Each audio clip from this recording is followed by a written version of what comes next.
Mic check, mic check. 1, 2, 1, 2. Where we at with it? Let me check the voice. Let me see if we're being heard. Mic check, mic check. Yes, we are live through the YouTube airwaves. Appreciate each and every single last one of you tune in. Shout out to everybody from yesterday. What a long stream. What an amazing stream. Shout out for everybody that participated, tuned in. What a day. I kind of like lost my voice so much talking yesterday, but we're back at it. We got the general manager, Jon Eric Sullivan, making moves. Jeff Hafley getting big body. You see the title. You see the title. Big body wide receiver. Terrence Marshall Jr. This is exactly who we needed to sign. This is the change. This is the dominant run, great defense, big body receiver I'm intrigued with. It's not a huge signing. He's an ex-Carolina Panther that didn't bode well. And you know what? New destination, new home could be fruitful for guys like Terrence Marshall Jr. Nothing in Carolina at the time he was there was going great. And over here, he gets a fresh start, fresh home, new regime. They scouted him, they put him in the building. We'll see how he works. But it's not about Terrence Marshall Jr., it's about the style and the type of receiver our general manager and coach just went after. This is exactly who we needed. Shout out to Scott Jackson, my guy. He made it in the building. He's here. Shout out to you. Appreciate you. It seems like everybody is still trying to catch up from yesterday's show. They're tuning in. It says people are still watching it. It is unbelievable. It's crazy to me. But thank you all for yesterday. And what a stream we've got down. And shout out to EM. Shout out to EM Dolphin fan for pulling up yesterday. And as you can see from the second part of the title, I want to hear what major move do the fans think Jon Eric Sullivan is going to do that's going to shock you all. And cutting Tua doesn't count, like we were talking about yesterday. We can't just, oh, the breaking news that Jon Eric Sullivan, the big move. I'm telling you, there is a feeling right now. There is a feeling. I'm starting to get the feeling we might trade up to that number one pick. I'm starting to get the move that I think Stephen Ross and the Dolphins with this new regime and every like and it comes back because of the quarterback. It comes back right back because of the quarterback. You got guys up here, Malik Willis's of the world trying to get him. You got guys trying to get other quarterbacks, and it's like Ty Simpson waiting for him. I really don't think they're gonna wait. If they want a quarterback and if the fan base starts getting it right, where the organization is leaning towards getting a new franchise quarterback, I do believe Jon Eric Sullivan, Coach Hafley, Jeff Hafley, I do believe Troy Aikman, Dan Marino, Garfinkel, Brandon Shore, Danny Sullivan or Silman, Stephen Ross' son-in-law. I think all of these guys, they're ready for another splash move. And when I say a splash move, almost like a Tua move in a way, a popular high jersey selling tactic move that the fan base is going to love. And it could be quarterback. It really could be the quarterback position based on how we're feeling, based on the downfall of Tua. I think they don't know what's next. They didn't have the plan prepared. It happened too fast. And now this organization is going to jump the gun. I feel we might do that. Some might feel it's Jalen Waddle time to go. Some might feel it's the Devon A chain effect. He doesn't fit this new scheme, this powerhouse run game. We might trade him for 2 second-round picks. Imagine that.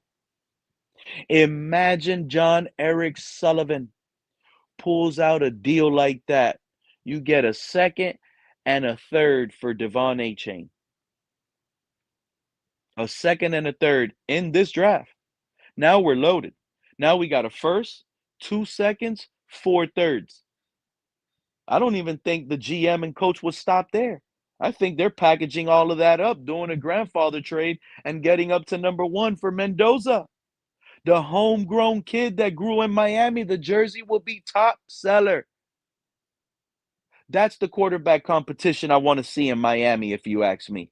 It needs to be Fernando Mendoza in Miami competing with college cover boy Quinn Ewers, who's here already in the building.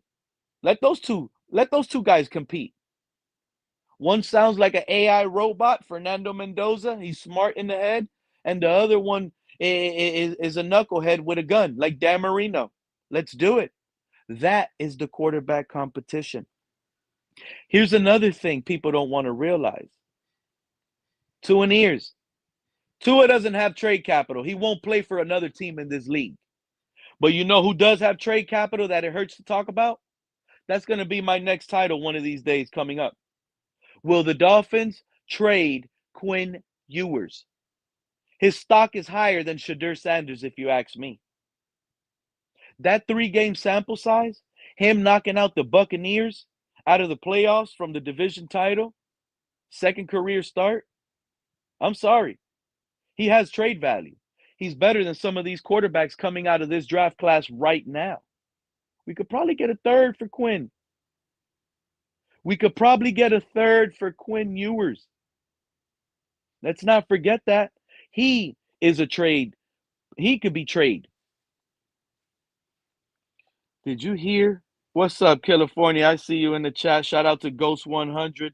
Shout out to Tom Jensen. Finally going to see a real offense that will break the huddle with time to make adjustments. We saw that with Quinn Ewers. Shout out to Tom Jensen. We saw that with Quinn Ewers in a 3-game sample size. The way he took command of the offense. His stock is higher than that little 6, 7-round draft pick. His stock is higher now than it was on the draft he got. He went up.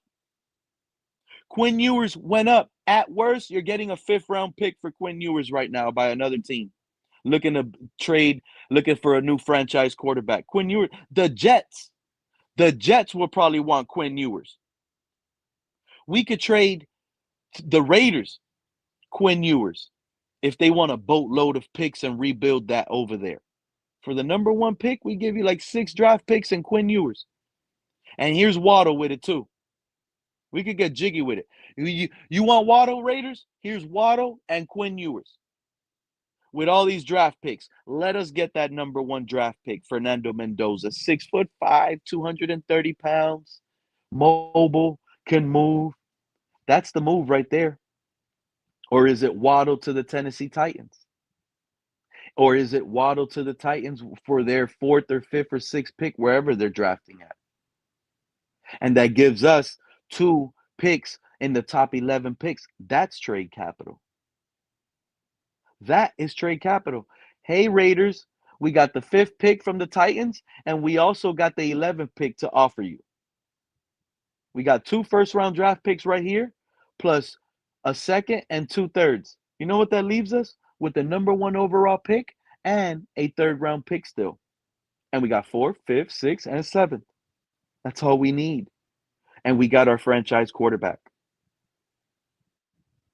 That's the move some I can see anticipate. I don't want that move. It's not what I really want. But that's the move that I can see this regime pursuing. That's the move I can see them pursuing. A jersey selling tactic, high praise name. And there's only 1 quarterback in this class. And I don't want to hear the Raiders aren't going to give it up. The Raiders still got PTSD from Jamarcus Russell. You know how scared they are to pull that trigger right now? They are terrified to pull that trigger. They're better off getting the 11th pick, the 5th pick, the a couple thirds, and build that, and hopefully they can land Waddle. They still got Aiden O'Connell. But we definitely already know we're going to get a different offense. We're going to have a nice-looking offense, man. Look at the change we're getting already with Terrence Marshall Jr. I'm not going to lie. I'll bring back Cedric Wilson Jr. too.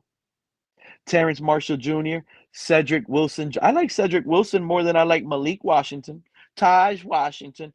All that little tiny Mike McDaniel stuff, I want it gone now. You can't block. Jalen Waddle, I love you, my guy. You're an elite weapon for us, but for the right price, I'm letting you go. Devon Achane, I saw you there taking pictures. I saw some Pro Bowl. You're doing the mic'd up. Cool, nice, man. You're popular. Get that contract. But for the right price, you're gone too. Because getting a quarterback is right now the most important decision the Dolphins need to make. We have one. We have one already. I'm trying to tell y'all we have one in Quinn Ewers. But we need to make a splash move. We need to make a splash move. We need to trade for Justin Jefferson. We need to get George Pickens over here in free agency. We need that. We need big body receive. If we're gonna run with A-Chain, then we need big body receivers that are gonna block and catch physical. Shout out Joe, first one in the building, entering the panel. What's going on, my guy? How you feeling? What's up, man? Who did we sign? I didn't. I just saw the title.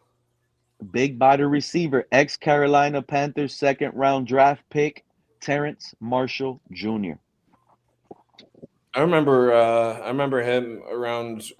When was he drafted? What year? I remember looking at him as a draft prospect. He was yeah, I remember that because I was actually one of the fans saying we should draft him. So it wasn't that long. I'm gonna have to. He came out like the 2020 draft, I think, with Tua. And if it wasn't that one, it was the year after. I'm gonna look it up right now. 1 second. Was that Jamar? Because I do. It was Jamar Chase playing alongside of him at LSU. Yep, it sure was. Or was that Terrence Marshall Jr. 2021 NFL draft out of LSU. Big name, big body. And I don't even have his size. So 6'2", 200 pounds, bro. 6'2". He's only and you know what? He's in the prime age of his career. 25 years old. 25. That's still young. You got him for a good move. So what does that put him at receiver 2? We got Waddle and then Marshall next to him, underneath him on the depth chart.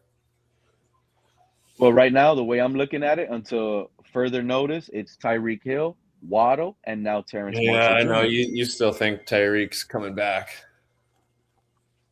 I mean, it's still on the roster. He's still under contract. There's nothing to tell us that he's officially gone, right? There's been no word, so it's mostly assumptions that we're all making. Yep, exactly. And they're all, and you know why it's a fan assumptions? Because Tyreek Hill already called out Omar Kelly in a tweet. Omar Kelly tweeted some crazy stuff out. Yeah, Omar Kelly tweeted something like, "Oh, for any fan thinking Tyreek Hill will be a Dolphin, you don't know football. Contract-wise, you got to cut him and this and that. He's cut, guaranteed he's cut." Like, he was confident he's cut. And Tyreek Hill retweeted him and says, "You don't know football." Something like that. You don't know crap of what you're talking about, or something to that nature. I retweeted it. I forgot, it was about a month ago. But yeah, that's another confident factor there that also, kind of tells me, oh, if Tyreek Hill is retweeting Omar Kelly like that and cursing in the tweet, telling him you don't know crap. It's not Tyreek's decision, though, on if we cut him or not, unless he decides to restructure. He has that decision. And that's probably already been on the table. I don't know how gruesome the injury was, right? Like, when he comes back, I think it's a safe assumption to consider that he's not going to be at his peak. But even if he's at 85%, that's still significantly better than almost every receiver in the league. Exactly. And I'm so tired of our regime always losing talent, dumping talent because, oh, he said this and we don't. They need to get out of their feelings. People need to start getting out of their feelings and understand talent is talent. I wanted to see Terrence Marshall Jr. No, there is no contract details, Scar 305. I like that we're already making moves, though. That's a good sign. That's a sign of life. That is. You heard Troy Aikman? Troy Aikman's big on this hire, man. He's big on our hire. I would hope so. They brought him in to help make that hire. He kind of compared them to like Mike Vrabel and D'Amico Ryans. He used their names as like when they were first-time coaches, he knew they would be good. And then he said he compared Jeff Hafley and Eric Sullivan to those type of guys. So I'm feeling it, man. I'm feeling it. I'm feeling high. Look at just this move alone. Details changes. I don't want to see Malik Washington in the slot. Not with Terrence Marshall Jr. on the team now. And I get it. He could be a camp body, but this is an indicator that this regime has made changes already based on the last regime. So The is that last regime does not sign this guy right now. Not so this type of Theo receiver. Wease is staying low on the chart? Theo Wease might be a guy that, starts bumping up on the depth chart. He passes like a Malik Washington. He passes someone like Taj Washington, and he might be I don't think competing Taj with will be Terrence on Marshall. I don't think Taj will be on the active roster next season. No, a lot of these guys might get cut. The Mike McDaniel small receiver guys, based on the move we did today, I can start seeing those guys look for jobs over there and trying to sign with McDaniel, with the Chargers and stuff. Gosh, that would be nice to get some big body receivers. It's been a minute. Yep. I mean, so Aaron Waller, you could almost say, is like a big body receiver more so than a tight end. He is. He is a big body receiver more so than a tight end. Worked out for us on so many plays. Like we didn't really utilize him that much, but when we did, it was extremely efficient. And he surprised me with some of the tough catches he made. Yeah. Like he was just like throw it up type. Well, we really had nobody else, right? So it was like we have one tall guy, throw it up to him and see what happens. And it worked most of the time for to be quite honest. I swear that's how Mike Evans has made his buck in the league, being so consistent with the Bucs. So if you had to guess that the team was going to make a major move, this GM and coach, what would be that major move you think they were going to make? Well, major move. Would a major move does getting rid of Tua? Is that involved in a major move? Is that, or do we kind of assuming that that's coming? Is that not major? I think we get rid of Tua. I think we get rid of Bradley Chubb. I think we get rid of Minkah Fitzpatrick. Maybe keep Minkah Fitzpatrick if we can sign him to like a better deal. I think we trade either Achane, Waddle, or Brooks. I think that would be a big move if we trade one of those three guys. He has a good tradable contract. Which one? Jordan Brooks. Yeah. Yeah, and he was a stat monster last year. Especially for a team like Buffalo that's desperate. In-division trade like that will get even more because let's be honest, the Bills with Matt Milano, that story's done. Yeah. I don't know what the other linebacker contracts are that we have, what those look like with Britt, Dodson, and Gay. If we still have them around, especially Britt, I think I could see us moving on from Brooks for a decent pickup, whether that's a player or a pick. I don't expect any big splash signings though this offseason.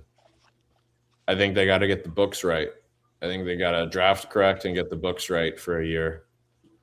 That way we go into next year and the following year without a huge hangover. I agree with that. I don't think we're obviously going to make free agent signings. You know what I mean? Like fans think we're not going to get one single free agent. I think we'll be strategic with it. I think we'll get young guys on a good deal. Mm-hmm. Yeah, we'll be able to get cheap, young guys that want to play in free agency. We're obviously going to have to depend on the draft. But I'm with you. I completely agree with you. And that's why I keep having that feeling. We're going to make a splash move. And it's not going to be cutting a Bradley Chubb. Or it might even be a shocking move where we think some of these guys that are going to get cut for salary cap reasons, Joe, I think one of these guys might end up being traded.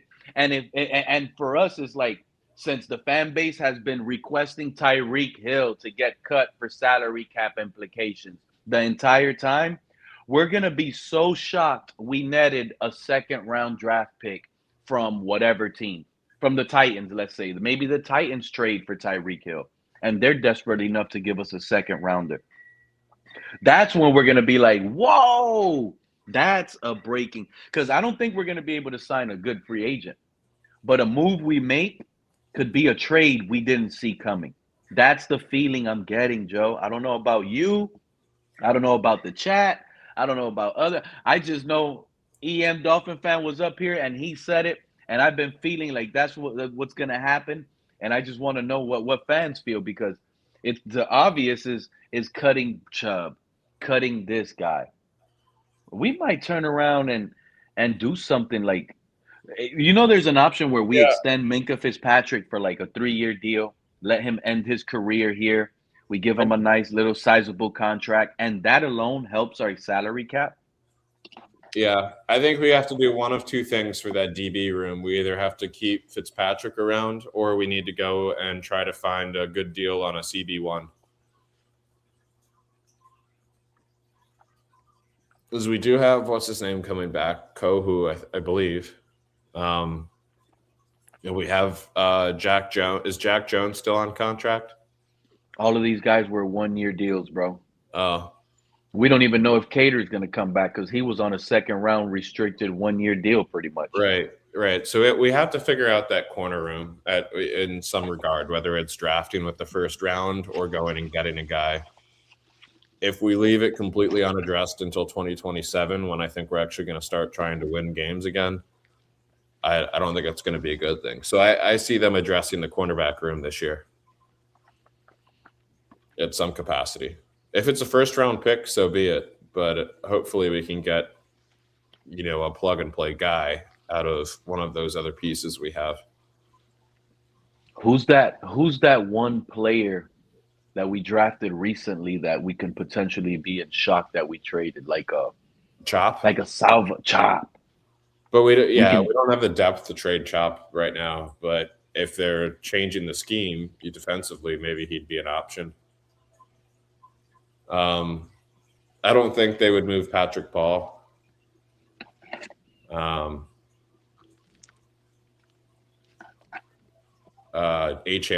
I guess, would be the other semi-recently drafted. Jalen Wright.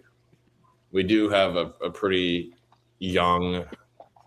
I mean, we've what was it? Three drafts in a row. We took a running back, so the chances of all three of those guys staying around year in year out is rare. I don't know. If we can move Achane, I would love to see what a package for Achane would look like.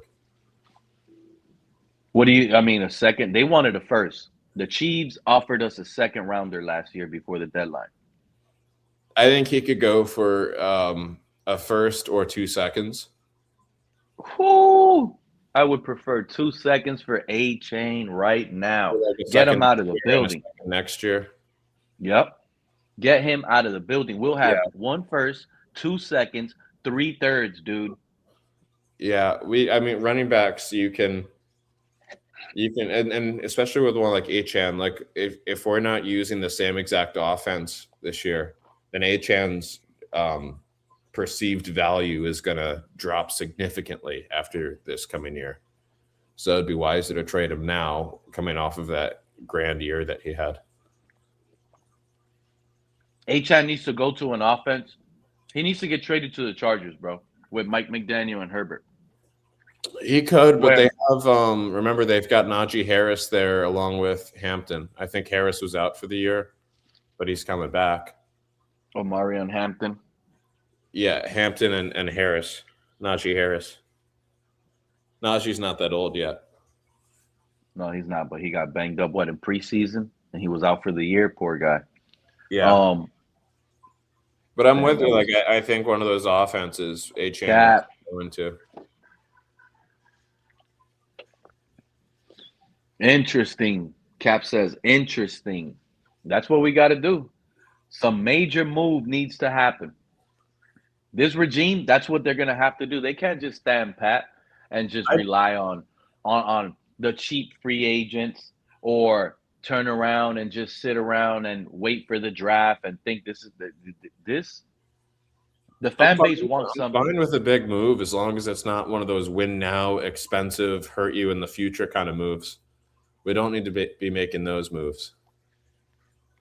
but a big move I'm fine with. Its big move is probably losing one of our marquee players from the last few years. And Waddle, my ship has sailed with Waddle. I'm ready for a new batch of receivers to come in here. It feels like I did with Jarvis Landry. Like I felt like Jarvis Landry was good, but a lot of it felt like fool's gold. You know, it just felt like we were force feeding him these short little passes, and everyone was just obsessed with his receptions. And people talk about the things that Jalen Waddle's great at, like getting space and you know, his speed and everything. But you know, those receivers are kind of a dime a dozen. There's 8 of them that come through every draft. There's 8 Waddles every draft. Exactly. Now, if you would have told me Waddle's up there, catching high passes with his hands and physical, like Puka, man, I wish we would have had Puka Nacua. Yeah, I think Waddle's a good receiver. I don't think he's a game changer like Puka, like Chase, like Jefferson, like Tyreek. And you know what? I want to be fair to him because he is a game changer. He is a dynamic weapon, Joe. Mm-hmm. We just haven't seen it because we've seen it in glimpses. He'll catch a 60-yard touchdown once a year. You know what I mean? But it's like he was set to slant, quick in, quick out, jet sweep reverse, screen. Like Tua hurt Waddle's career, bro. Yeah. I don't. Part of me feels like the only way you can really see Waddle is if I want to see Waddle unleashed now, and I don't want him gone. But in a way, based on where we're at, I can see fans saying, "Yeah, it's time to let Waddle go," because I was just there. But now, it's like I can see clearly now, and I want Waddle to be unleashed with us now, because we're changing quarterbacks. We changed coach. Yeah, it's not the same stuff anymore. So I'm to the point where I'm like, you know what? I do want Waddle gone. I wouldn't because I'm so upset at him.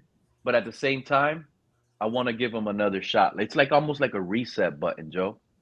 We were talking about it yesterday's stream, me and Fred. This offensive line, people could tell me whatever they want. This offensive line gets a fresh start. It's a completely fresh start. They get the reset button. Salvanea and everything. Because this whole quick offense, get rid of the ball, move Sabanea in motion around to bend and get him in a different spot. Like, I expect Slowick to be like how he was with Laramie Tunzel in the Texans and just pass block. Ask these guys to block as long as they can the guy in front of them. And now we're going to get to evaluate who on this offensive line is good or bad. We don't know. Nobody could tell me, oh, Patrick Paul is dominant. We don't know. He wasn't asked to block like that, especially on pass pro. Maybe on run we can trust him. He's big, you know. He didn't really maul nobody, but we were good in the run game, so our run guys are good. The run blocking, it seems legit. We're going to test this offensive line. We got a lot of questions that we could be down on these players, Joe. But based on scheme change, that's all I mean, bro. They might flourish. They might flourish here. Look at the guy we just signed, Terrence Marshall Jr. Check this out. He probably didn't flourish with the Carolina Panthers. You know why? That weak arm quarterback they got in Bryce Young that can't see over the line. You want to see something cool I got in when I was in the Czech Republic? What? It's I don't know. Probably all these guys are gonna be gone. I got like this like Russian doll looking thing. One of them's Tua. One of them's Brooks. One of them's Achane. Got Waddle and then a little Tyreek Hill. That should have been Tua. Yeah, they made Tua the big one, dude. All 5 of these guys, they might be off the team by next year. Mm. And what is that? Like someone created it over there? Yeah, it was just like, they're like Russian dolls, but someone had like a store where they made these for all the different sports teams. That's nice. That Yeah. looks a handmade. That's not even, that's Yeah. real nice. Yeah, it's cool, man. I don't remember how much I paid for it. I probably overpaid a little bit, but it is what it is. You probably feel like that, but look at that. You're putting them all in one like spot, and they go like that. Oh, that's badass, bro. Yeah, I just wish it wasn't Tua, I wish Don't it was worry. like Go back I on wish it that was like trip. We about to. Marino and You Thomas go back. You get a Quinn Ewers next time. yeah, if I go back next year, they'll probably still have Tua at like a discount or something. That's when you're gonna feel like you overpaid. You're gonna go back and be like, "What?" Yeah. Yeah, look at CCRR in the chat. We already found this year's Cedric Wilson. That's pretty funny. Yep. Oh, what is Cap talking about? Yeah. We got our Cedric Wilson / Will Fuller / Matt Zennis reports Dolphins quarterback coach Nathaniel Hackett is viewed among the early possibilities for the Cardinals offensive coordinator vacancy. They're still looking for a coordinator? Believes there's no realistic scenario where Edge signs with the Bengals. Imagine, they're looking for an OC and nobody wants to go there and work with Kyler Murray. Oh, I like Dallas Goedert. We signed Dallas Goedert. That's a good tight end, bro. Goddard would be a good one. I don't know. He's already beat up. He's a little injury prone. He's a little injury prone. And didn't he just sign a contract? A lot of tight ends are injury prone. I can't remember, but Goddard sounds expensive. Yeah, CRR, you got him, bro. You got him. He's trying to be on the camera like, that's the reason. He didn't even know there was more players inside CRR. He just looked at that big Tua. I saw Tua and I was like, oh, yeah. You're like, this is mine. Let me buy the Tua doll. Let me buy the Tua doll. And he got surprised when he took the head out. He thought he could cuss Tua, CRR. He thought he killed it. I need to get a Fernando Mendoza doll. Oh, you like him, right? He's going to be a great QB. CCR doesn't like him, but he's going to be a very good QB in this league. It's a shame that he's going to go to the Raiders and have to play in that division against very good coaches. What up, John? Very good teams. How you doing? It's been a while. Hey, John. No, I agree, Joe. I think he's going to be. It's tough for that QB and that coach that goes there. I don't know if they picked their coach yet. Is it Kubiak? I believe that's who it is, yeah. Yeah, which, by the way, Kubiak could probably Clint, right? It's Clint Kubiak, right? Yeah. He could probably cook with Mendoza and Jonty there, and they need to get a receiver or two. Maybe that's Brock Bowers, Genty. Yeah. They got an underrated offensive line because they've been drafting offensive linemen too. Mm-hmm. But it's just that division. I mean, the Chiefs aren't going to lay down, right? They're going to be back. The Broncos look like they're just getting even better. Yeah. And the Chargers, I mean, they're never not going to be out with that team, with that coach, the QB, as much as I like to hate Herbert. And now it seems like they're injecting a little bit of juice in that offense by bringing in McDaniel. Yeah. Although they lost their DC, right? Minter. I was hoping Weaver was going to get a coaching job. That way we would have 2 picks. Oh yeah, for where would the picks be if whoever he goes to, if he landed a job, a coaching job, a head coaching job. So how does that work? If you bring in a coordinator and then I really don't know how it works, but I just heard that you'd get 2 petition. How do you say it? Yeah, petition. Picks. Compensatory picks, John. Whatever. Yeah. How you feeling? How you like this new wide receiver we just signed today, bro? Free agency. I didn't hear. Started. I didn't even hear back to it. Was it Pitts? No, that was a no. We just signed Terrence Marshall Jr. Terrence Marshall Jr., the old second-round draft pick from the Panthers. He's only 25. He's about 6'2", 6'3", 215 pounds, big body, and with a lot of upside. How does that Oh, sound? that's good. Check out that. It's okay. low tide. It looks like I got beachfront. Yeah, Where you at? Normally Yeah, that that water's looks nice. all the way up to the mangrove. he's on the beach, is what he's on. Mm-hmm. This is my That's good. balcony. Yeah, that's good. Meaningless signing. He won't play, says somebody in the chat. CRR. Yeah, CCRR is kind of a negative Nancy sometimes, but he might be right. It might be our Cedric Wilson, Will Fuller. But does it even matter if he plays or not? Or what matters most here, we're not going after the little small guys.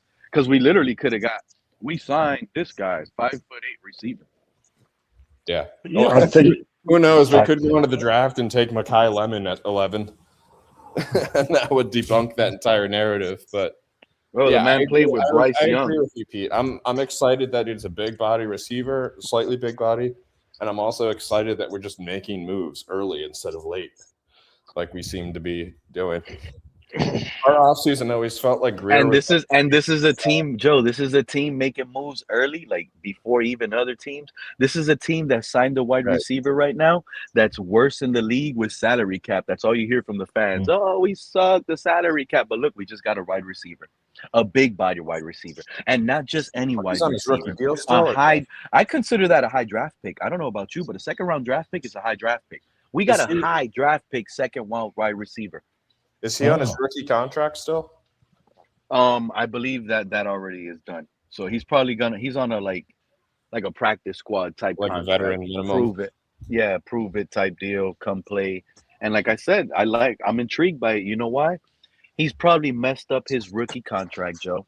He ain't making the same amount of money like at that rookie contract. He's at his prime man age right now at 25, where something could click in his head and be like, yo, I could either be someone in the NFL How or come I the could be. Panthers didn't use him? They went and they grabbed Thielen and slotted Thielen in front of him? I have the laziest take of all, Joe, to be quite honest with you. I'm just going to put the blame on Bryce Young. Yeah. But they have Xavier Legette the last 2 years, right? Or is that just this year? I can't remember if this was his rookie year or it was his second year. And then they drafted Bryce Young in 2021 in the first round, and then they drafted his receiver in the second round. Yeah, but since then they've drafted 2 more receivers, and they also have Thielen up on the depth chart. I think you're right. They drafted Xavier Legette, and they drafted the other guy, Ted McMillan. Yeah. You think that wide receiver would make the squad, or will he be in? McMillan is a big receiver. I think he'll make the squad. I think he'll make the squad. I don't know. It also makes me wonder, like, are we gearing up to go ahead and release Hill by starting to switch around the receiver room now? No, I wouldn't be surprised if we got rid of Hill or Waddle, like you said before. You said you wouldn't be surprised, Joe. John, I'm sorry. You said you wouldn't be surprised. So let me ask you a question, John. Been a minute. Glad you're up here. What move will surprise you? That's the move I'm trying. That's the part of what major move do fans think Jon Eric Sullivan is going to surprise you with? Like, what would be surprising to you if he pulled? Well, if he moved, I say Achan's mine.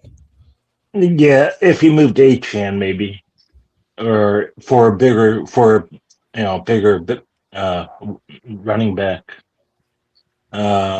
or the Paul.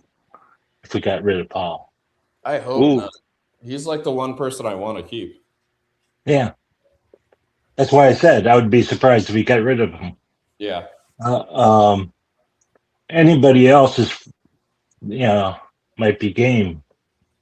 Because we're so lack of depth right now. Because I think someone on defense went to New York Giants. Holland, was it Holland? Oh, Javon Holland. Yep. Yeah. But we got 2 safeties better than Javon Holland right now. Oh well. Like Javon Holland actually got like a pick 6 like week 15 or 16 He got an interception. He returned it for a touchdown, and guess what happened to him? There was a He got penalty, and it fired. got called back. There was a Yeah. penalty on the defense. Like I think it was encroachment on the defense, and it got called back. It didn't even count. No, I expect Tua to be gone. I don't. I hope he's going to be gone post June 1st, whatever. Yeah. I mean, Waddle could go. I mean, there's like I said. So why Waddle could go? You're not intrigued of what Waddle can be now in his second ladder of his career? How he can turn it up with a more strong arm quarterback? Let me ask you, bro. Waddle might be sitting in this building. What quarterback Bro, are we we might. going to have? You want me to tell you a secret? You want me to tell you a secret, John? Are we going to have Rodgers I want to for a have Rodgers. bridge? I want to have Rodgers. Yes, I do. But pay 'Cause attention he's to available. Mac Jones. He's available. Pay attention to Mac Jones. Mac Jones is available. He's available. He's too. not available. He is available, but technically he's not available. He's still under contract with the 49ers, but it's a cheap. He only has 1 year left on his contract. And pay attention to that. That will be a quarterback competition with a cheap Mac Jones that we can trade to the 49ers, give him a third, have him compete here with the Dolphins, with Quinn Ewers, and plug him back in with Jalen Waddle. Have Mac Jones with Waddle. Wait a minute. Before you say competition, when you say competition quarterback, that means you don't have a good quarterback. We don't have a quarterback. John, we don't have a quarterback right now. What I'm saying is an open quarterback competition. That's why fans need to realize all this Malik Willis hope that they want. Malik Willis wants to sign a contract and be the starting quarterback. Quarterbacks like that aren't going to want to come to Miami because we have an open quarterback competition. There's nothing given. Do you think Rodgers would want to come here knowing that he won't have a chance to go for the ring? Rodgers will have a chance to go for the ring. What are you talking about, John? If we get Aaron Rodgers, we're here in Miami. If we get Aaron Rodgers this offseason, John, we're in Super Bowl conversation. And if these other podcasters and YouTubers aren't going to do it, I'll be the one having a title every day. We're going to the Super Bowl. You better believe that. Bro, you have no idea. You want me to break it down for you? No, I don't have any idea. You better explain this. I'm going to explain it to you right now because I was trying to explain it to the people yesterday, but people don't like they don't use Q-tips. I guess they listen to the instructions in the back not to put a Q-tip in your ear. That's not what it's used for. And some people are just following directions too much. But let me tell you something, John. Okay. Our new head coach, Jon Eric Sullivan. You know what that guy's specialties on? You know what he's specialties in? What? Go ahead. Quarterback? He's a secondary coach, John. Yeah. Secondary coach. I don't know. He's a cornerback. He's a cornerback coach. He's a safety coach. He's a secondary coach. You know that man is stepping in the building with secondary experience, trying to upgrade this secondary to an elite group. That if we if we get great or good to great secondary play, guess what? Our linebackers. Do you think we got good linebackers in Jordan Brooks? Let me ask you. And Tyrell Dodson. Do you think those two guys are really good? I think they could be. I think they could become better if you have a good defense. Now check this out. How about that defensive line? We got question marks just like every other team, but we know what we got. We got Kenneth Grant, Zeke Biggers, Jordan Phillips, and Zach Sealer. Those four, those are big names right here down south. Yeah. That's a big monster defensive line. Yes, we have to worry about Chop Robinson. Yes, we have to worry about what we're going to do with Bradley Chubb. Do you think we don't know just yet. Yeah. Okay. The lazy take for all the fans is we're going to cut Chubb to save salary. That's the lazy take. We don't know what's going to happen with that because we really have no depth behind that. So we might be forced to have some of these guys back. And if we get a top-notch defense, the way I think we're doing, John, loading up with a top-notch defense, a coach like Jeff Hafley, who's going to be sitting there calling the defensive plays, shutting Josh Allen down, shutting Drake May and the Patriots down. Guess what? All we need is someone, shout out to EM pulling up early today. All we need is someone like Aaron Rodgers, Nathaniel Hackett, and Bobby Slowick to manage the offense. We don't need a high-powered offense. We need a quarterback that can be a game manager with this elite defense. And guess what else, John? You don't think the Dolphins have one of the best running games in the league right now with Devon A-Chain? Or do I got to remind you 1,800 scrimmage yards? No, they do. Exactly. So with a Aaron Rodgers right now, letting him run the offense, I'm telling you, I don't care what podcast you love and you listen to, John, but over here, if we sign Aaron Rodgers and he's training and showing Quinn Ewers underneath him, every single day I'm picking us to win the game, and I'm talking Super Bowl, and I'm not afraid to admit it. Pete, real quick. I just wanted to hop up here real quick, bro. My bad for kind of disrupting things, but No, you could. okay. So you recall yesterday that conversation we were having with that certain individual, Pete, Terrible Talk Perez, if I got his name correct. So we had that, when we had that debate about what the potential offense was going to look like with the question that was asked to me. So Bobby Slowick apparently had an interview with Travis Wingfield, I guess this morning or today or whatever. I just saw the tweet. I don't think the interview has been posted yet. So I want to read this tweet to you, Pete. And what does it sound like? Can you hear me? Is my audio fine? Yeah, you sound good. You good. Shout out, Mr. Paul. EM. What's up, Pete, Joe, John, EM? How you guys doing? Hey, Mr. Paul. We doing good, man. We signed a big body wide receiver, Terrence Marshall Jr. Changes are coming. No more small guys out there. So we good. All right. Hang on, Pete. Let me get this up. Hang on. Let me get this off real quick. Because again, hey, what's good, Mr. Paul? So real quick. So 33 minutes ago, Travis Wingfield posted this tweet. Dolphins. Hello. Oops. Oh, we lost you, EM. EM? Last thing we heard I'm was sorry. My bad. Can y'all hear me now? Yeah, we got Yes.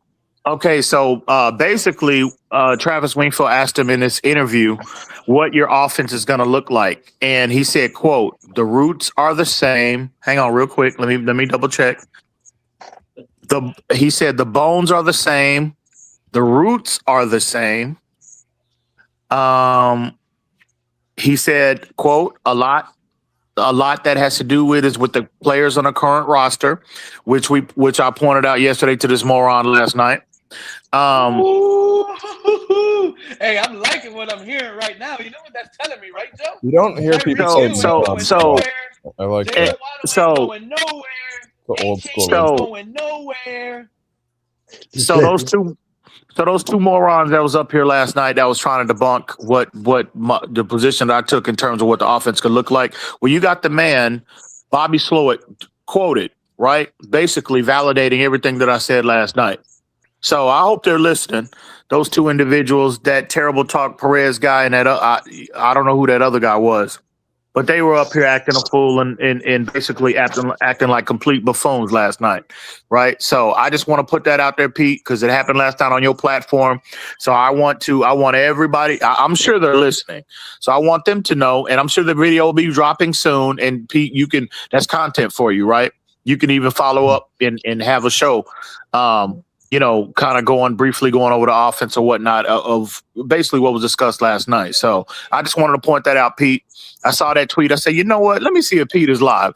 Oh shit, Pete is live right now. So I said, let me pull up real quick and relay this message and this information so that that could even But EM, what make is those that new those information? individuals 'Cause look even.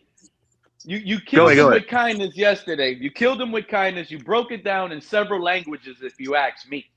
If anybody wants to hear EM speak Spanish, go to yesterday's show and you'll hear him break it down in Spanish if y'all missed that. But Okay. the thing is, that whole situation with this offense, now, based on what I heard, I hear where you're coming from. You're killing them, terrible Real Talk Perez. He just got hammered down. But what I heard pretty much tells me I don't think we're getting off of our guys, fellas. I don't even think we're going to cut Tyreek. We're not going to trade Waddle. A-Chain is staying because they're going to count on our offense with a better defense. Why would we hurt our offense, change the scheme, EM, change it all up when it was working. This is what I was trying to explain to these people yesterday. The offense works. It's produced at high level, high numbers, record-breaking numbers. Why change it? What we need is an elite defense with this offense, with a sprinkle of a little small change, obviously, but it needs to be the same. And I'm happy what I heard because now, John, Aaron Rodgers in Miami, big dog, I'm screaming Yeah. Super Bowl at all these Dolphin fans. I'm screaming it in their ear if it All happens. right. And also I heard that the tight end from the Falcons might be coming here too. I don't know. What's his Pitts? name? Pitts. Yeah. I heard something about Give me that. 1 minute. I'll be right back. Okay. I see an article that says Bleacher Report suggests Dolphins as landing spot for Falcon star. Mhm. Right. I think that's So there was Kyle a Pitts. Bleacher Report article about it. But I had got some kind of I had got a notification, NFL notification that mentioned about Aaron Rodgers and Kyle Pitts coming to the Miami Dolphins. Now, I'm not I want to say this now, make sure I say this right. I'm not saying it's going to happen. Do I want it to happen? I don't mind. I don't mind Aaron Rodgers coming here. I don't mind Kyle Pitts coming here. I mean, now I know everybody gonna say, "Oh, well, he's a terrible tight end." Okay, yes, he was a terrible tight end with the Atlanta Falcons. Let's see what with if he comes here with we don't have to pay him that much. Let's see what he can do with the Miami Dolphins. Sometimes a player may need a change of scenery to revive their career. What do you think we would need to get rid of to get that done? Would we be able to retain our entire offense with also plugging them both in? Or would we have to get rid of Hill or someone? Well, let me say this about Kyle Pitts, and I could be wrong for saying this. I'm quite sure that if Kyle Pitts comes to Miami, he's not going to be able. He's not going. He can't come to Miami expecting to make a big chunk of money. He might have to come and do a 1-year deal with not so much money, just to see what happens because he, from what I'm seeing with his career with the Falcons, it hasn't been all that great. So That's if you want to come to the Miami Dolphins, which I hope you do, to revive your career, he needs to take a chance and say, okay, you know what, I'll take a low 1-year deal, and then we'll see what happens there. Now, as far as Aaron Shout out Rodgers, Frozen. I don't know what to say about Aaron Rodgers. I'm gonna be straight. I would like for him to come to the team because he could. There's a possibility that he could be a good bridge quarterback and what have you. That depends on him. And we already have Quinn Ewers here. I don't know who else, maybe what other quarterback we're gonna pick up. Oh, we could snag one in like the 3rd round and have him, compete with Ewers and sitting behind Rodgers. That's best case scenario. Exactly, Joe. I love that. That's I have a few questions about that. So I want to talk about the cap in a minute in general, but I do have a question about the cap, how we would get that done. But first, do you think if you inserted those two into our offense and we also still had the same starting 3 receivers with Hill, Waddle, and Washington, and I don't know about Waller, what his scenario is, but maybe he's back, maybe he's not. But Achane and the same 2 running backs, do you think basically plugging that tight end and QB, Rodgers and Pitts, into this offense has us competing? Yes, me that. Yeah. Yeah. Do you think that yields Why? a high octane offense? I'm talking Super Bowl. No, I think it does. He asked me. I would say yes. Because I'm gonna say it again. People keep trashing Tyreek Hill because of injury. Listen, when first of all, with Tyreek Hill, I'm gonna say this again. The man is a specimen, and I'm not gay by no way it's mean, but he is a specimen. He keeps himself in good shape, and will have when he, when he recovers from his injury, he may not be 100%, but he should still be a threat in the NFL for any team that we play. Okay, Waddle under the new regime, this is a chance for Waddle to say, you know what? Let me get better with catch with my hands. I don't have the same left-handed quarterback throwing the ball to me and what have you. So I can revive my career. Yeah. Okay. Mm. We just added. Somebody just said we just added a big wide receiver to Terrence our Marshall. roster. Okay, cool. That's good. There's nothing wrong with that. We need some big body wide receivers. Um, Let me see what else. Romeo As far as Dobbs. tight, Romeo Dobbs from the as far as Packers. the tight end goes, okay, right now to me, I don't know. I don't know the situation with Waller. Yeah, I don't know. With I'm Waller, gonna look up his contract. with him, we don't know what's going on with that. But right now, we do have a good tight end named Greg Dulcich. We need to keep him. We And you need to know keep what? him. That's a Bobby Slowick type guy, Mr. Polk. Because I saw the chat talking about 1,000-yard pit, CRR, Cal Pitts. Somebody called Cal Pitts bad, and I get it. Cal Pitts had 1,000 yards, but I'm not saying Cal Pitts is a bad tight end. What I'm saying is this regime is gonna want a real traditional blocking and receiving tight end like a Dolchich, a big Yeah. guy that can Right, still catch. They don't want a wide receiver turn tight end. tight That's end. no, they Exactly. don't want that. I don't want that either. At this Me point, neither. just give me a Right. big body receiver. If you Right. want a Same receiver here. and you want to just get a big body receiver. Stop trying to get a receiver that his body outgrew being receiver, but he's too small to be a tight end. I don't want that.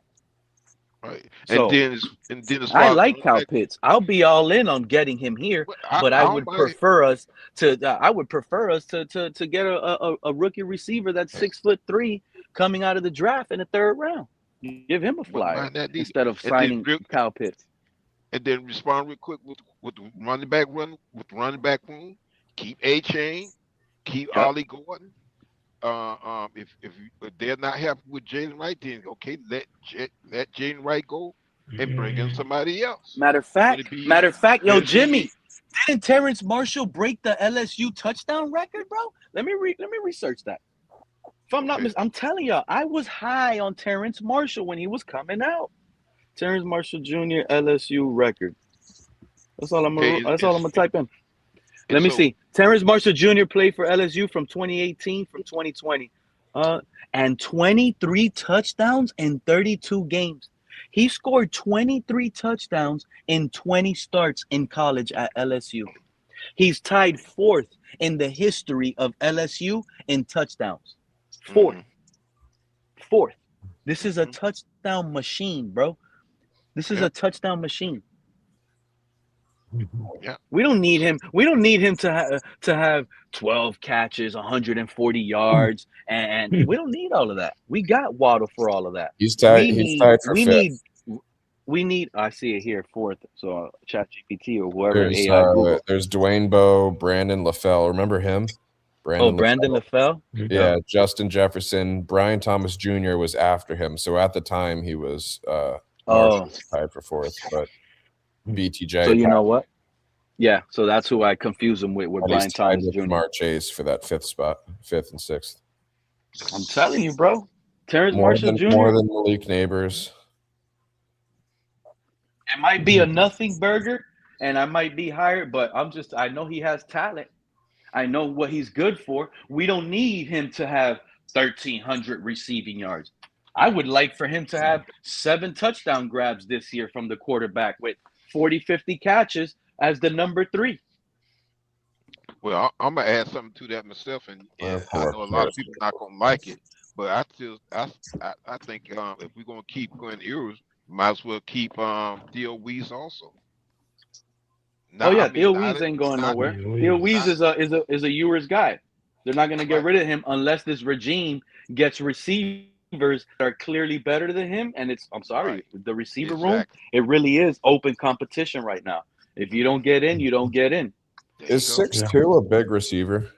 Is 6'2" to me, Yes. To me, Yes. 6'2". But it's I not was as wondering the big same as thing. it's not as big as like a 6'4", 6'5", because there's a 6'4", 6'5" receiver that can't do what a 6'2" receiver can do based on his vertical leap. You see what I'm saying, Joe? It's really about vertical leap as well and your strong hands. So you could be 6'4", but you might not be able to jump that high. But you could be 6'2" and be able to fly in the sky and jump higher than what a 6'4", 6'5" guy. So that's what really matters when it comes to size. 6'2" to me is really tall and really good enough, but you just got to have that vertical leap at that point. There's a few tall guys in the draft this year. There is a couple good names in the draft that are nice size. 6'2". That reminds me too. I need to find out with this draft class coming out, what positions are going to be the best with the draft class coming out. I don't know, but I heard that the best players may be gone by 11. No, I'm not talking about the players. I'm talking about the positions. Oh, you know what sucks about this draft? Mr. Park? What's that? The trenches, and the quarterbacks. Okay, so in other words, there's a lot of good skill positions. There's a lot of good little running backs with speed. There's a lot of good cornerbacks. There's a lot of good receivers out there. But it's not the big dogs, it's not good. dominant. There's no real dominant generational player really coming out this draft. I think there's 5 key positions that could be like the go-to for first round pick based on who we keep, because there's a question, is if they get rid of Tua, QB is definitely a strong possibility that they get someone, maybe not first round, but maybe not second round, but with one of those third round picks, or maybe packaging them and moving up for someone in the late second if they really like who they see out there. I think it depends on Bradley Chubb, if we keep him or not. Edge is definitely something that is going to be looked at, because we can't really roll into next year, which is chop. That would be crazy. I think if they don't keep Minkah Fitzpatrick, we're definitely grabbing a safety. And I think if they move Brooks, they might look at a linebacker. And that's just because I think that there's a lot of trade value with Brooks, so they'll probably keep Brooks. But okay, when you say Brooks, you're talking about Jordan Brooks? Yeah. Well, see, here's my thing with I think he's got so much trade value right now. Yeah, he got trade value, but that was one of the hardest. That was one of the positions that we lacked for years was the inside or middle linebacker, and that's what we have with Jordan Brooks, and also with the whole unit was good, and we've retained Joe Barry, which, by the way, who was the defensive coordinator at Green Bay before Hafley, was Joe Barry. Mm-hmm. So I think that had a lot to do with him getting extended, but also we had a good linebacking core, so it's good to see him back. I think we could have a strong defense if they if our DBs are improving with having Hafley around. The linebacker unit is going to be solid, and if we can either keep Chubb or replace Chubb properly, should be a productive unit. Buffalo. Terrence Marshall Jr. was a touchdown machine at LSU. That's who said it. I said it. And I did my research. My eyes and my brain didn't forget. What was he? Fourth at LSU, fifth at LSU in touchdowns? Yeah, tied for But you got a Buffalo guy who's mad Keon Coleman can't catch a cold, bro. Oh my goodness. All right, so Terrace, I'm looking at Terrence Marshall Jr.'s summary right now. So he was drafted by the Panthers, was there 21, 22, and 23. All under Bryce Young, bro. We're going to really judge that guy under Bryce Young? 2024, he was on the 49ers offseason and or practice squad, but then he was on the Raiders that same year. And then last year, he was on the Eagles offseason and or practice squad. Didn't play last season. So I wonder what his year with the Raiders looked like. I'm going to go to his stats. Okay, so he had 7 games. His most recent season was 2024 with the Raiders. 7 games played, 1 game started, 3 receptions on the season for 41 yards. Okay, didn't really play much. Yeah, a handful of targets. The year before in Carolina, he started 4 of the 9 games he played in and had 19 receptions for 139 yards, averaging 7.3, and lost a fumble. So that's not a very good year. So 2025 was no play. 2024 wasn't a product. He barely played. 2023, he played a Who little wants bit, to play with Bryce Young, bro? Go ahead. but still wasn't much. Now 2022 was his most action. That's where he had 14 games played, 9 games started, 28 receptions for 490 yards, average 17.5. That's decent. That's pretty good stat line. That's what we need as a number 3 right there. How many touchdowns, Joe? 1 touchdown, 2 fumbles. We need more touchdowns. We need Yeah. with that 400 yards. We're gonna need you with at least 7 touchdowns. And that's his only career touchdown. The previous year, he started 3 of his 13 games he played in for 17 receptions for 138 yards. That's averaging 8.1. That's not great. With a long of 23. That's definitely not good. So he was probably used on like some short routes and screens and stuff.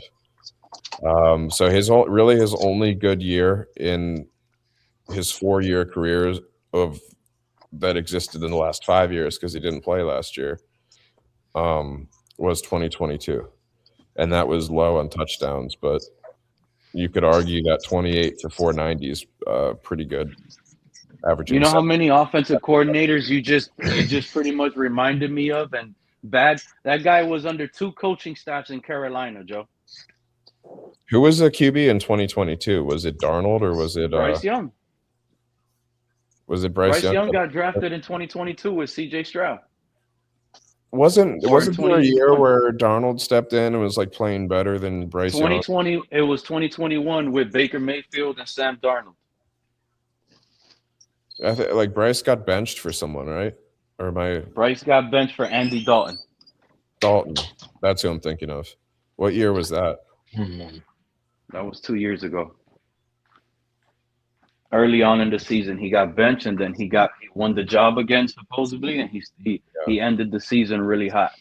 Yeah. So there's nothing really impressive about his stats. I would like to watch, I guess, highlights from that 2022 year of him, but y'all talking about Terrence, right? Yeah. What school? No, I'm sorry, I shouldn't ask that. He went to LSU. I keep forgetting that. Wait a minute, that's where that's where Landry came from, ain't it? Who, Landry? Jarvis Landry, Odell, yep. Justin Jefferson. Right. Yeah. There's Jefferson, a Terrence big Marshall receiver every year. Every year going back probably 25 years. There's probably a big NFL name receiver from LSU. And he's in his prime, young 3K. I'm not gonna say Julio Jones because Julio Jones is my all-time favorite after Terrell Owens, but to be quite honest, the man has a nice skill set, and I like what he brings to the table. I already told y'all, I'm not expecting 100 catches, but if what Joe said, that's what he can add to our team with 40 catches, 600 yards. We just need those touchdown numbers to go up. We already have 1 and 2. Hey, Joe, what's currently his age? At the moment? He's 25. 25. 25. He's in his 25. Young. He's in his prime. 25. He's going into his 6th season, right? 21, 2, 3, 4, 5, 6. Yeah, he's going into his 6th season, but his 5th season played because I don't know why he didn't play last year. Did he just not make the cut? Maybe his injuries. He was released late August by the Eagles, and the final roster cuts, re-signed to the practice squad 5 days later. Released again on November 4th, re-signed on December 1st. So yeah, he didn't see any action. Did he have any injuries? So he came from the Eagles crazy, fellas? Squad. You know what's crazy? Jeff Hafley today. No injury. Jeff Hafley, our coach, today he said whatever job he would have got, Bobby Sloak would have been his offensive coordinator anywhere else. So if he would have went to Tennessee, that would have been we would have been looking for a new OC. Hafley said that? Or Halfley said that today. did he work with Slowick? He just has Slowick. Yeah, he worked with Slowick and the 49ers on the defensive side. Oh, okay. Yeah, because Slowick's first 2 years. Ooh, hey, shout out to EM Dolphin fan.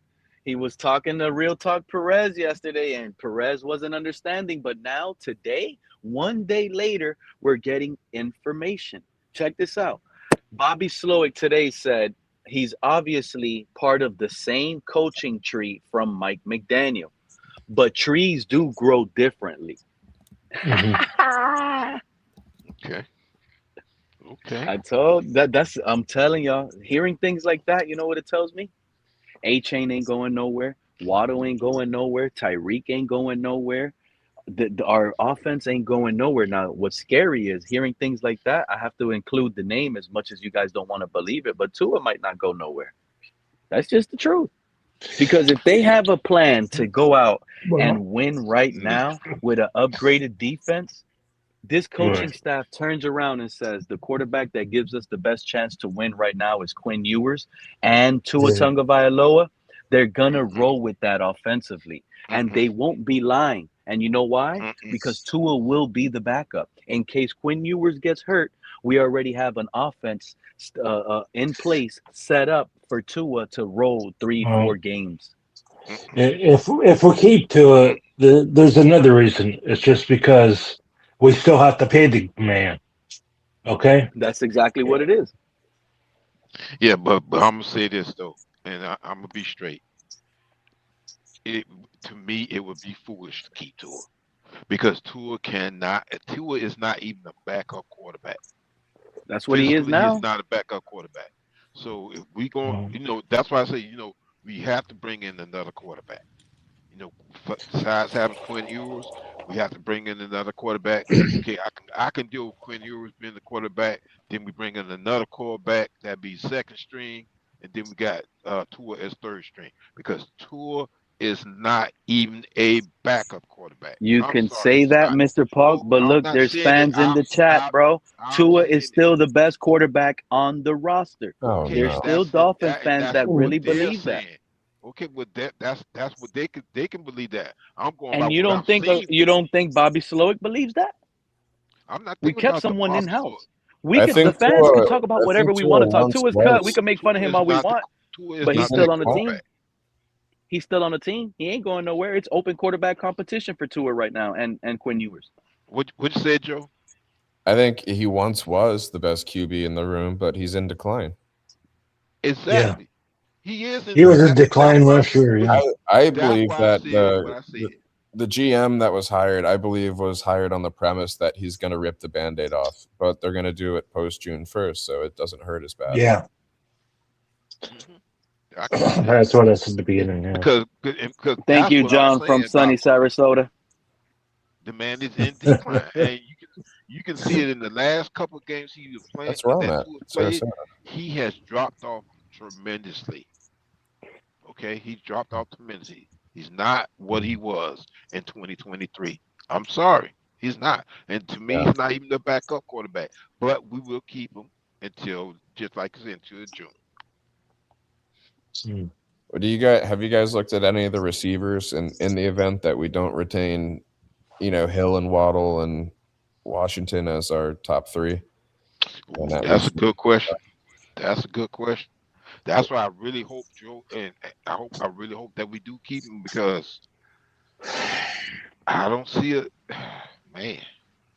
I've seen five receivers basically being mocked in the first round.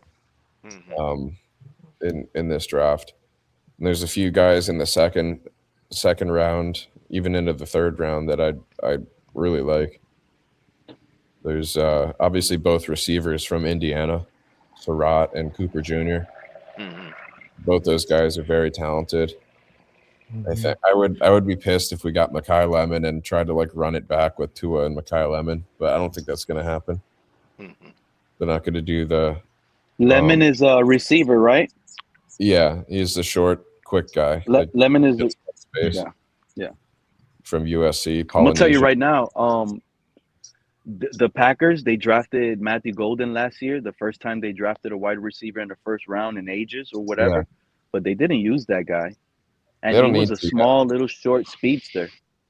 Yeah. They never used that guy. He didn't score his first touchdown until like playoffs or something. It felt like Yeah. But they it- like but those it- big got receivers. crowded, They like big possession receivers. Romeo Dobbs, their little speedster, Jaden Reed. He's just like Jaden Waddle. I like Jaden Reed. I think they took Golden because They they've they had only an use one. They only use one little small guy. Everybody else, look at their tight end. I forgot his name. Luke Musgrave. No, it's not Luke Musgrave. Luke Musgrave is the backup.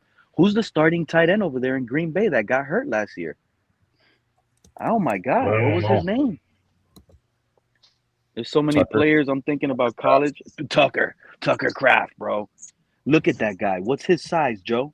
That's the type of tight ends this Green Bay Packer guy is I don't like. know. Big. He's a big blocker and he's physical. He's He's physical. That dude, he 6'5", catches good. 260. Ooh, that's the type of guys we're gonna He's have. a big 6'5". Yep. He's a I have big a 'em. feeling it may take 2 years before we get, after this year, it may take the I'm next not gonna season. lie. I'm not gonna lie. Who's the best tight end coming out of the draft this year? Isn't it that Oregon dude, Yeah, Sadiq. Sadiq? I'll take him in the. There's, We're at there's a pick few 11. others. There's We need the best guy from player at a Vanderbilt. position. There's Eli Stowers from Vanderbilt. Looks pretty good for like a 3rd-round pick. Same with No. Michael Joe, Trigg. you're not hearing me, Joe. No. I want the best one. I want the best player. Like if we're gonna get I corner, want the guy that's there on the better not Steelers right now, Darnell Washington. You watched some of the play this year where he would get the ball. It's like a wrecking ball as soon as he got it. You know what? You know what? You're right. I would love to bring in Aaron Rodgers and Darnell Washington with Yeah. Dolches. Wow, man, I want Aaron Rodgers in Miami so bad, Wow. bro. I want to Just- be able to feel super. Just Do we by- still have the same offensive coordinator? Offensive line Oh, coordinator? we got breaking news. Cap for Life reported it earlier. Now Frozen Fin Fan is breaking it here right now in front of our face. Yep, we have lost quarterback coach Nathaniel Hackett. Now that's leaning towards us not getting Aaron Rodgers. Oh, What if he went to the Cardinals? Who? Aaron Rodgers? Yeah, a lot of people go to Arizona to retire. Oh my goodness! I mean, with Aaron Rodgers' ego, I'm Yeah. quite sure he wouldn't want to go to a team. Yeah. I can't say that. Well, say that, if Aaron Rodgers has arthritis problems, Arizona would be a good place. I'm telling you that right now. Just for arthritis. Well, Well, I'd rather see him with Miami than Arizona. Okay, so then who's available for QB coach? Or we wouldn't grab Bevel and extend him, I right? hope we don't bring back Bevel. No, I hope the Jets get Bevel. Isn't it weird how the Jets are always sneaking around the guys that we let go? Well, I got a little history for you, Joe. That used to be the New England Patriots. Whenever we used to let players go, that's where they went. Yeah. They went to the Patriots and they balled out. Wes Welker. We had a running back name. I forgot his last name. His name was Sammy something. He went to the Sammy Knight? Was he a running back? No, Sammy Knight was a safety. No, we had a running back whose first name was Sammy something. He went to the Patriots and he kind of balled out for a little Morris, bit. But Sammy Morris. might Sammy be, Morris. yeah, it might be Sammy Morris. But yeah, I don't know what team it is today. Might be the Jets. I don't know. And I hope Ken is not listening right now, but the GM for the Packers just confirmed that Malik Willis won't be coming back to the Packers. He will So that not? means he won't be He will coming not. back to the Packers. No. So he's That He being said that said, he said Willis will be going to a team that allows him to compete for a starting job. That's exactly what Gutekunst said. so he's available. That's that us. sounds That's like exactly us. That sounds like Not for us. He could be for us. Oh, who knows? There's still other teams with quarterback competition, but Yeah, since we're the yeah. Miami Packers or call us the Green Bay Yeah, Dolphins, that's it that's definitely right. sounds like us. If Yeah. this QB room ends up as Ewers, Willis, and like Drew Aller, or someone No, like it would Nussmeier be or someone in a third round, I would have so much faith in this GM. it would be probably Willis going above Ewers. Like I'm assuming No. Wilson's done. I'm assuming Wilson's no longer a Dolphin. Was Willis a backup?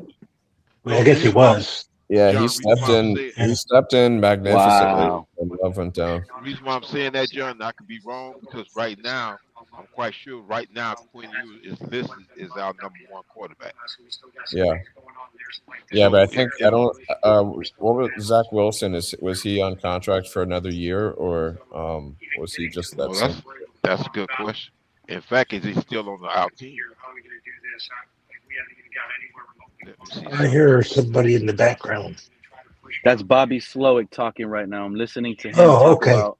Go ahead. It says It says Bobby Slowick talks about Tua Tagovailoa's future in Miami, and later says that he believes the quarterback can bounce back. What have I told y'all, bro? What have I been?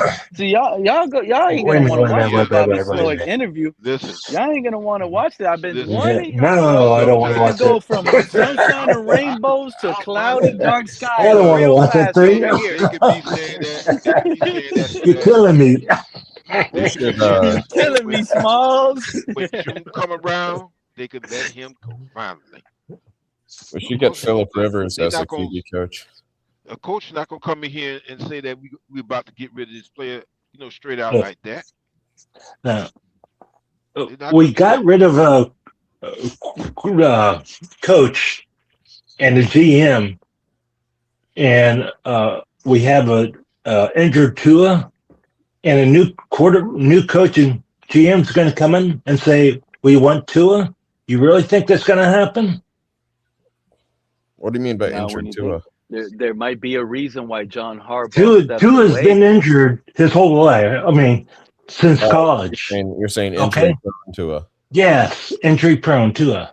Yeah. Yeah, I agree. Now they may keep him just because they have to pay him, but Exactly. And if he ends up winning the quarterback competition, we may see Tua week 1 versus He's not the going to Patriots. win the quarterback competition, Pete. he That can't. man does not have it. He's not going to be. He's going to be a post June first cut. He'll be with a different team.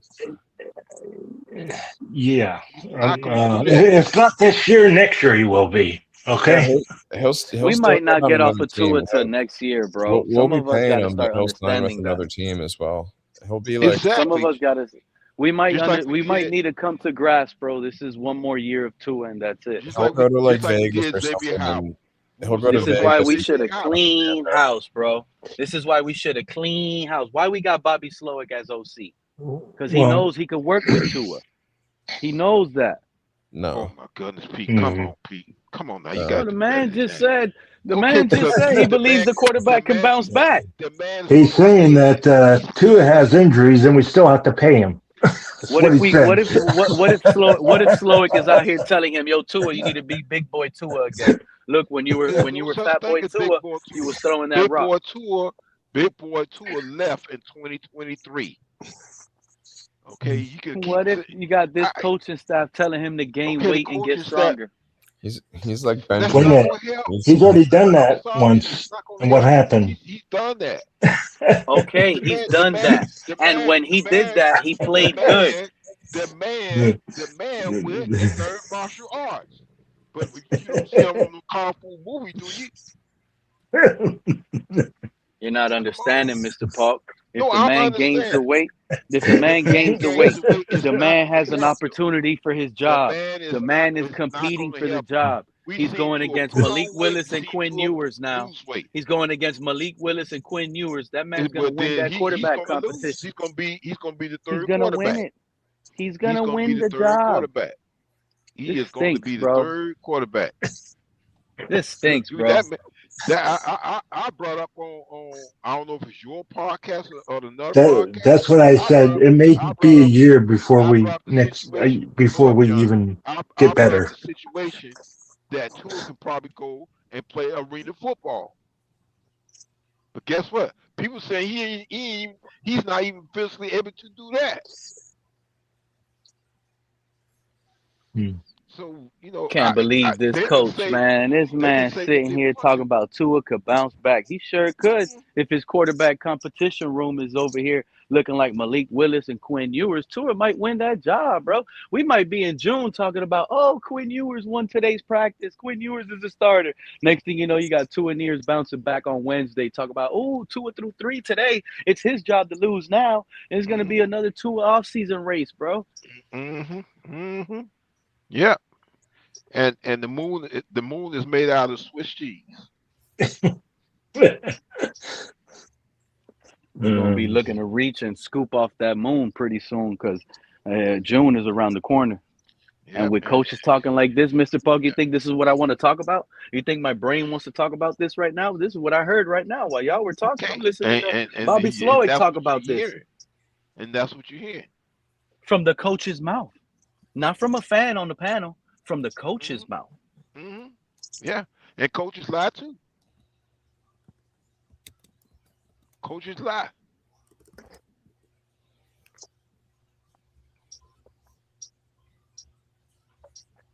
Okay.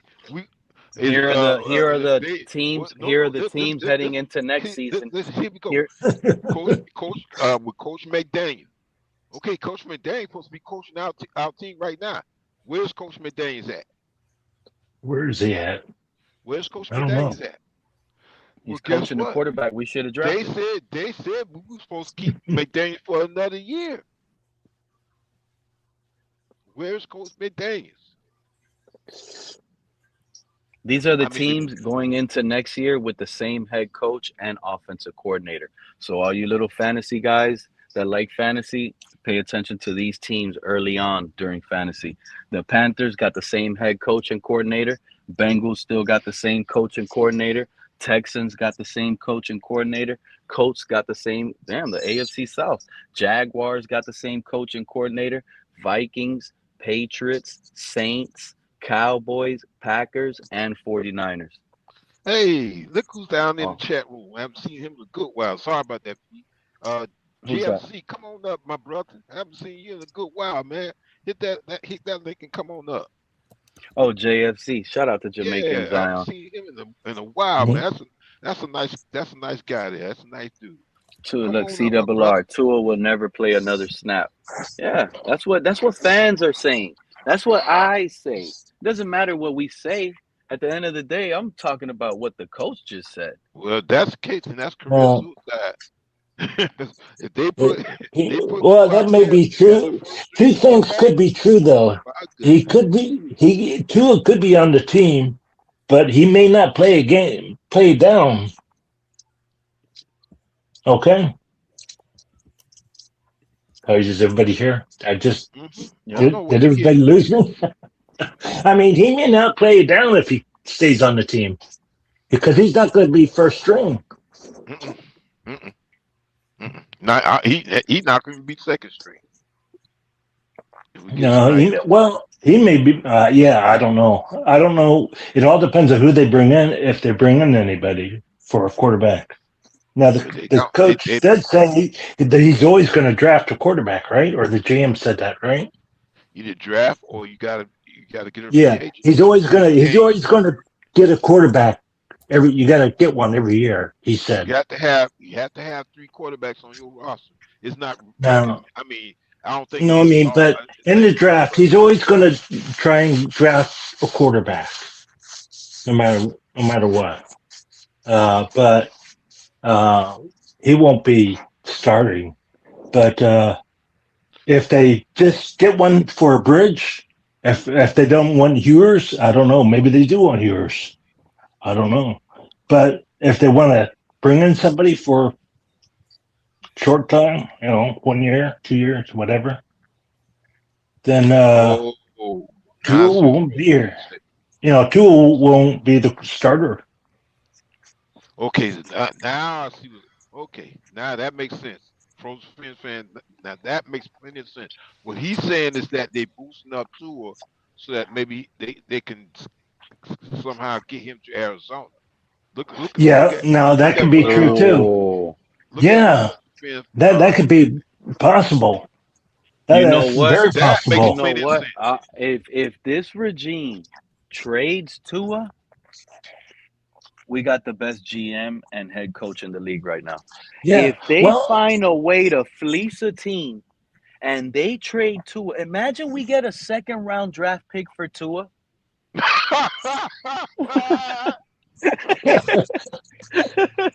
Man, don't you ever I say think that you'd get again. it. Imagine we get a second, bro. How Don't would you you ever feel say that about our again, man. team I'm up now? here trying to drink a Uh, drink of water here. You about to say that again. is Tua worth a second round? Tua's Yeah, Is he not really? worth a No. second round of bag of potato chips. with no flavor. The ones Hmm. you open and they lack in flavor, Mr. Paul gets May- you mad. may- The may- bag of chips you Maybe open, a they don't even seventh get your round. fingertips. They don't even get your fingertips dirty. Ain't no seasoning on it. Yeah. Oh my God, we about to find this regime is about No. to buy our heart. Because that was the question I The, was asking, Mr. Park. I already asked John and Joe. I want to know what you feel like. What move will shock you? Like a move like we just said. Imagine we get a second for Tua. That would be shocking. That would be breaking. Man, yeah, I But admit that would be what will shocking. shock you? That one, right? That would be shocking. But let me see. Let me think about another move that could be shocking. well, That's realistic. That can happen, and you'll be like, wow. well, Pete also asked a question. Who would shock you that would stay on the team or leave the team? What you said, John? Who would shock you that would stay here? I mean, would be here or will be leaving? Let's see. Oh man, that is a good question actually. With the That's way, but actually a with good these question. quotes that I'm reading from Barry Jackson, man, I'm telling you guys right now, don't be shocked if we run it back offensively. Don't be shocked. Listen to how y'all gonna listen to it when they start dropping, because they're dropping on Twitter by clips, but soon the whole video will drop on YouTube. Hmm. But don't be shocked. We go up week one, and I'm not gonna say Tua. I'm gonna just say Quinn Ewers. But Quinn Ewers Okay. is out there, and he's throwing it to Tyreek Hill, Jalen Waddle. He's throwing it to Waller. He's throwing it to A Chain. We He's bring Hey, the throwing it to Waller. same Dulcich. offense. He's throwing it I to was trying to Dulcich Dulcich. is remember throwing it to Waller. I Dulcich. forgot. Yeah, You know What what? if As we much as the I big might not strong like to black talk, guy. Hey, as what long if as we I listen get might, here. Pitt? What I if we might get not like this Pitts? move either. What if But we don't get be Pitts shocked. as It's a Alec tight Ingold. end? Alec Okay, we Ingold is get still on the o- team. okay, we get Pitts. Um, and What what if we get we have Pitts? now we have three tight ends because you're gonna have Dulcich, Hmm. Pitt, Or did we get a Pitts? and maybe wait a minute now we forgetting about Julian Hill because I think we still And you got know what? Julian Hill. Y'all think it's possible that this coaching, Jeff Halfley and Sullivan, they gamble on their expertise and they start trading away guys like Sealer, like big names on defense, because they feel they would know how to replace it quick with their selections, and we load up on offense and we trust Halfley to build a new defense? That's a good route to Well, go. Anything is possible. the coach is a That's all I'm gonna defensive say. coordinator. Was a is defensive guy. He should know Yep, how. Yeah, because exactly. So he we gonna should be start. making We, defensive you plays. know what, Joe? Calls. Joe, I'm bro, sorry. Joe, you're spot on, bro. What? Now that I think about it like that, it's smarter to trade away Jordan Brooks. It's smarter to trade away Zach Sealer. It's smarter to trade Minka. Some of these big aging veterans that are good, so we Yeah. can get capital, because we need you, Halfley, to find these replacements in the draft.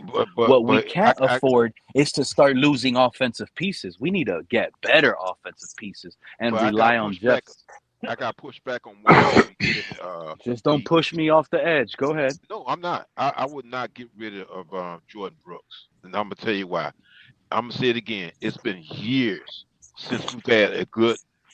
Right now we have basically two good inside linebackers, Jordan Brooks and Mm. Terrell Dotson.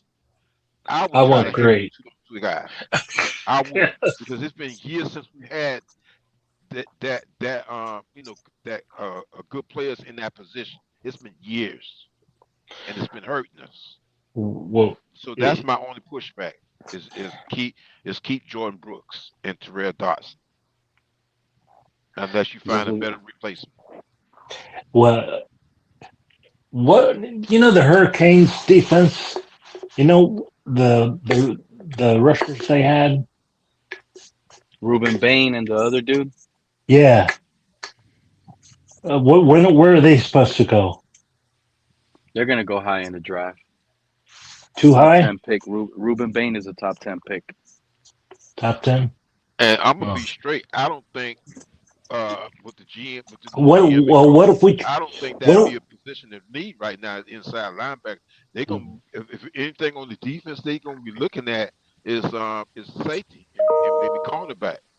If we traded Sealer or something like that for a top 10 pick and get Bain or the other guy, would you be happy? I mean, what position Bain play? The Okay, Pete, help me out. I mean, Defensive Was it defense? It's defensive. No, yeah, it could be. Yeah, if he, he could probably switch. Yeah, you get him. Hmm. We need edge anyway. I mean, but He's better than Chop Robinson. He's better than Chop Robinson. He's more physical than he's more of a more physical and fast. He's faster too. He's faster than Chop. I don't know if he's faster. I don't know if he's fast. But he's more physical. He can power right through. But I've seen him tackle go through two hands. Y'all, I know y'all down on Chop. I've been down on Chop, but the man could literally get a third-year explosion. Let me say this. He can have a third-year explosion. He's still young.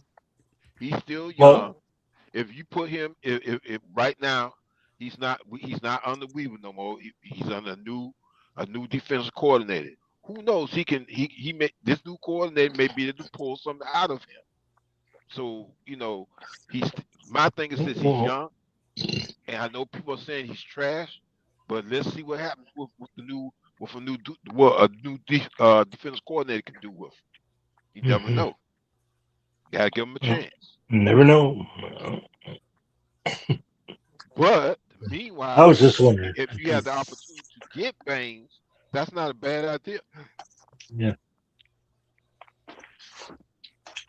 But you would have to trade somebody and get somebody that's going to, like a New York Jets or whatever. Or Hackett is gone.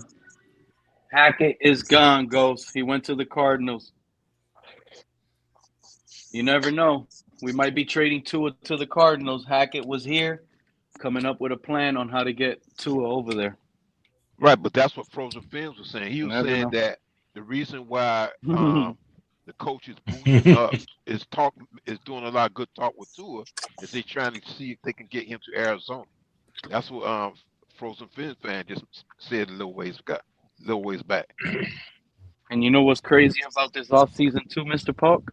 What's that? There's 10 new teams with new head coaches. 10 new teams with new head coaches. Mm-hmm. So that's even a bigger factor to sit here and try to fleece one of these new head coach teams. We might get rid of Tua. We might find a way to dump him. What up, Six? Yeah, you know who wants Tua? The Jets. I heard. No way.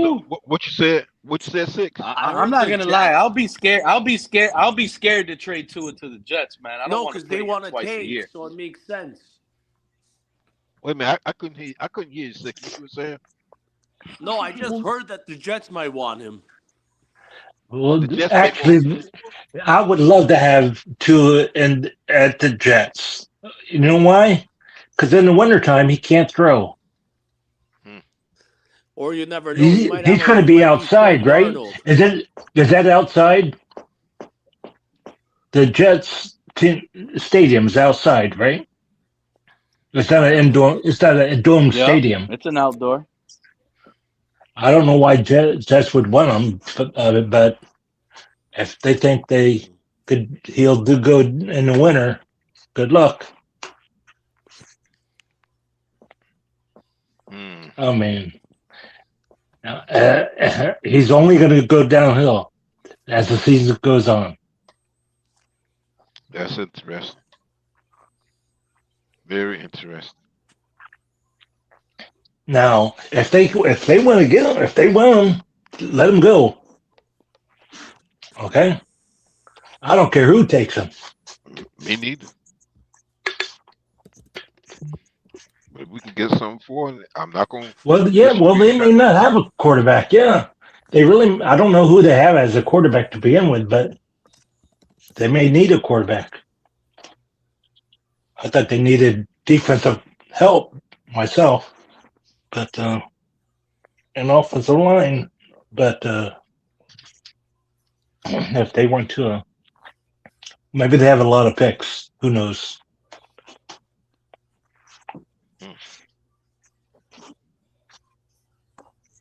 Yeah. Now, if they want to eat her money, but I doubt if they'll do that. Nah, because right now we don't really have that much money at all. To tell you the truth. No, I mean, if they want to take Tua's contract, and we won't have to pay the rest of it. Yeah, but it'd be crazy to do that. But who knows? Well, if they take Tua, they're crazy.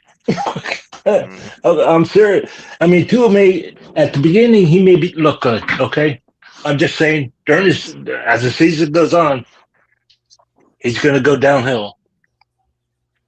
Mm-hmm. Yeah. Especially in the cold weather. Yep. I'm surprised he didn't go. I would be surprised if he didn't go to a dome stadium. That's where he needs to be. No, but see, that's why they mentioned Arizona. Yeah, Arizona would make more sense. If Tua goes on another Former team client. and does better than our quarterback, we better fire all of these guys. I'm telling you right now. You're laughing, John. But Hey, if Tua I'm goes on just another saying. team and we don't have a quarterback, and Tua's over there winning for whoever, bro, Look, coach, whoever it is, and Tua's looking good, you fire Halfley, Sullivan immediately. Is that not true? No. No. I'm not going to agree with that. No. I wouldn't do that. I'm thinking it's going to take 2 years no matter what. Because you may have a rookie quarterback coming in, or have one right now. And it's just going to be a bridge until next year. Because that's when your better quarterbacks are coming out. Okay. I hear you, John. I do. But I'm going to be honest with you. If Tua is traded, cut, I don't care. If that guy is a starter for the Cardinals, for whoever, and he looks better statistically than our quarterback, I want everything in this building fired and gone. Did you hear what I said? I said, if he goes to the Jets, that would be a bad mistake for the Jets. Because he can't play in the cold. What if he goes to the Jets and he starts the season 9-2 when it's not cold, and he loses 2 out of the last 4, and he ends up 11-5, bro, 11-6, and takes the Jets to the playoffs? Jets have more picks than we do, right? That doesn't matter. No, yeah, it does matter. I don't want to hear, they drafted well, and that's what got Tua to win those games because they hit on their draft picks. That's no excuse, bro. That's exactly what's going to happen. If he does that, okay? Because it's not going to be Tua. It'll be his help around him. Gone, bro. I don't want to see Tua starting on another team, bro. I don't want to see Tua starting on another team.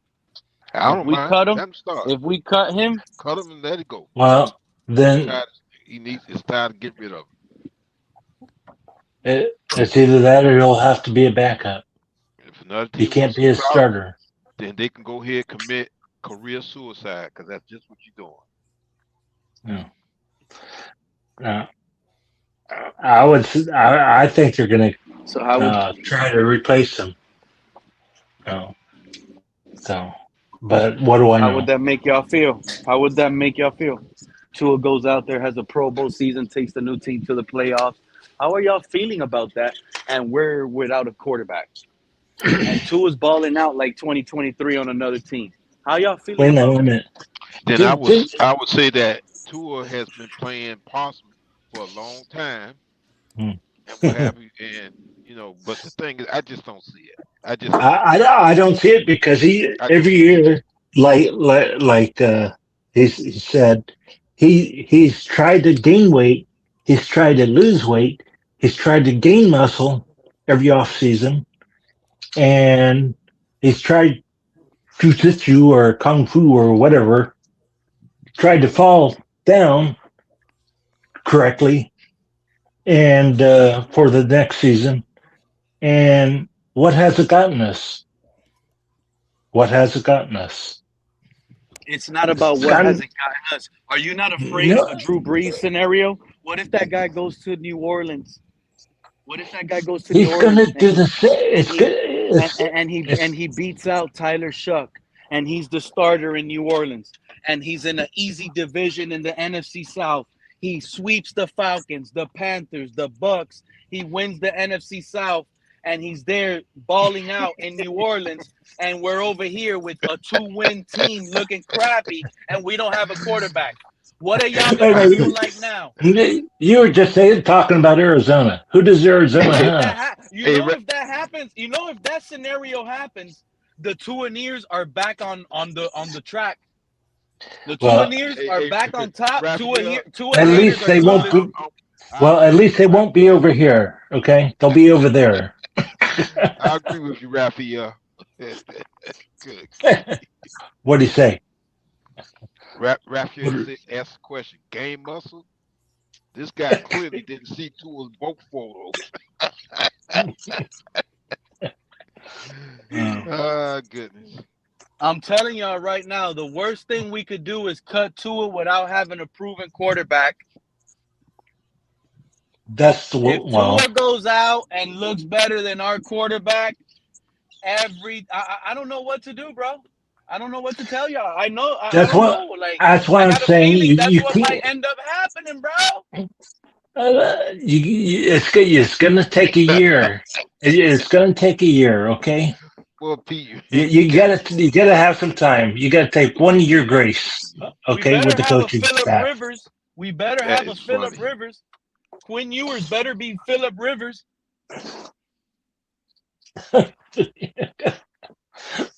Oh, well, Think about I'm not it. gonna. I'm You think not gonna this be. regime was prepared? They literally came in this year thinking we got our guy. They came into the season thinking we have our franchise quarterback. They didn't decide to jump off Tua until they fired Greer mid-season, bro. You think that gives us enough time to find another franchise quarterback? Because Stephen Ross came out and told us I wanted to start this process early. You can start I think it's gonna give you time to get a bridge quarterback. And another team might have found their gem in Tua. We just gave away a franchise quarterback, and we're still in the bridge process. We're bridging. Wait a minute. We did not give it. We're the team that develops the quarterbacks for 7 years. Then we send them out. We send them out to winners to win a Super. Bro, we developed Ryan Tannehill for 7 years. Are we about to be in a Ryan Tannehill situation again? Tua goes to the Colts. He's over there winning divisions and probably AFC Championship games like Tannehill. Tua did not reach what Tannehill reached. He never did. Because he's been developing for 6 years in Miami quarterback farmland, bro. Where we train. We're the new develop quarterback team for 6 years and get them out of We're here. They're 7, we're so the they can AAA flourish team. Is that elsewhere. what we're the farm team for everybody else? Is that what you're saying? We're the quarterback farm team, 1,000%. If Tua, bro, that will be 2 quarterbacks we developed for 6 years. We let them go, and they flourish elsewhere and had career stellar. Ryan Tannehill was big. They were calling it Tennessee Tannehills. That's what they were called. If he goes to Atlanta, It was called the that's Tannehill a Titans. dome stadium, and he might do better in Atlanta than it would Arizona. I don't know. I don't know what Arizona has as far as wide receivers and Pete tripping off the day. running backs. Yeah. Nah, Mr. Paul, because I could see Tua doing a little move No. like that. Like, I don't want to be in Miami no more. It's easier. Because Tua rubs me like that. He wants it where it's No. easier. You know what I'm saying? So he's But- ready but to the- go. But He that- would like but to go Pete, to the Saints, That means and that's so an that easy means that- division. And he gonna pop off. He's gonna so pop that off, means that bro. he's been playing The- possum all these years. I mean, Yup, not all these playing years. possum. Yeah. Because he ain't Yeah. like nothing about Miami. You wanted Tua off the team a long time ago, Pete. Yes, Come I on. wanted Tua off the team a long time ago. I still want him off the team. But John, are you hearing the part where I'm saying, what if this happens? Because Yeah. only because Yeah. I don't like him, only because It- I don't like him, only because I tell y'all Tua is not gonna make another roster. Do you know what would if we happen? get rid of this guy It would be and the he does, same thing as last year. Okay, nothing's changed except for we have a bridge quarterback. Okay, for next year, and next year we're going to draft a quarterback, all I want to know, John, and the year after you that we're said going to no draft a at quarterback. first. You said no at first. I want to No know what? now if you've changed your mind now. If About Tua Tua? goes to the Cardinals and he is lighting the league by storm, he's winning games. Marvin Harrison Jr. balling out. Trey McBride balling out. Michael Wilson balling out. He has Arizona on fire. And we're stuck here talking about, oh, we play the Patriots on Sunday. We're going to lose, guys. The Patriots going to beat us. But yeah, we got no shot. We ain't got no quarterback. You don't think? Do you think we had it? Wait a minute. We played these the coaches should Patriots be fired twice and this every GM should be year. fired? I'm We asking played you a the question, John. I'm You told I'm me telling- no I'm earlier, and I'm I'm gonna shocked. answer it. And I'm shocked you said no, bro. So if Tua No, balls no, out, but this regime cuts Tua. He balls out in Arizona. We are stranded with no quarterback. We suck, John. You don't think John Sullivan should get fired? Halfley should be fired, bro? no, because we just fired him. You got to give him 1 year grace. Okay, we gave Mike McDaniel 1 year grace, at least, or 6 years, or whatever it was. And what has he done? We fired him. We fired Greer, which was he picked the wrong players. A lot of this is You know what? Wait a minute. Do you remember last time I was? backfire. When I was here last time, I said Greer, when he picked players, he drafted. He didn't draft. Well, he drafted, but he also got shiny toys. He did it. He built the team from the outside in. Remember I said that? I don't know if you remember, but I did say it. I'm about to go rated R, Mr. Paul. My next title built, might be cursing out the Dolphins. We better Now- not cut Tua. If anything, Greer- we better trade him. Listen to me. Greer he built the team from the outside in instead of inside out. He did that all the time. He did it the wrong way. What we have now is a team like Green Bay. Well, will be. He's going to build it from the inside out. But if we don't have a good quarterback in the draft, if any left, he may get a quarterback, but if there's not a franchise quarterback in the draft, you got to wait till next year. Okay? But we can build from the inside out. Okay, but it's going to take time. He may trade players just to do it, but it's not going to be a flash in the pan. He may get one player from that costs some money, okay, from free agency, but otherwise, it's going to be a boring draft, and What that's would you how Green prefer to Bay do? does What it. would you prefer to do, John? Sign Right now. one all pro. Wait a minute. If let's say if we have this option, listen to this I option. want to know. I would because No, but Green listen, let me Bay, ask you: the would way you Green prefer to Bay does sign it, one all pro I player will. at because we could afford it, but just one good one, or would you prefer this regime to sign three? How can I say it? Good players at three different Great positions. players, and the draft. You mean?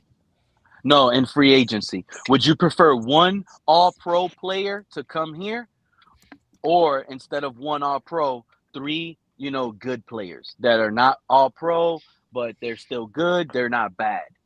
One. You would prefer that Then, one then you go dominant in the player? draft. Then you go in the draft. Okay, because there's better players, younger players coming up that are I better. I prefer 3. Well, you can't afford three. That's No, what in a was sense, let's wrong. say That's why we but got. That's why we're in a to a hell cap right now. I mean, Tua got the bag before he should have had the bag. Okay, everyone said we should have waited until one more season before they gave him any money because he got injured. The year he got paid again. Mr. Park, So I don't know what's gotten into me, but I'm afraid of Tua just balling out somewhere, bro. And we're just stuck in the middle with nothing. I ain't. Yeah, I we should hate have. this too. Everyone should have that fear, whether you hate Tua and want him gone or not. You should have that fear You that we're better. now end up looking like the chumps. I thank well, you, Joe. Because I'm being Yes. serious, bro. It might be a joke because we hate on him over here, but Our if it our backfires on franchise us, staying in Miami relies on Tua not performing well wherever he goes. yeah. And it They're also gonna goes pack. to They're show gonna that pack things up and Tua, move. You and it don't also think goes that's a that Tua is decision they're very good looking at at, playing Joe? possum. You don't think they're thinking that? Like, yeah, he maybe had bad luck. they're He had a bad Oh my season last goodness! year. Come on, maybe He man. had a they're bad trying to season find the last right. year. But Well, if we do maybe they're get rid trying of the him, right if we do team. get rid of him and he balls out, how is that going to look on us, our Well, evaluation? that's not gonna be our word because I'm gonna be straight. I think Here right goes a now Tua these hater. guys are Yeah, trying let's to hear a figure Tua out hater tell us it's how to not his get word. how to Go get ahead, rid of Mr. Park. Tua. I think these guys are trying to figure out a way to get rid of Tua. If not, they're gonna try to figure out. Okay, well, you know what? We're gonna go get another quarterback somewhere to be second string behind Quinn Ewers. That's what I'm thinking. Now, also too, Joe mentioned, if I'm not mistaken, that they may be doing all this to cut Tua by June. Also, we just saw what Frozen Fins fans said that they may be boosting. The coach is speaking good about Tua because he wants as they saying that Arizona may be interested in Tua going over there. So it's different So scenarios, but what I'm trying to say so is this: while I'll say the Tua Tua haters may. over here, so the Tua haters over here, Mr. Park, loudly, like myself, I easily tell everybody, ha ha ha, Tua will be cut. That's cut. That's cut. But look at what we're hearing now, February, right before March, how Frozen Fin Fan, like you pointed out, put in the chat that there's teams interested in trading for Tua. How this could be a boost and boosting up Tua's trade value. Bro, in our Well, reality, Tua probably doesn't need that. And look what they Ghost One probably in the chat said right now, which I completely agree with that while I'm speaking. I don't think both sides are already decided that this is a done deal where Tua's going to be out of here. Because let me tell y'all something 10 new head coaches across the league, if a few of these teams are willing to trade for Tua, this might be a avenue where this regime says, bro, there's 10 teams in the league that want Tua right now. Mhm. What is going on, and why are we just easily getting rid of a quarterback? Look how he played in Oh 2023. my goodness. Here we If too go. many teams are The- interested, Here we it go. might pause trade negotiations where we leave it open for Tua to compete for the job. Mm-hmm. Yeah. Mm-hmm. the only way I think we were going to keep him is because we have to pay him another year. Okay, I'm serious. We have Lucy to loves pay him that another insane year. joke. And look I what love John. look what CC double R said. Look what CCRR said. I love Yeah. it, John. Negative trade Oh, value. John just locks us into the statement he's making with that. Okay. What you said, Joe? My favorite part about every John take when he says, "Okay."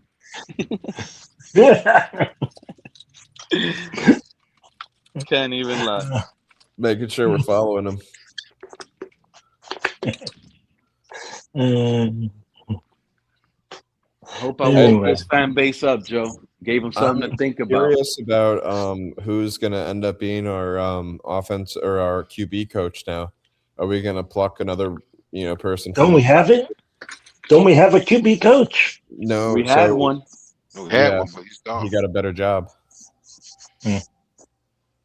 So now we got to be looking again. It's kind of late in the search to find someone, but I saw. Hey, but hold up now. I know it sucks we lost our quarterback coach, but is that not a good indication already? Bro, our coaching staff is killing it. They're killing it. We had We someone just- at QB coach that was worthy of a higher position. Yeah. Yeah. Since when, bro? I guess. Since when? Yeah. And I know it Well, never true. got life in it, but it was pretty much a done deal. It was almost like the Mike McDaniel deal. He was going to be the Chargers OC unless he picked a good team to be a head coach of. You know what I'm saying? Maybe Did that. Aaron Rodgers? Our head coach, it would have been a natural move. It would have been a lateral move if he would have got a head coaching job. But we lost. We Yeah. fired McDaniel. He went to OC. Our coaches and everybody else that we lost, they downgraded. Weaver, he did a lateral move. Defensive coordinator for Baltimore now. He didn't upgrade to a head coach. Our coaches No. in these couple past years, they've never been upgraded at their position. We've been losing coaches, and it's been hard for them to find jobs elsewhere, except for Mike McDaniel and Brian Flores. And look at the avenue Flores had to go to. He downgraded. We just hired a quarterback Mike coach McDaniel with this new downgraded. staff. John, but hear me out. We just Yeah. hired Nathaniel Hackett pretty much as a quarterback coach not too long ago. That was going to be his job. We hired him. Yeah. This regime, John Sullivan and Hafley hired him to be the quarterback coach. And we already lost the coach under this regime to be at a higher position elsewhere. That's a really good look on these two guys, bro. Is he a coach? Yep, he's an offensive coordinator now. He went from us we hired him to be a quarterback coach.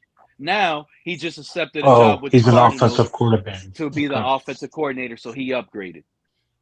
So our coaching staff is losing coaches that are getting higher jobs elsewhere. Was he from Green Bay too? No, Nathaniel Hackett was from New York, and yeah, he was from Green Bay. He was the offensive coordinator in Green Bay with Aaron Rodgers. I'm actually surprised he Aaron Rodgers moved was over there. I guess he did for the money, but I was surprised he didn't stay with the coach and GM. Because there's an avenue of you becoming a head coach faster from an OC position than a regular quarterback coach. You know what I mean? Mm-hmm. Well, that's how. Well, look at Mike McDaniel. He went from what was that, running back coordinator? He was run game coordinator / offensive coordinator, but he wasn't calling plays. But they bumped him up to OC because that was an avenue. He's in the Chargers, right? You know why the 49ers did that, right? You don't remember? Oh, the 49ers. Let me remind you. Yeah, because he was a run game coordinator with the 49ers. Listen to this. He was a run game coordinator with the 49ers. Brian Flores wanted him to be the offensive coordinator over here in Miami. When Brian Flores tried Mhm. to get him, the 49ers and Kyle Shanahan, since they're best friends, he turned around and poached the deal. He cock blocked in a way. Excuse my French, but he pretty much jumped in and said, bro, if you want to go with Miami and Brian Flores to be OC, that's good for you. But you can stay here and we'll bump you up to OC here. You just won't call plays. And he says, you Boy, know what? I'd rather stay here with you, be OC, offensive coordinator title, and you could call the plays, and I'll be here calling plays when you ask me to. I would have rather had Mike Medina as an offensive coordinator calling plays. Well, not calling plays, but Under Brian Flores, right? under Brian Flores as a coach. Yeah, Okay, Brian I Flores. know you you missed yesterday's live stream, John. And Yeah, yesterday I it went for missed it. 10 I hours. didn't hear it. I No, it didn't was hear it. we went on a marathon yesterday. It was wonderful. But in that live stream, there's a like a 30-minute segment there where we were talking when I was trying to tell the fan base that Halfley kind of reminds me of this Brian Flores guy. He Mhm. reminds me of Brian Flores. He's gonna run it. He's gonna be like almost like a Flores in a way. He's gonna command the defense, and he's gonna let the offensive guys just run their offense. And we'll see Yeah, how that works. We'll see how that works. but he won't be. Yeah, he's probably not going to be. I mean, the players will connect with him probably better than he would Flores. I know I know a lot of players like Flores, but I think he's going to have respect on the defensive side. Plus, he's going to. You know how I know Brian Flores is gonna be a one of the best head coaches in the league. Well, Because yeah, because if you pay attention, players love playing for Brian Flores. The people Yeah. that don't like Brian Flores are the other coaches that are on the team. oh, Brian right. Flores he don't care, bro. Brian Flores don't care if you're doing a dirty bad job and he don't like what you're doing. You could be a He gonna tell you linebackers coach. Brian Flores is gonna tell you right in your face, bro. Hey, you're doing a shitty job. And there's exactly. people in this world Uh, that take that as he's a terrible person. He thinks oh he's doing a no. terrible job. No, you're doing a Uh, terrible job, and I'm not listen, afraid to tell you. And players love no, that. that's not But what I meant. other grown men with kids and wives, and they're just positional coaches, or they might be another coach, they ain't gonna like Brian Flores because Brian Flores is so cocky and confident in himself. That's what I like about Brian Flores, by the way. I'm with you on that. Yeah. Well, Halfley is coming this out. He's coming out that Halfley way is, in a way. yeah, some way I could see him doing that. I mean, if he did a good job in Green Bay. He's always been in the playoffs, I think, right? He's been in playoffs more than not. I mean, more often than not. Has he not? Yeah, he got Halfley? bounced out of the playoffs. Oh, Halfley, yeah. No, I know, but Packers he are was always in in the he, playoffs. yeah, they were always in the playoffs. And he's going to bring the Dolphins to that point. But I mean, They got bounced they out of the may, playoffs 2 years in a row. Like if we're gonna talk Halfley, you want to talk Halfley, bro? Halfley allowed what 24 points to the Bears in the fourth quarter and lost that game. Y'all want to well, really get down wait a and minute. dirty? Do We you could get realize that? negative on Halfley Wait a now. minute. Wait a minute. Wait He a lost minute. the You playoff got. game because of his defense. No, it was because of the kicker. Actually, Oh, it was here we go. 3 points. Okay, it was How the many kicker points that did the missed. Bears score in the fourth quarter, bro? I don't care. I don't You don't care. care? No, because they would have won the game if it wasn't for the kicker. The kicker messed up. I mean, they had enough points to win. The Browns did come back, but the kicker in the Green Bay had a chance to win the game and blew it. It wasn't I want a Halfley's defense. fault. I want a Well, defense that if yeah. we give up a turnover, our defense gets the ball back, bro. Don't break because the offense broke. That's what I need Does to he see Halfley. does he play? What kind of defense does he play? Plays 4-3, right? 4-3 versatile. He plays like Was it? like a What do you mean? like a cut like almost like He Flores, got bro. He Well, plays almost okay. like Flores. Halfley, Okay. yeah, he's playing man. He attacks the line of scrimmage. He Right. has Okay. He disguises his coverages. He blitzes a lot. Good. Yeah. No. I like his I, defense compared to Weaver. It's night and day. I right. couldn't I stand remember Weaver, bro. Flores. I like the guy. I just didn't Whenever, like his defense. yeah, I know whenever Flores was playing, you never knew when a blitz was coming and who was coming. No, the thing You is, know, you he thought a always says blitz it. was no. With Brian Flores, you think a blitz is always coming. Well, yeah. Well, you just didn't know You got the where it was quarterback coming out from. there. You got the quarterback out there sweating bricks on a cold night. Yeah, and you didn't know where it was coming from, though. That's the only problem. And three guys will rush. Yeah. 8 will Tyreek drop. Hill endorsed Zach Wilson reunion with Mike McDaniels. What you over here talking about? What? No, I'm reading something from Yahoo Sports. That was 1 week ago. 1 week ago, I'm reading something that says Tyreek Hill endorses Zach Wilson reunion with Mike McDaniels. Well, that must be an old article. Yeah, 1 week old.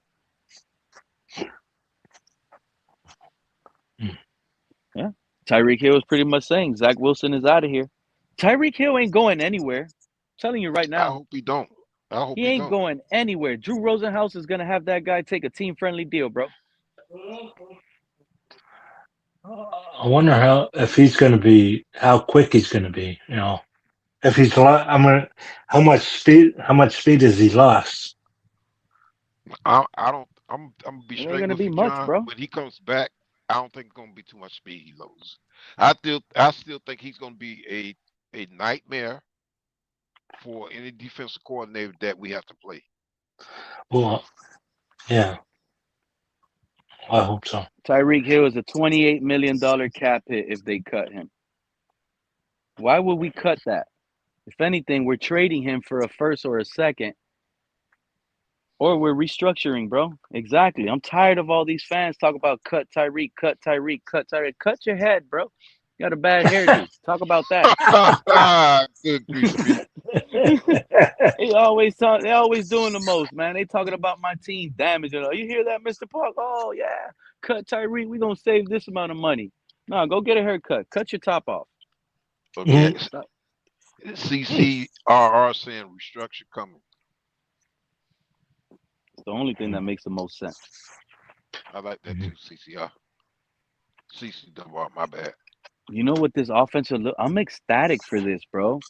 Quinn Ewers, A-Chain, Ollie Gordon, upgraded offense with a different scheme. Now, I keep saying upgraded offense with a different scheme, but guess what? I'm also saying with my other side, I'm telling you it's going to be the same thing as well. So we might get some screens here and there. I just don't think it's going to be much of that, as much as Mike McDaniel ran it, because I think we ran those screens at a higher rate than everybody else because it was Tua. I think they're going to use the tight ends more often than what we've used before. The quarterback is the one that uses the players more. Tua really never used the tight end. Who was he using? Jonnu Smith? Jonnu Smith had 100 catches, and they were all right there at the line of scrimmage.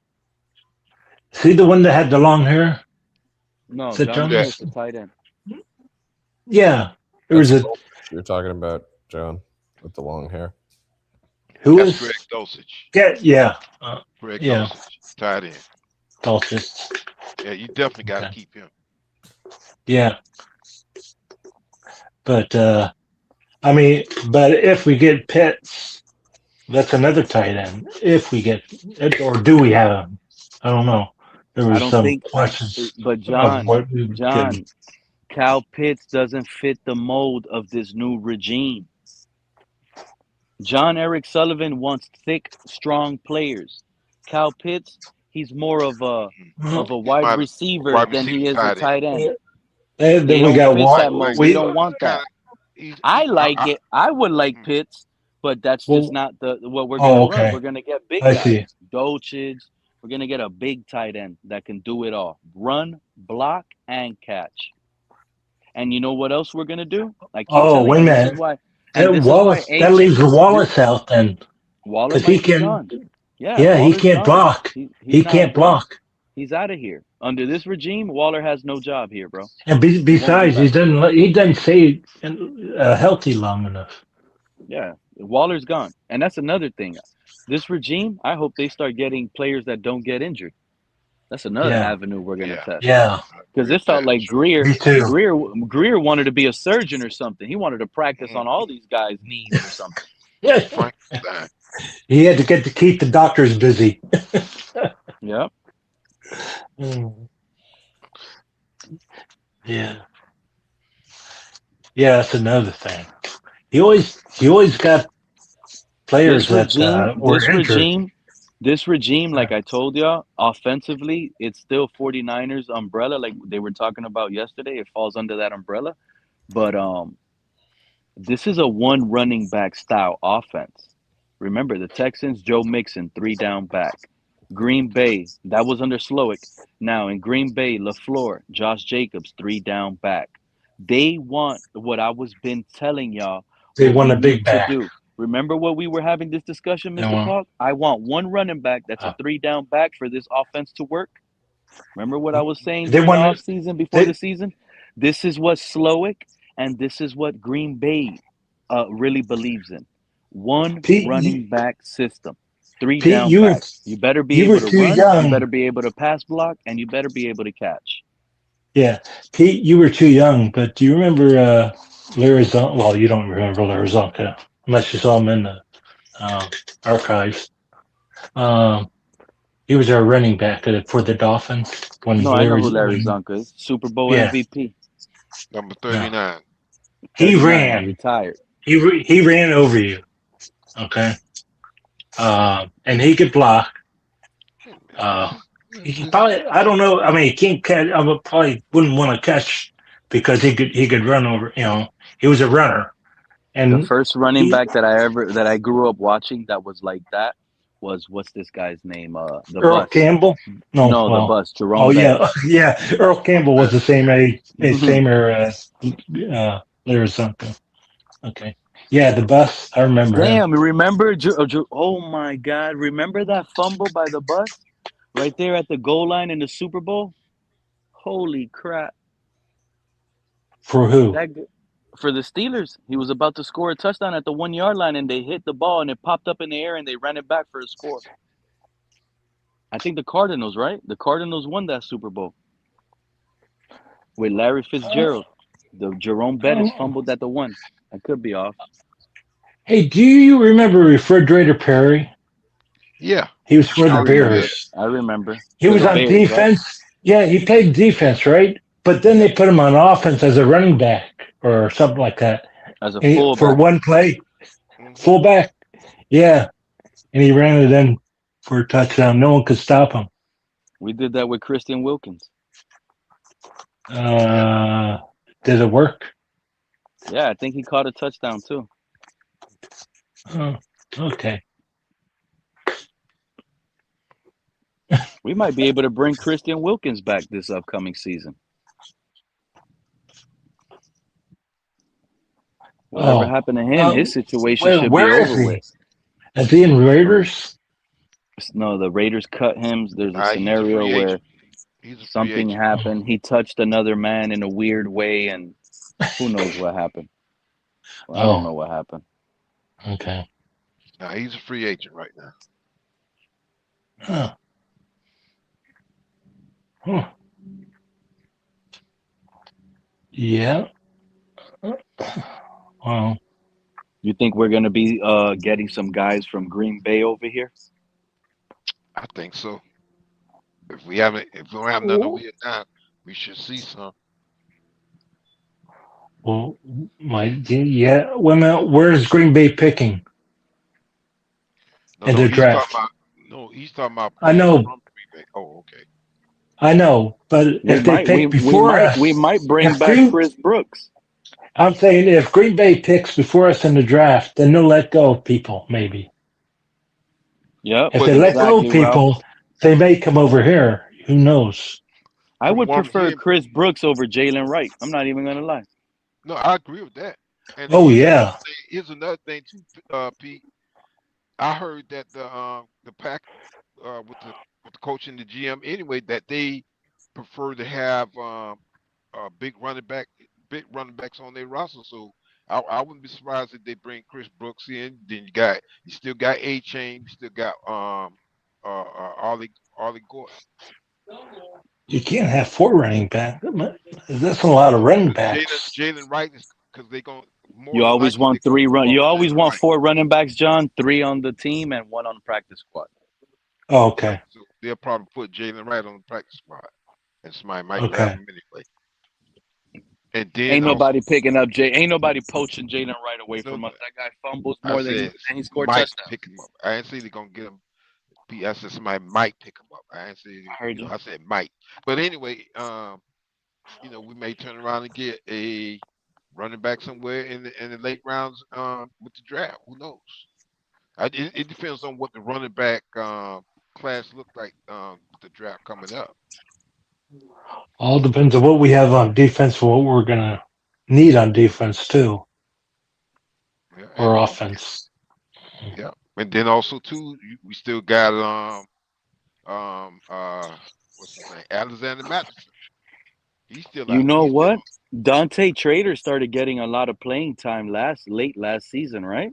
and he didn't look too bad. He didn't. And with this coaching staff, he might be a guy under the radar. We might be talking about, oh, let's draft Caleb Downs. Well, this regime might be like, we got a safety in Dante Trader and Minka. We got our safety group. Okay, Raphael, Raphael, Raphael said, Kristen Wilkins kissed dude in the Raiders locker room. Oh boy, You know what oh I'm boy, saying? There's all type of stories behind Wilkins and that. yeah. And I don't know who season 859 is. He said Chris Brooks destroyed us when we played the Green Bay Packers. Chris I Brooks didn't want us, destroyed us when we played in Green Bay. Yeah, he did. They started giving him all the carries late in the fourth quarter. Chris Brooks was breaking off. yeah, and I didn't like when we got rid of him. So yeah, bring him back, bring him back. I wouldn't mind. Like I said, put Jaden Wright on the practice squad. You got Brooks. You got A Chain. You got Gordon. That's a nice little running back room right there. There's 2 free agents from Green Bay I'll be good with. Chris Brooks and Romeo Doubs. Romeo Doubs, he's not the biggest receiver. He's like 6 foot, 6'1" max, but Hmm. he's a possession receiver. He's the guy Okay. you can count on to like get you that first down. Well, He's bring a him in. he's a yeah, he's a good possess. He wears the big head. He wears the big Oh, helmet head. right, right, That's right. him. I like Now, that. I like that he wears that because it kind of stands out. I ain't gonna even lie. I actually like Dobbs that he wears that. And mhm. then he makes good sideline catches. That's what I like about him. So if our quarterback can make good sideline throws, you could count on Romeo Dobbs to toe tap his feet on the sideline and make that catch because that's what he's good at. Now also, Pete, because this is a rumor I heard also. Is there a defensive end that Green Bay has that might be a free agent Yeah, Quay coming up? Walker. Quay Walker. They Okay. drafted him in the first round a couple years ago. They might be letting him go. They Hmm. traded for Micah Parsons. Okay.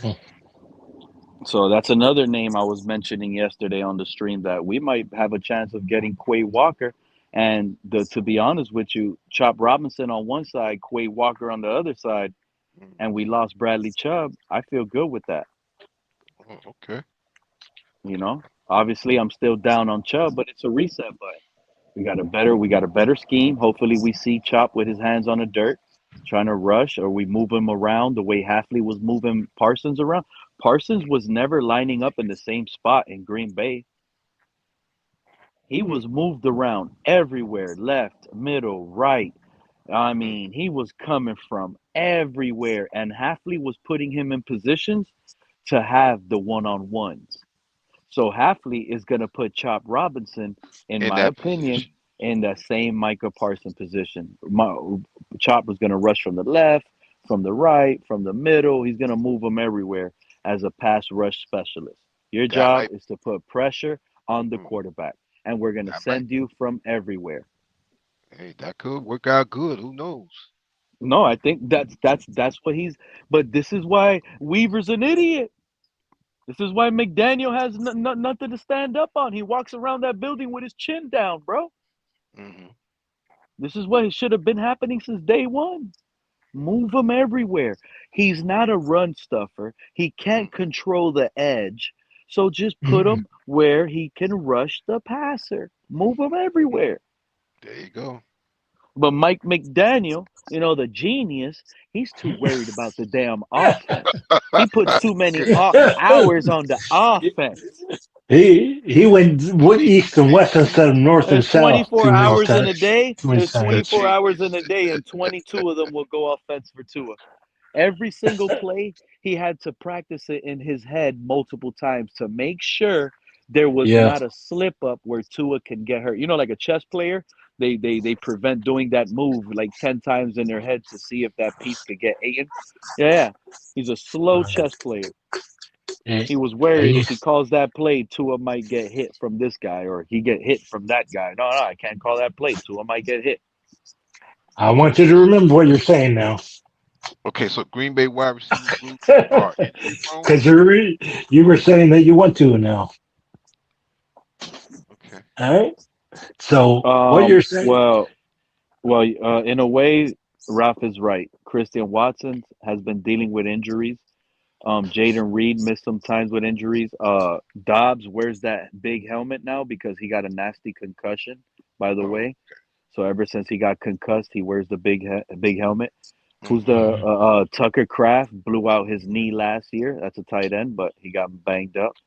Yeah, it does feel like Jaden Reed, even little small Jaden Reed, I believe he had a concussion and a foot issue. Jordan Love has had to deal with wide receiver injuries a lot throughout his career, by the way. It's not just one season. It feels like Christian Watson is missing every year at least 5 to 7 games. Yeah, but if we bring that wide receiver that you're talking about from Green Bay over here, I mean, he may not be. How should I say? He may not be injury prone because he has some guys in front of him already with Tyreek Hill, Waddle, and I guess the new big guy we brought in. So maybe we can bring that guy you're talking about over here, and he may not be so injury prone because he may not be on the field that much, or we rotate him in and out. If you know what I'm talking about. Yeah, and you know what, Mr. Polk? Ever since he's been wearing that big helmet, he hasn't sustained another concussion. So concussions aren't an issue with Romeo Dobbs if we get him. Mm-hmm. Yeah. It would be funny if we got Rodgers over here and united everybody from Green Bay to. and no, imagine Matthew Stafford retires. Next thing you know, Devontae Adams wants out of the Rams. He clicks up here with Aaron Rodgers on the cheap. We get Adams. We get Rodgers. We got Tyreek. We got Waddle. We got A-Chain. Dude, what are we doing?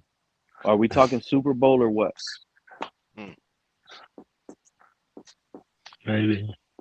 If Rodgers could stay healthy and the O-line stays solid. Well, one good thing about that, John, is that Rodgers did play a good solid The full season. Yeah. If I'm not mistaken. Yeah. I mean, he got hurt when he was What up, Cap? with the Jets. Yeah. Who's this, Cap? What's up, What's Cap? the word? Hey, Mr. Polk. Hey, what's it? Talk to me, bro. What? Nothing new, huh? You reported it earlier that Nathaniel Hackett might get that Cardinals job, and breaking news, he actually got that Cardinals job. But you know why that's not a bad feeling right now, Cap? Because we hired a quarterback coach in Nathaniel Hackett, and we just lost him to a higher position. That's an indicator that our coaching staff, our regime, our new GM is hiring top-notch coaches. Okay, so I'm trying to figure this out. We whiffed on Weaver getting picks because we didn't get rid of him as far as like him getting a promotion. So Hackett got a promotion. Do we get back compensation? You get No, get back because No, it was more. because he's not a It was more coach. He's not a head because coach. this is the hold up. thing. He You do accepted the for job, Weaver. but probably hasn't signed on the dot cap. No, but You you're know what supposed I'm to get saying? something back from Weaver though. He accepted the job, but didn't sign on the dot. So he was gonna have this quarterback job. He just probably didn't sign the contract because No, he no, was leaving it open for an offensive coordinator position that could possibly happen. no. But what Cap is talking about, I think that's with Weaver. I think because we got that we went back to Baltimore. I think we were supposed to get some kind of compensation for him. I I mean, don't know if he has to be he there ended for up like keeping 2 the same years, Mr. position Park. though. The thing is, The they only tell me way if, he has to be there for 2 years. Yeah, exactly, Raphael. I was just saying that he has to be there for 2 years for us to get compensation. The only way we were going to get compensation overnight was if he would have upgraded the position and been a head coach. look what Ritter says. Good grief. Ritter says Skyler is a free agent. Quarterback Saul 2026. Oh my goodness. Bring him home. Bring him home. Pete. Here we go. You never know. so your thoughts on I remember seeing Terrence Marshall Jr. a couple of years ago, and he was, I don't know. I mean, what do you think? I think this is the coaching staff letting us know we're not going to deal with Malik Washingtons of the world anymore. You got to be big and physical over here now. Yeah, So I like this. I like Terrence Marshall Jr. I'm not telling anybody he's going to be a star. I was high on him when he was coming out of college in 2021, but it hasn't panned out. Hopefully, it pans out with us.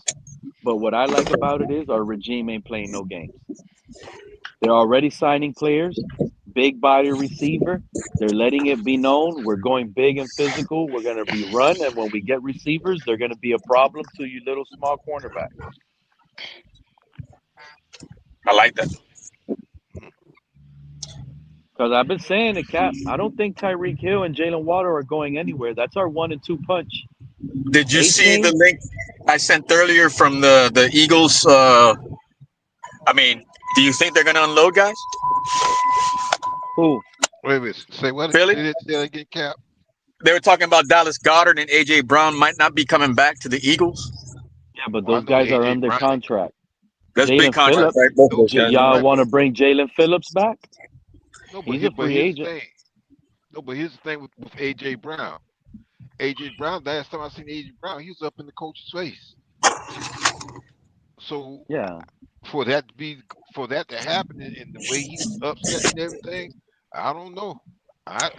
Well, I mean, I know he said he's under contract, but why would it keep a player that's not happy and jumping up in the coach's face like that?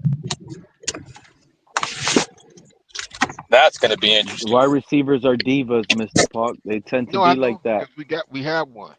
We have a diva on our roster right now. Yeah. Tyreek Hill. Yeah. Don't give them the ball. They start crying, bro. I was like that too, Mr. Park. I'm telling you right now. You didn't throw me that ball. We were losing. I was crying. I was screaming. Throw me the ball. I want to win. Yeah, man. But the only thing with A.J. Brown, I don't think. I mean, if he was to leave the Eagles, we wouldn't be able to afford him. I mean, we gotta. But it has to be a two-way trade. It has to be a three-way trade with another team in order for us to get good compensation back. I mean, Hey, Cap, you heard Slow It, bro? what do you say? He's talking about. They asked him about Tua, and he's talking about you never know. He could probably get back like the old Tua. I'm not touching that one, bro. Bro, That's called trade beef. I'm starting to think. The quarterback competition is going to be included with Tua now, Cap. I'm starting to agree with you on that. I think they're going to try to showcase what he has in order for the value to pick up, but they can't do that because they're saying if they let him even try to get on the field and gets hurt, it's going to be double the amount of like pay that we have to give or something like that, 20% on top. Because hear me out. While this fan base is easily saying cut him, remember the only way to really cut him is a post June 1st cut. That's the only way that makes the most sense. Post June 1st cut. Training camp starts Right. around June. July. OTAs are in June. Training camp July. August preseason. September regular season. This man might be on the team. They don't have to cut him in March. Some GMs cut players in March, start a free agency with a post June 1st designation, letting it be known he's a free agent. You can talk to him, you can sign him, but he won't be on your team until June 1st. Mm-hmm. So if we don't have to be in that same boat. They can just sit here and say, yeah, he's not cut yet. And they can wait until June 2nd. They can wait until training camp. They can let the competition unfold into the preseason. And if it doesn't look good, they cut him. It's still considered a post June 1 cut. And then we could do that with Tyreek too, or is he coming back? You think he's coming back? I think Tyreek is coming back, bro. Yeah, because I just seen a thing that's what 1 day old where he was Cap. talking. He was saying something about he was actually talking about Zach Wilson. His interest in that Zach Wilson. Cap. Now, I don't think about it, but they made me think about it based on what Bobby Slowick said today, right? Let me ask you, bro. We cut Tua. He goes to the Saints. He's balling out. We're stuck in third or fourth in the division. How does that look on us, big dog? Bro, I'm hearing right now, and Joe Rose was talking about it this morning. They like Shuck over there in New Orleans, bro. Like, they really like Shuck. If they decide to keep him as a backup, perhaps. But if he goes to New Orleans, bro, it'll mess with that kid's psyche, bro. I think Shuck is pretty good. I don't think he needs that over there in New Orleans, bro. But Because he was. Oh, go ahead. no, I'm saying New Orleans has the capital to play with if they want to back up, quarterback as well, right?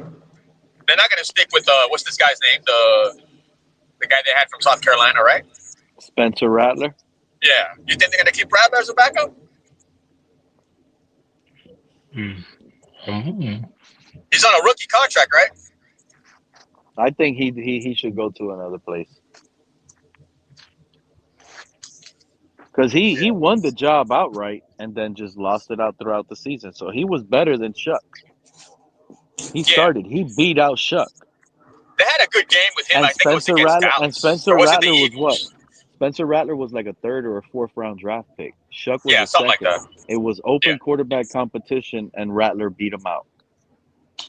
Yeah, because Show was definitely in the top 10 as far as quarterbacks go in the last draft. No, he had a nice run. The last 3 or 4 games of the season, he was putting up stats. Yeah, Shuck was looking good. He was actually climbing up the pole because you had the one that's with the Giants now from Mississippi. Oh man! Oh yeah, Dart. Yeah, Jason. So, you had Dart. So Cap. Go ahead. Hey, now you went to the 10 new head coaches. If some of those teams that need quarterbacks, they're all calling us for Tua. Bro, that's a third of the NFL, bro. A third of the NFL, bro. 32 teams. You're telling me 22 teams stayed still and the other 10 said, nah, we're going to try to do something different. I give props to those teams, bro. But there's an avenue Tua's going to get traded. You know that, right? How do you feel if Tua balls out elsewhere and we're stuck in limbo? How does that look on us?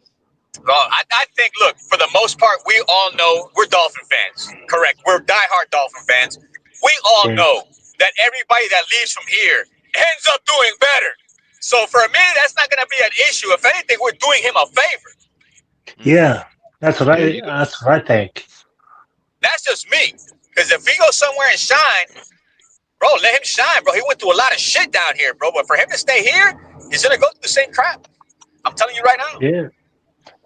That's what I think. So if he goes to Indianapolis and he starts winning games and he wins the AFC South, so that's good. That's good. Good for Tua. That's good for Tua. Imagine he beats us. Well, imagine he beats another team that we're competing with. You know what I mean? Like, it could work both ways. Wait a minute. We're doing him a favor. Wait a minute now. Let's not go too far out into space here now. I'm just look. I'm willing to give the benefit of the doubt. I'm not gonna. I'm willing to give the benefit of the doubt. But I'm pretty sure if a team has him in a scenario where he thinks he's gonna beat Alabama and throw the game-winning touchdown, that might be something might happen like that. But besides that, I think a team's gonna take a flyer on him. Maybe Arizona, but besides that, I think he's riding the pine. I just think that he's too much of a liability, and unfortunately, it hurts me to say that, but we've seen it, bro. Like, anytime he's on the field, we're holding our breath, right or wrong. Yeah. As the season goes along, he's going downhill. I mean, he's not going. There's no upside. Bro, for the Dolphin alumni to all come to an agreement and say, bro, his arm died. And then for the media to follow that after, that's not helping him down here. They're saying his arm went kaput. But we all know it goes more deeper than his arm. Yeah, it's his hip, too. I mean, his hip is still, because it's not just physical. It's his brain. It's his mental, too. Yeah. He makes a lot of mistakes. It's also mental, Joe, yeah. But look, you brought that up, Joe, and John brought it up too. But that distraction doesn't be brought up. They're bringing up the arm to counteract the other distractions. But there's more than just the arm. We know that. Yeah. Talking about the hips, you're talking about the concussion. He's regressed down to playing like a rookie level of decision making. Yeah. Oh, he's getting the ball out 2.2 seconds. Yeah, it looks great down here, but the rest of the NFL is saying, he's getting rid of the ball because he's afraid to hold on to it. Yeah. I can't. So I don't know, man. And when he throws, he has to throw at a certain spot and hope that the receivers has to be there. Hey, I'm gonna tell you now, Joe. I can't wait till June, bro. It's gonna be very interesting to see what they do. If this new front office can pull out something and get something back in return, we have to have a party on this channel on that day that Tua's no longer a Dolphin. We've all been waiting for this day for a very long time. Music and everything. Everybody, Joe, everybody except for the Tuaneers will be partying. Yeah, even the Tuaneers are welcome. Bring in. Oh yeah, bro. Hey, they can come, bro. No, go ahead. Hey, no, Mr. Polk, we'll start jamming Earth, Wind, and Fire. Everybody will come over, bro. Yeah, but the Tuaneers, we accept them because they're gonna need therapy anyway. Yeah. Yeah, bro. And once he's gone, if he ends up going somewhere else, bro, it'll finally start healing this fan base. Mm-hmm. Unless he beats us. If he beats us, it's gonna sting real bad. Yeah, but I'm used to it already. I've seen Wes Welker burn us. Wes Welker, I've seen us burn, and that hurt me more than anything. Cap. Yeah, the reason why I say that, because if Tua goes out and balls out, I want Halfley and Jon Eric Sullivan to get trespassing orders. I don't even want these guys allowed in Florida, bro. If Tua balls out, that's gonna be the flip side of the coin. If we don't have nothing, if we're there rolling out Quinn Ewers and he sucks, and now with Malik Willis he sucks, and we're losing games, that's Tua's out there, the flip side, that's what I'm saying. Like, if we don't have if Tua's balling out and you're telling me we're balling out too, I'm not gonna worry about it. I'm gonna feel like we got the better quarterback. whatever the case is. But if we're down bad and Tua's over there smiling with those beautiful porcelain teeth, bro, and I see it on ESPN, I see Tua highlights and he's smiling with the Colts logo, and then right after that episode, they do the next segment, Dolphins looking a tank, and it, bro, I want Halfley gone, Sullivan gone, everyone gone, bro. They botched it. They messed it up. And we fired McDaniel over nothing. I'm going to stay quiet if that worst case scenario does play out. Trust me, I will stay quiet because I have no other reason but to say anything, bro. If this guy comes back and haunts us, I'm going to stay quiet, bro. I have to stay quiet. I already said it in the stream. I'm not afraid to admit it, Cap. If that scenario unfolds, the two ears can call us again idiots all over again. They're back up. Yeah, rightfully so, yeah. Rightfully so. We're morons. We're idiots. We told you Tua was the man. Look at him winning division titles and playoff wins in Indianapolis. This is what we dumped away because we didn't know how to build an offensive line. I can see all of that coming back, biting us right in the face, and they're going to be proud and they're going to be sad at the same time. This time around, it might be like a rated R. They might go even worse because he's not doing it for our team anymore. So they might talk about our moms. They might call our jobs. They might. Oh my God, bro. Hey, Cap, would you like Rodgers here? I think that's another thing too. Hey, Pete, that's another thing. Now that Hackett's gone, Arizona needs a quarterback. And Arizona has Marvin Harrison Jr., Michael Wilson, Trey McBride, James Conner. They got the young. If Tua goes to Arizona, you don't think Tua in Arizona would be something nice over there?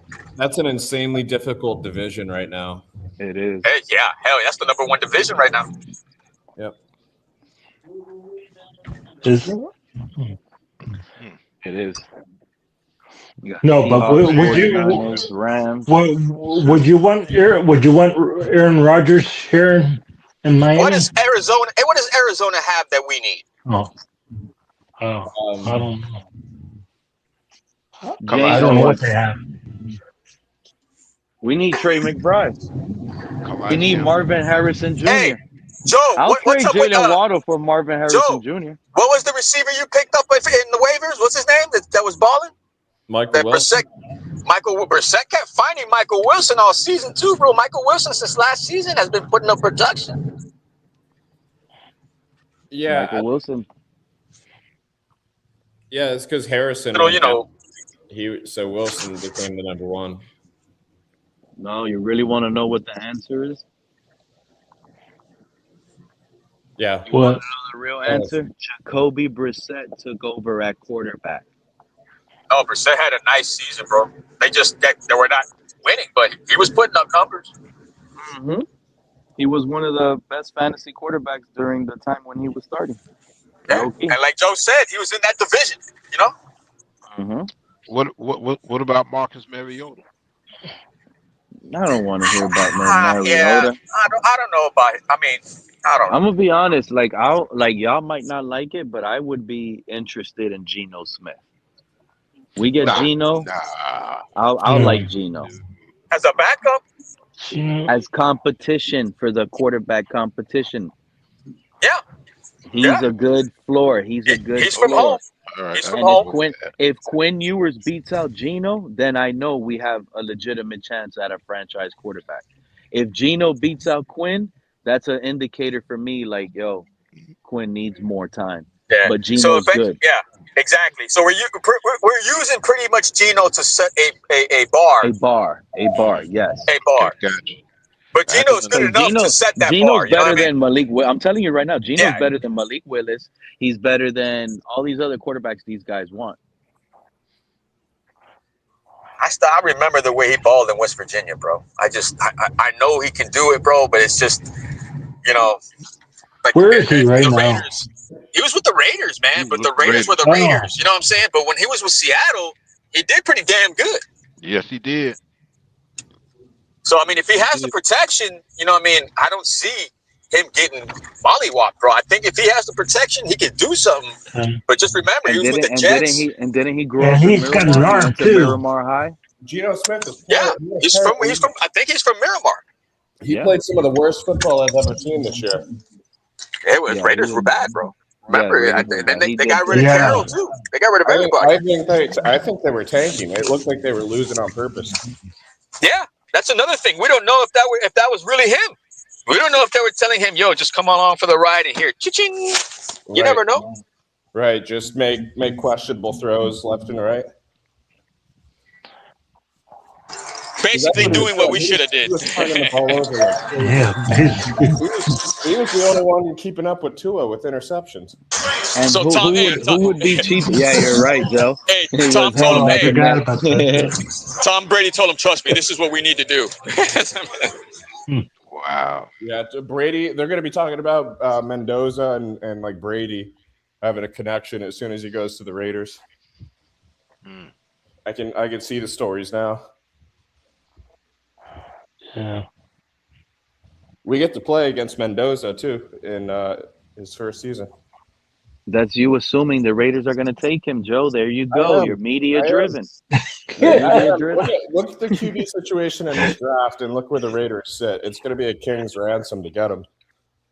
We would have to trade probably like Waddle, a first, and another first for that pick. Wait a minute. Where are the Jets as far as the picks go? Number two. Number two. Hey, the Jets. He ain't going to the Jets. Yeah, the Jets would take him as well. We would if whoever's going to get him is first overall. We hope the Jets don't get Mendoza. Combine. I hope the Jets don't get Mendoza. Oh, I hope they don't need it because the Jets are not good with quarterbacks, as we've seen. Yeah, they have a second pick in the first round, I'm pretty sure. And so they could. Yeah, I think so. The QB with that second first-round pick, like if Ty Simpson falls far enough, or if they like one of the other guys. Hey, Cap, what move do you see this regime doing? Like, do you see any surprise moves that will shock you if they pull something? Like, what do you think will be shocking to you? If they go after this guy from the Bengals, bro, if they go after, Hendrickson, that's his name? Oh, yeah. Ray Hendrickson? Well, that would be insane. That's interesting. Yeah, assuming we move on from Chubb, that's the biggest splash possible we could make. But we don't. Where would we even get the money for that? He's like the most expensive guy, isn't he? Yeah, I know. What would the Bengals want from us? Well, I'm just saying, just to be able to pay. The Bengals are a cheap organization, bro. They don't have money. I'm just saying from the cap. I'm not even saying what we give up. I'm saying for the cap. Do they need a backup quarterback? We give him Tua. Right. I don't think Tua wants to. I don't think Tua wants to go back to the scene of the crime. Yeah. Yeah, we should be talking about getting Burrow from them. Instead of Hendrickson. That for me is the play. That for me is the play. But everybody's like, it ain't gonna happen. Yeah, so, you know. Right now, I don't see it happening myself, especially with the cap problem we have. I know. So if we're in the conversations of trading up to the number one pick for Mendoza, and the Raiders don't budge, you don't think the Dolphins will be calling the Bengals to try to snag Joe Burrow, bro? The man already looks like he's tired of being in Cincinnati. A new home for Joe Burrow will be the best thing for him. Y'all really think Cincy gonna trade Joe Burrow? Y'all really think Cincinnati gonna trade him? If he demands a trade and he says he wants out of that, yeah. So first we got to see if he got a no trade clause in his contract. He does. I think we'd have to give them like. Yeah, we gotta give them a we'd lot. have to, That's just gonna go against. That's just gonna go against what future. they stand for. They gonna go against what they stand for, though. That's gonna go against what Eric and what Sully and Jeff stand for, building through the draft. Cause how many draft picks y'all think we're gonna have to give up just to get Joe? I would say we'd have to give them a defensive player like Brooks and 2 firsts at least. Maybe like a second or third peppered in there too. So yeah, I mean, And we only have 7 picks. And I to think begin I with. think we could split Brooks for at least a second. I'm about to say that. I don't know. That don't sound too bad though, Joe. Would it be? Cause would they take a first this year and a first from next year? I think it would be Another this, year. Okay. I think it would be this 11th pick, next year's first round pick, Brooks, and then probably like a second this year or next year, maybe both. It would be hefty. It would be just below 3 first round picks, I think. Yeah, no, I'm good. That's too And risky. we would have to make other moves on our side to make space for the contract. Facts. We'd have to Yeah, that's basically too jettison like everybody. So yeah, I don't think it's feasible with his contract. Now, I think we should either. I don't know, man, because I was, Miss Fins was showing everybody that was kind of drafting before us. And do y'all think any of them teams is safety needy? Oh, for Caleb Downs? Yeah, because I mean, our defensive coordinator, didn't he go to Ohio State? And ain't he some kind of Buckeye alumni or something like that? I don't know. What's his name? I can look it up. What's his? Who did Jeff hire for his DC? Sean Dugan? Is it Yeah. Dugan or Dugan? Dugan. Spot on, Kenna. Spot on. I was over here washing my cup. I didn't want all that noise, but yeah, Halfley is part of that Ohio State. Yeah, so that's what I'm saying. I don't see no teams that's really safety needed. He worked. Caleb He Downs. worked with him at Boston College and Green Bay as well.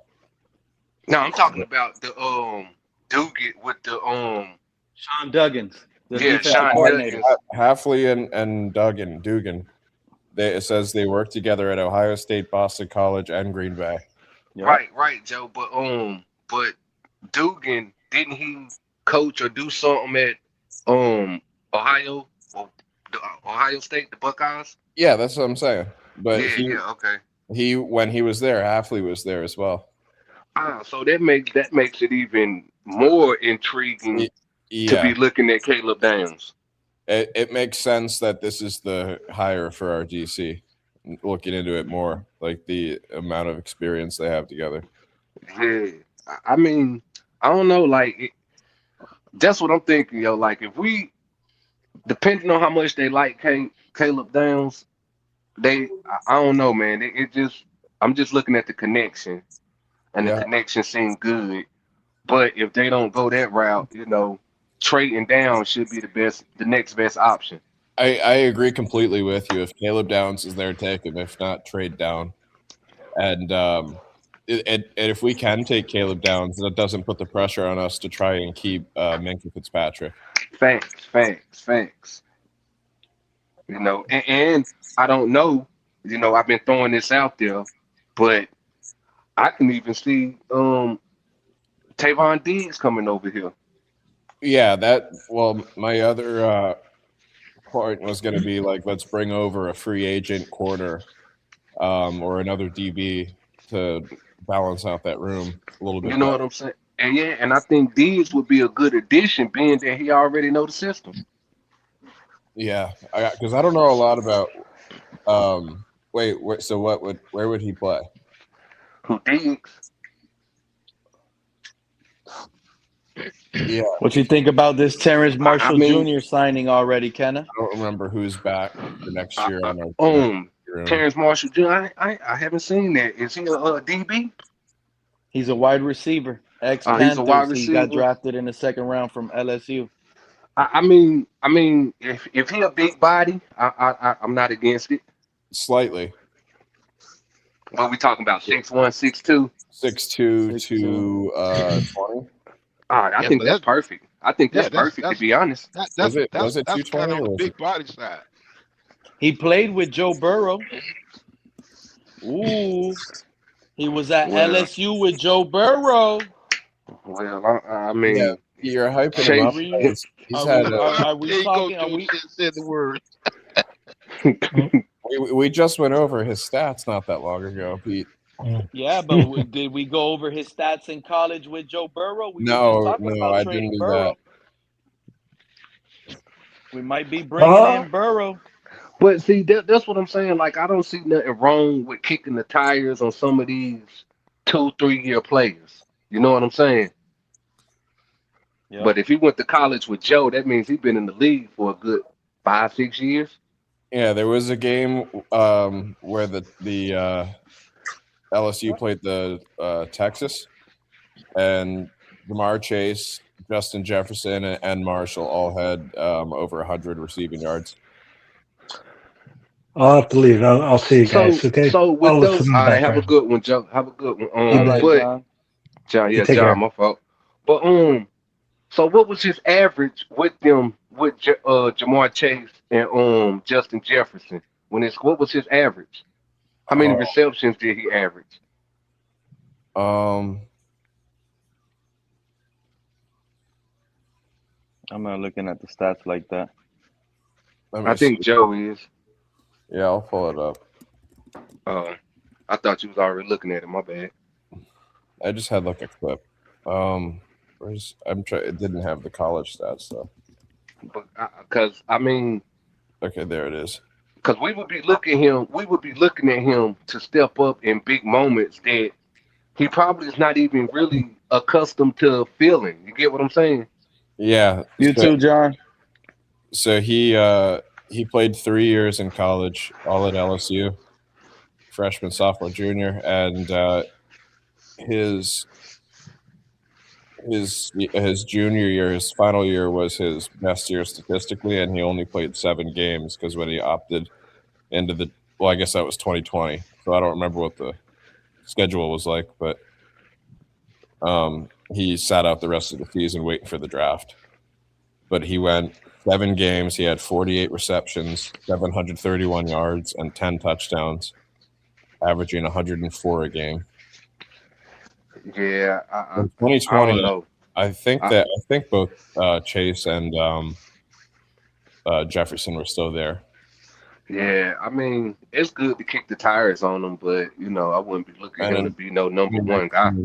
He had 13 touchdowns the year before, but only 55 or 56 a game. Yeah, in the pros, he's only had one good season, which is 2022.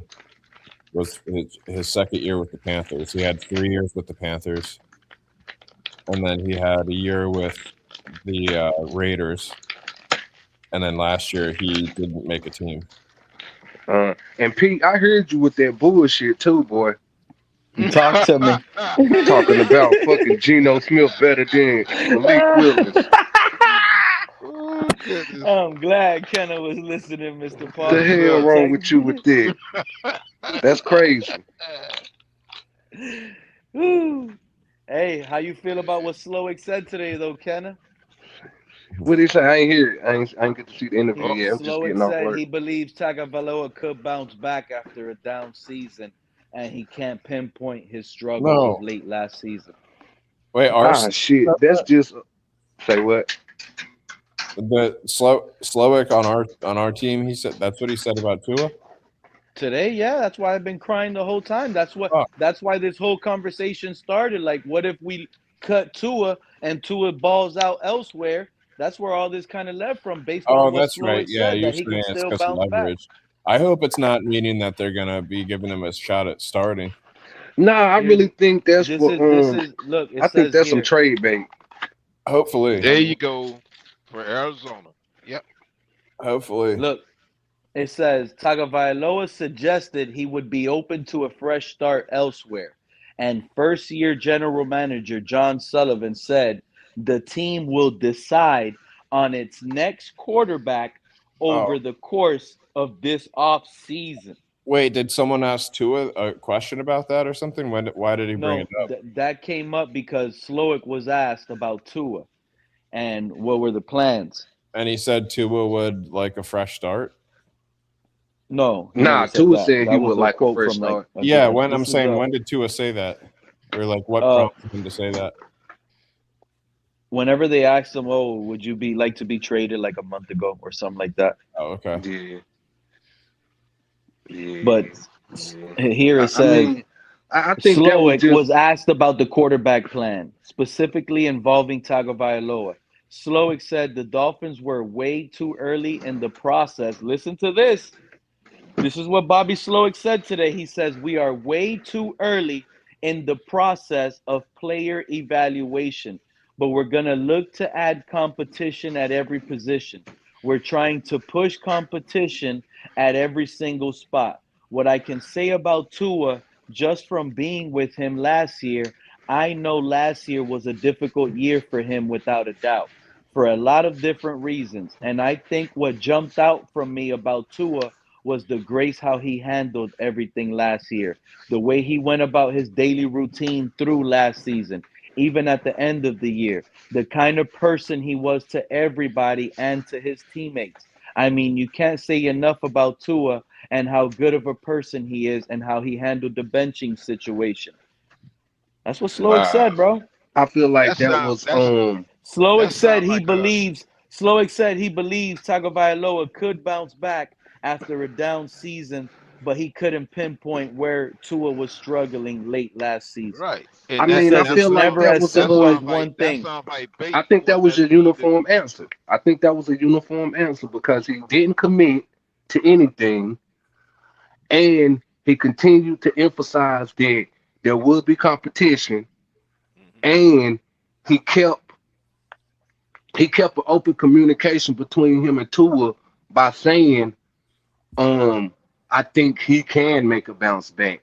So I mean, I think he either they setting it up for trade bait That's what I think it is. or they just letting them down easily.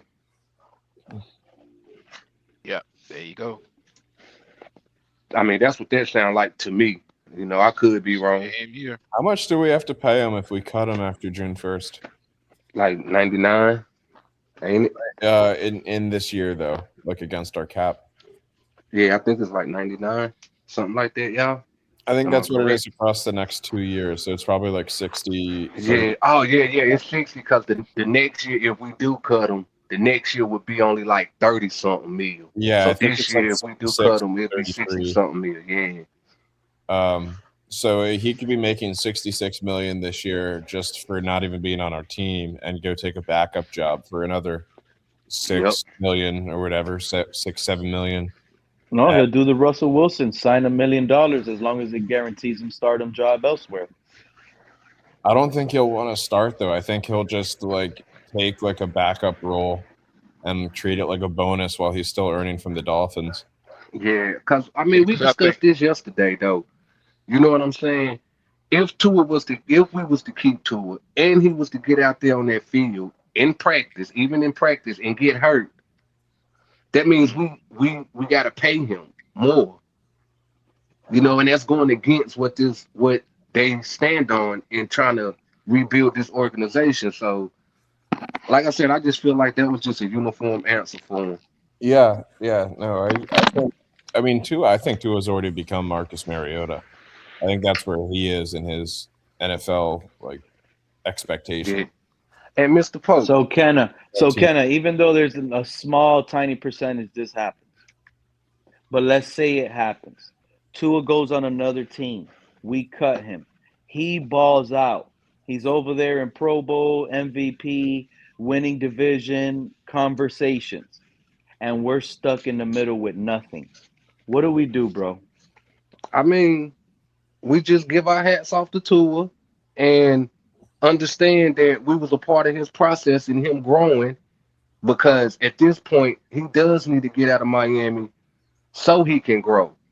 And I wouldn't take it any kind of way because you're not gonna be the one for everybody, if that makes sense.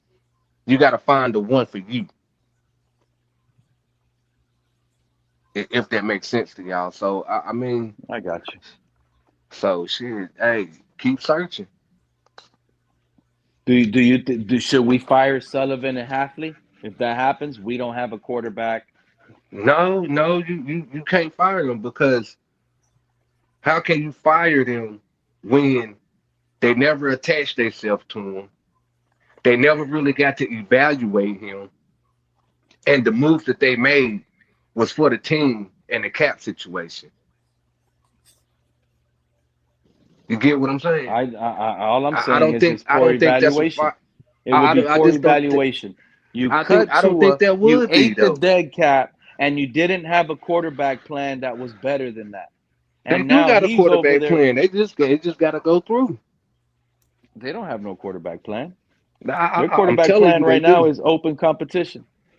So It's what do you open think? We're in competition. the That Joe Burrow conversations. We're trying to trade up to number 1 for Mendoza. Well, what do we have here?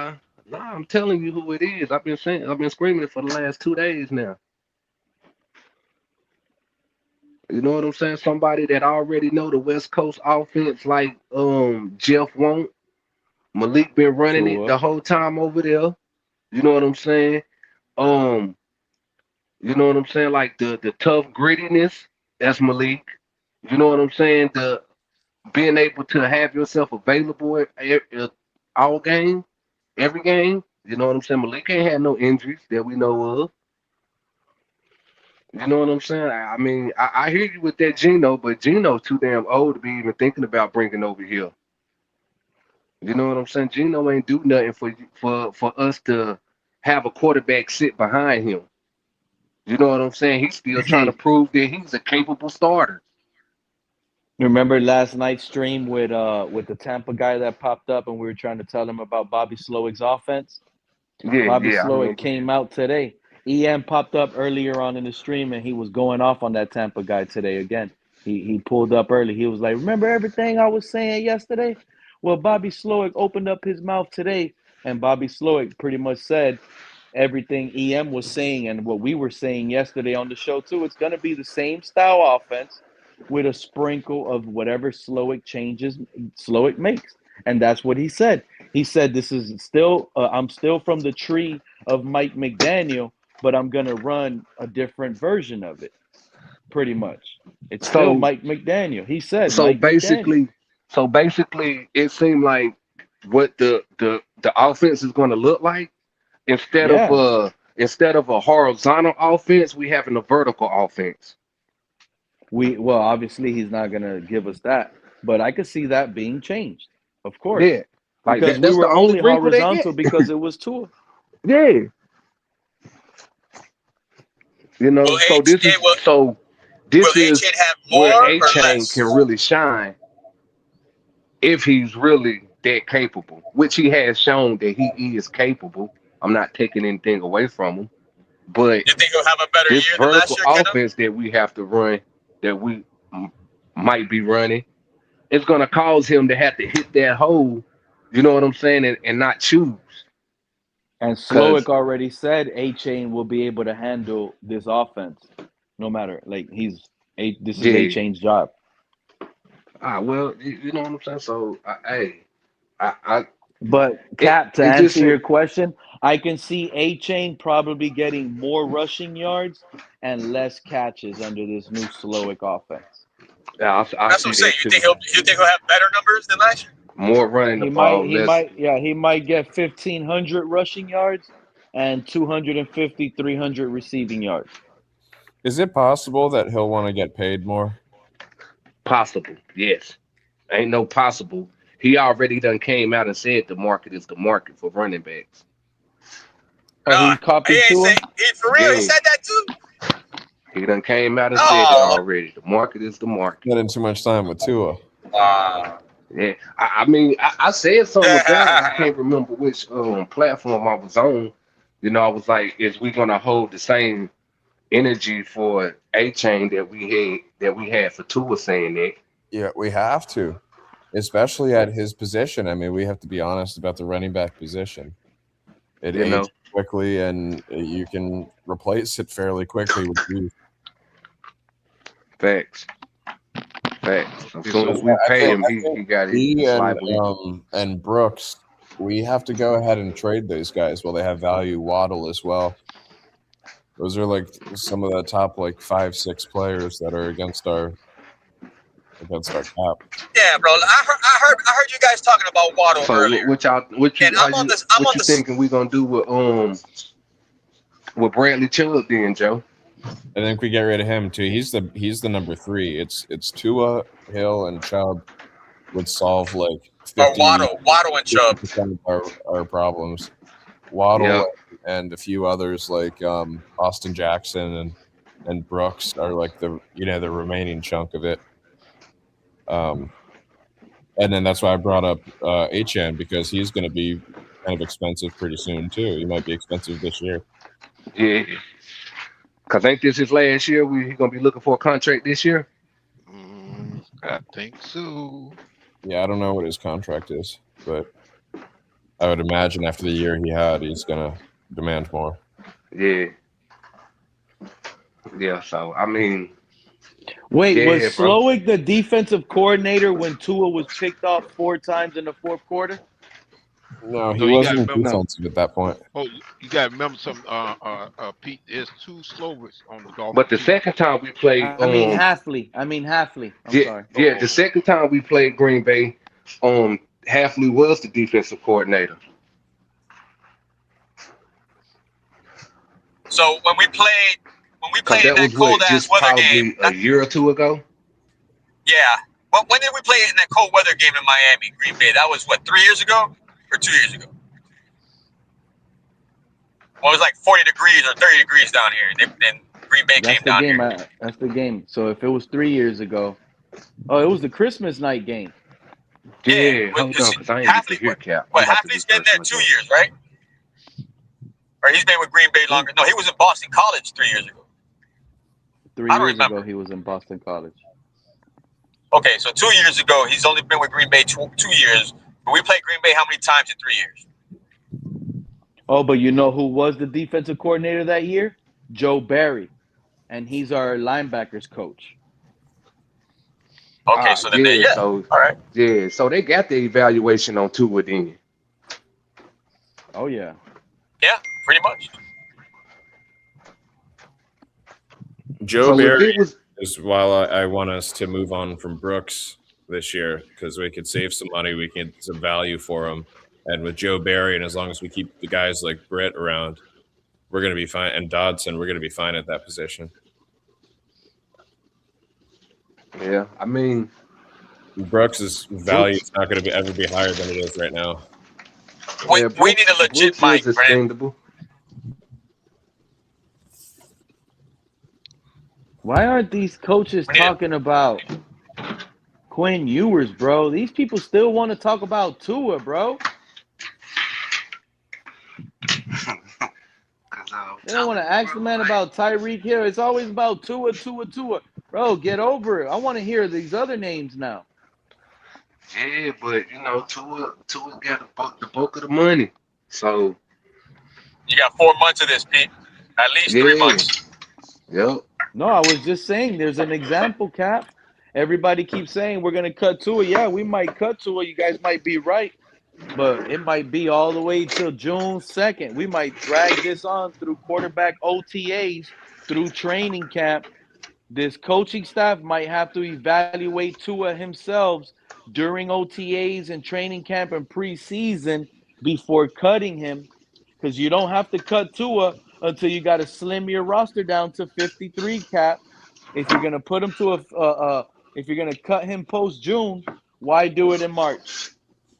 When you can have them at quarterback competition, you're going to cut them anyways. Just use them as quarterback competition. I mean, that's probably what they're going to do. So we're going to be talking about Tua probably winning the quarterback job when all the fanboys are going to open availability practices during training camp and OTAs, and they're seeing Tua. Look at Tua looking good with Terrence Marshall Jr. Oh, yeah, Bobby Slowick is better than Mike McDaniel. I mean, I don't think it's going to be like that. It was already like that last year. Yeah, but he's better than Quinn Ewers. Quinn Ewers in competition. Tua looks light years ahead of Quinn Ewers. That's all I heard from these 2 in here. But the difference is this regime that we get now is not tied to Tua. The regime So is evaluating Tua. If Tua's out there looking better than Malik Willis and Quinn Ewers, who you think is going to win the job? I mean, I ain't gonna argue with that sentiment because you got a point with that, but at the same time, you know, they ain't gonna want Tua to get hurt out there on that damn practice field. So he might be on the team, but he might not get no run. He's just going to have to play harder now. It's open quarterback competition. You know, and they're gonna be looking for him to make certain plays that we already know he can't make. You know, Jeff Hadley already said he wants for his offense to be able to take the top off of a defense because as a defensive coordinator, he knows that's what hurts you.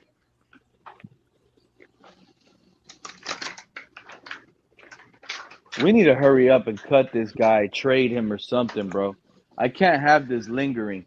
And then when we do that, it's still not going to go away because you think I'm not – that man lands on another team. I'm going to watch that game. I'm going to look at their reports. I'm going to see if Tua's out there looking good. You can't hide it. We get NFL information from every team. But that's the thing. I don't even think anybody's gonna take a chance on Tua like that. I know. That's the obvious conscience. This is the Tua hater club, bro. That's easy to say. That is easy to say for us. But this is a what-if moment that can seriously back. What if that thing happens like Drew Brees to us, Kenneth? We don't like Tua. I don't believe he's going to make another roster. But are you aware there's reports that come out today that the Cardinals and Jets are interested in trading for Tua? Of course, they quarterback needy, so of course they're gonna try to kick any tire on something that they think is good. Keyword, they think. That's crazy, bro. I didn't even think this guy was gonna get trade conversation, and it's happening right in front of our eyes. So now, how would you feel if Jon Sullivan and Hafley pull off a deal where we get a second or a third round draft pick for Tua in a trade? Shit, as long as we ain't got to give up no draft picks and we getting something for Tua, I'm all with it. If you can get one team to bite, bro, it'd be crazy if you get one team to bite on two players. But if you get them to bite on one that's high priced, you gotta take what we can get, man. Yep. Like I said, we're not in a position, you know what I'm saying? Like, we're not in a position to nitpick right now, you know? I'm sorry. Like, I'm sorry. You know? There's only one route to take at this point. You can't gamble. The only route, I'm telling you right now, I'm calling it right now. The quarterback for the Dolphins in 2026 will be Aaron Rodgers. Nah, bro. I'm calling it right now. Because they can't gamble. They cannot gamble. If they're going to really cut Tua and Tua goes on another team to start, we need to have a quarterback plan. And the only plan that we can have, it's not Quinn Ewers. I like the skill set. I'm intrigued by it. I see it better than Tua, but this is bigger than Tua.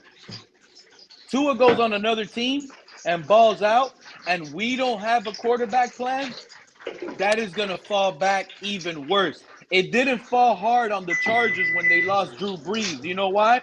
Phillip Rivers was slinging that ball everywhere, winning 11 games every year. One and done in the playoffs, it didn't matter to them. But they knew they had a star quarterback in Phillip Rivers.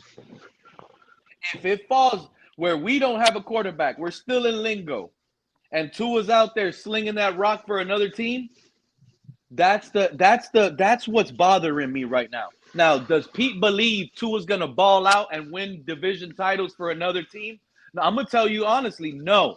But that scenario has to be in people's minds in this business. That's what needs to be in the head of our organization. It has to be. I don't understand. Now that I'm sitting here thinking about it, because I'm just running it back in my head right now. Yeah. Jeff Hafley said Jeff Hafley really said that he liked the way Tua handled the situation over here in Miami Yep, the benching, because how he was towards his teammates, how he how he was good, everything. His locker room because presence, he loved it. from what we know, Tua threw the coaching staff and everybody up under the bus, didn't He sure did. he? He also threw his teammates up under the bus, didn't he? You sure did. He sure did. I think Hafley was just playing the fiddle when he said that shit. Yo, ain't no way he don't know that.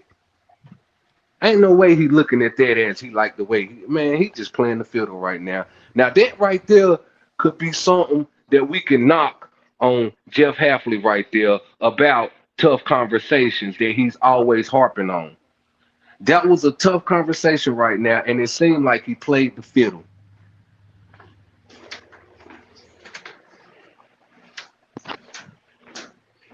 Cause I We know better have a everybody on quarterback plan. I know everybody on this panel understand that Tua threw the whole team up under the bus, basically the coaching staff and the players. Basically saying it's everybody's fault but his. Jeff Hafley don't need that in no locker room, man. He's a cancer, yo. Like, and if Tua is on this team the start of the season, like I said, I'm done with this coaching staff.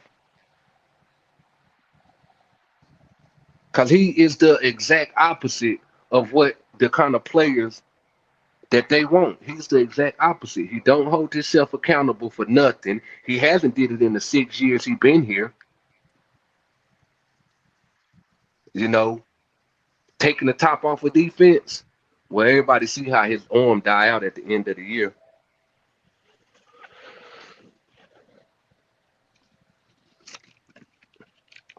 Damn, that kind of Hopefully, irritated it's me just about coach Jeff. talk. That kind of I'm irritated me telling about him, yo. Bobby. You mean Bobby Slowick? I'm telling you, you start hearing those comments, you start believing this man might have Tua in the building competing with Quinn Ewers and Malik Willis. So you mean Bobby Slowick said that and not Jeff? Yeah, it was Bobby Slowick, the offensive coordinator. Okay. So now I can take back what I said about Jeff then.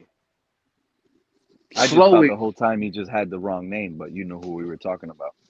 yeah, okay, yeah, I had the wrong yeah, okay. So I don't know, for Slowick to say some shit like that, man, Jeff need to kick him out the fucking building off of that. Exactly. That's not what we want. Yeah, that's You not made what an we need. in-house Yeah. decision. You already confirmed you're about to run the same Mike McDaniel offense. Yes, with a little bit changes, whatever. That sounds cool. But that's what I'm saying. Yeah, that's Like, alarming for are him to we say still that. gonna That is tailor very this alarming. offense? Yeah, man. That was not cool, bro. That was not cool, bro. He could have easily said, right now, we don't even want. He ain't gonna say that. You know what I mean? I mean, It's PR talk. he could have just told them it's quarterback, it's open competition. You know, I agree with him when he said it's too early in evaluation for that. He could have just left it at that. But for him to sit here and say Tua can bounce back, man, bro. After you just had CJ Stroud, you mean to tell me you believe Tua can bounce back? Although CJ did throw 4 interceptions in the fucking playoff game.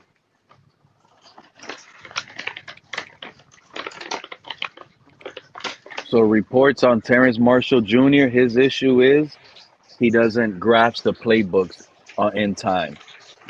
Get him out of here. We don't need him. But he's 6'2", 205, and runs a 4.4. This is another Devontae Parker. I don't give a damn. You saw His what issue we is you getting saw the what playbook. you saw what we went through with Cam Smith and his issue with keeping his mind on football.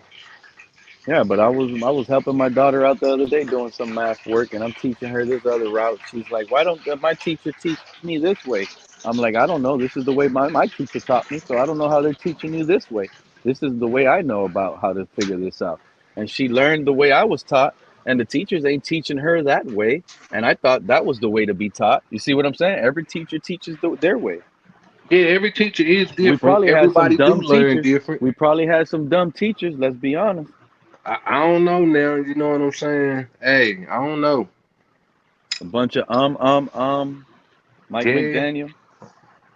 but at the same time, you know, these players do need to start learning the terminology because as we look at in the interviews from former players that's changing systems, especially veteran players, the first thing they say is, I just gotta get used to the lingo, the terminology. You know, a lot of things it's the same, but they word it differently.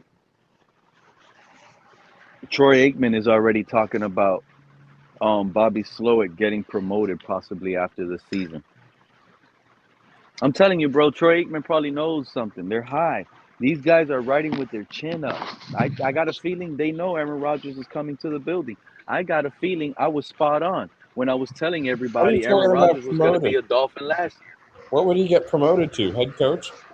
head coach. That's what I'm about to say. That's what I'm about to say, Joe. So you mean to tell me Jeff is a placeholder right now? Then No, Jeff is just going to look like like he's hiring good dudes. You see what I'm saying? Look, I don't so know if you Wait, know, but we so where just what his lost happens promotion Nathaniel to gonna come Hackett. from? what We just happens lost to what Nathaniel happens to Hackett. Jeff? And that's are you Shout saying out to Jeff Marcus. gets fired and Slowick gets promoted? No, Troy Aikman was talking about that he thinks we made outstanding hires at general manager and head coach, and he also believes that Bobby Slowick has a chance on moving on up after like this year, one To year. coach a different team? Yeah, Yep, to be a head probably. coach on a different team. Yeah, they're hyping their But with butts that, up. the only way that happens is we have to have success this first year. I don't I don't see that. What's up, Marcus? Not much. How's everybody doing? I hope everybody's doing good. Where you been, boy? Appreciate you. I think I was on last week. I wasn't Uh, Yeah, you on were last on. week, so yeah, I probably missed you then. How you yeah. been though, bro? I've been all right for the most part. Just rolling with the punches, man. I'm up here and looking at in Atlanta for the moment, man. Everybody's mad up here because they talking about but potentially they trying to push Tua Tagovailoa down on the Atlanta Falcons and they don't want him up here, but they trying to push him on us anyway. Wow. Yeah, get him over there Wow. with Stefanski. For Stefanski might real. want his little Dylan Gabriel too. He might trade for the Browns and get the little lefty Dylan Gabriel. He might have all three lefties over there: Michael Penix, Uh, Dylan Gabriel, and Se- Tua. Secret sauce too. They could end up with Tyreek Hill. I A saw lot of people were misinterpreting his tweet talking about wanting to go back home as Kansas City, but he was born in Pearson, Georgia. He could have been Mm. talking about going back home to Atlanta. Mm. yeah, I I saw think that he said. Waller I interview. think one time he said that he hates Georgia because Georgia never picked him up. But go ahead, Marcus.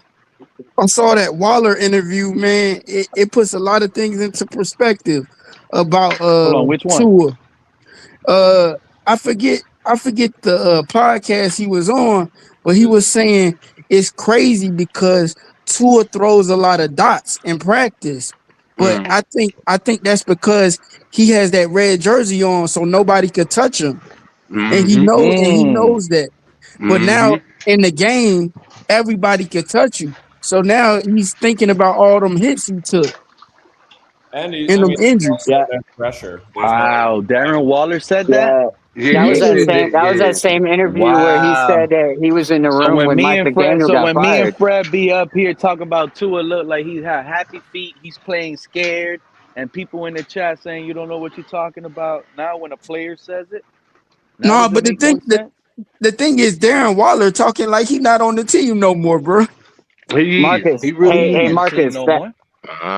He Uh-huh. ain't on the team no more. I'm telling you right now, Marcus, Waller ain't Yeah, coming I don't back, think big they'll dog. resign him. Hey He ain't Marcus, coming was that the same? Was that the same interview where he was talking about he was there when Mike McDaniel got fired? I think so. Yeah, it had to be. He's not doing that many spots. Yeah, and I listened again, and I'm like, man, he talking about Tua because they asked about Tua, and they're like, Waller's like, yeah, it's amazing because in practice he's throwing dots all over the field. Well, y'all do know Darren Waller in another interview admitted that whole time we was asking where was Darren Waller at in the offseason and stuff like that. Darren Waller was never in shape for last year. He was never in shape, y'all. And he got injured again. Yeah, he started late because he wasn't ready, season ready, and he took an injury. Mm-hmm. So let me But yet Frank Smith wanted to lie to our face and tell us that he was ready. Yeah, Where he admitted that himself. He will sign wherever Frank Smith went. He went to the Panthers. Let me quote Bobby Slowick from earlier today. He said, he was asked today on his interview, he said, how much will your offense look like Mike McDaniel's? And he responds, the bones will be the same. The roots are the same, but all the trees grow different. A lot of that has to do with the players we have on our team, which can change year after year. He went to the Vikings. Frank Smith. Get to it to Minnesota. Oh, that's my fault. So yeah, I saw somebody go to the Panthers. He's an assistant head coach, which kind of feels like an upgrade from OC. Damn, so one of our coaches did get a little upgrade. I don't know if that is an upgrade or not, but how do y'all feel about Nathaniel Hackett? Hey, he got an upgrade in Arizona. It's good for him. Good on him. And that's good on our coaching staff that we hired a quarterback coach that already got hired as an OC. So it's like we lost the coach, but it's not like we lost the coach. No, we lost a good coach that got a higher job. So that looks good on Sullivan. Yeah, that looks good to me as today. It sucks we lost Hackett because it takes a little Aaron Rodgers away from me, but I still believe we're going to be the Aaron Rodgers team. But at the same time, it just looks good on Sullivan, in my opinion, and Hafley. For getting a coordinator here that already. But who can it be now? Like, who can they go and get now that we have that we also feel good about? I'm sure Hafley got other connections he could tap into. Yeah. Quarterback position coach. Yeah, or maybe we get someone to flip teams. Same spot. Yeah. They want to work with Hafley and knowing that we're not going to be using Tua.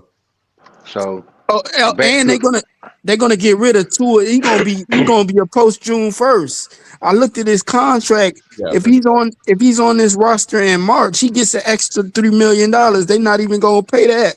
We gonna designate him post June 1st.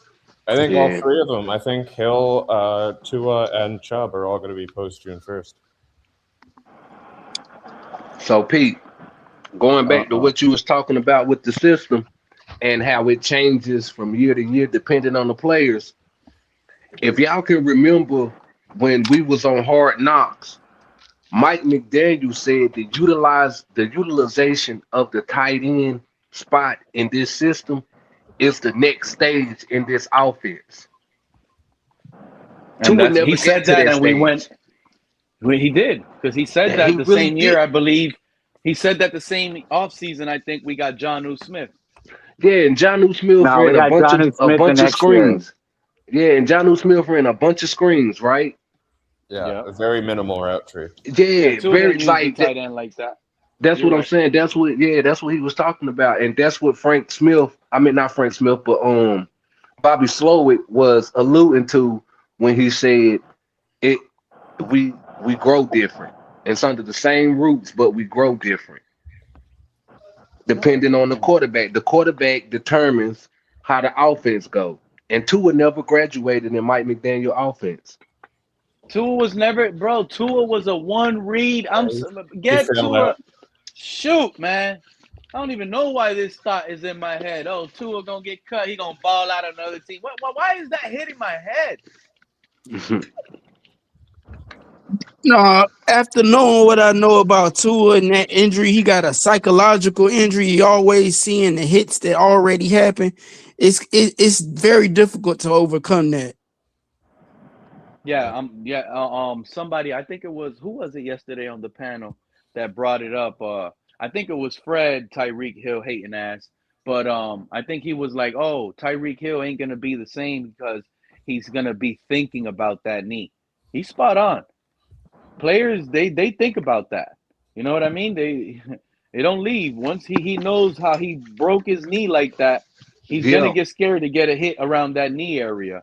but the But difference Yeah, but is with Tyreek, I think Tyreek is a little more mental. What's the word? Mentally mentally strong strong. Yeah, to but see, overcome that compared to t- Tua. right. The difference is Tyreek has had a lot of success already. So this setback right here might not be as detrimental mentally as y'all think it is. Tua didn't have no real success as far as his own physical ability. That's why when he got hurt, it got in his head faster. Because when It, you're an athlete and you having success, when you get injured, you worry about it, but you don't worry about it because you're thinking about the success that you have had more than the injury. he's had a lot going on in his life as well. Like maybe this time off with the I know injury what was you mean, actually Kenna. good for him I know mentally. exactly what you mean, Kenna. You got to have that it factor in you. You got to want it. You got to want it. Like Tyreek Hill comes at me as a guy, he's almost like an Adrian Peterson. They're writing you off, and people writing you off is what actually ignites you. It's what Exactly. makes you want to come back harder and better and prove everybody wrong. And that Tyreek is Hill, Tyreek. Tyreek Hill. That's why I told y'all when everybody was trying to label Tyreek Hill a quit, he quit. Get him off the team. He quit. I've been telling y'all the man is not a quitter. The man pretty much told y'all right during that presser who the quitter was. He told y'all the man is out Yep. here playing hurt while others aren't playing hurt. He called Tua out. Yep. But There everybody you wants go. to keep their little Tyreek Hill narrative, hating narrative. These Tuaneers wanted Tyreek Hill gone because they were afraid to lose Tua. This is what they were pushing. Tyreek Hill quit. Yeah, he quit. He quit on Tua. That's who he quit on. Said, I don't want to be on this Tua-led team no more, man. Then it There looked you go. bad. Everybody pushed him, and he had to apologize and double back, bro. I felt bad for that man And to having to be fair, apologize. I don't fair, want. You know what sucked? That man apologized for speaking his mind, bro, knowing he Yeah. really feels like that. Yeah, be because fair, see, didn't Tyreek already quit? I mean, didn't Tua already quit on us before And Tyreek then anyway? and then Waddle, and then hey, bro, you done, bro? You man, mind your business, bro. You mic'd up. Done over here snitching the man out. Hey, bro, you done, bro? You done? Damn. I ain't even gonna hold you. Waddle seems sneaky like that. I'm gonna add some fuel to the fire, guys. Waddle ratted them out on mic'd up. Yeah, Waddle seems sneaky like that. I ain't even gonna hold you. He got that sneaky look in his eyes. Hey, we could have had that first round pick from Buffalo in 2027. That probably would have been a better look for a rebuilding Dolphins team. We could have had We could have had a second this year in 2026 and a first in 2027 right now. Loaded. But then Waddle would be cooking you for the next, 3-4 years with Buffalo and Josh Allen. Yeah, that would be crazy to think about. Yeah, for at least 4 years he would have been cooking us. So, do you think we restructure Hill for like 2 additional years? Nah, they're gonna cut him. They're gonna cut him. He said he's open to it. Ain't that right, Cat? You hear Yeah, how both- fast it both comes out of their parties- mouths, Joe? Nah, they're Both gonna parties cut him. have They're gonna said they cut want to him. restructure. If if he's coming back with no hindrance from the injury, that's best case scenario that we're able to keep Tyreek and help our cap situation a little bit instead of having to bear the burden of losing someone like Tyreek Hill. The reason why I think they're gonna cut him is because if they don't have a trigger man like they like to say in Green Bay, if they don't believe in the trigger man, why even have a high price wide receiver that you can't make use of anymore? Well, I Marcus, think they're going to we're look gonna have at it as, That's you know, a way this year they we're gonna have have a trigger man. The they're trigger the going to best way gonna to be help a Malik trigger Willis. man. Let them know. Man. Pete, your audio is all fucked up. I hope I got. Yeah, I walked away. I'm closer now. But yeah, that's what it is, Marcus. You don't get if you don't have a trigger man, you need wide receivers to help your trigger man. Well, I think that's, you know, they'll have a good QB battle this year, and if nothing emerges from that battle, they draft someone with a high pick next year. Or you know what else could be possible too, Joe? Now that I'm thinking about it, it might be an in-season trade type thing. Like if it's not going well as planned, now we're trading Waddle. Now we're trading Tyreek Hill or something in that nature. I just don't think that this regime is going to be comfortable moving off all these pieces offensively after we already know it worked with a limited quarterback. So they have to be thinking. I don't think there's expectations for this year at all. I think it's all about long-term plays. Like, we can be good by 2027 if we treat this year correctly. I think they're gonna use that number 11 overall pick to draft Ty Simpson. I don't really Say like him Caleb like Downs. that. What happened? I say Caleb Downs. Yeah, I mean Yeah, I Caleb would Downs prefer would be Caleb better for a Downs. long term.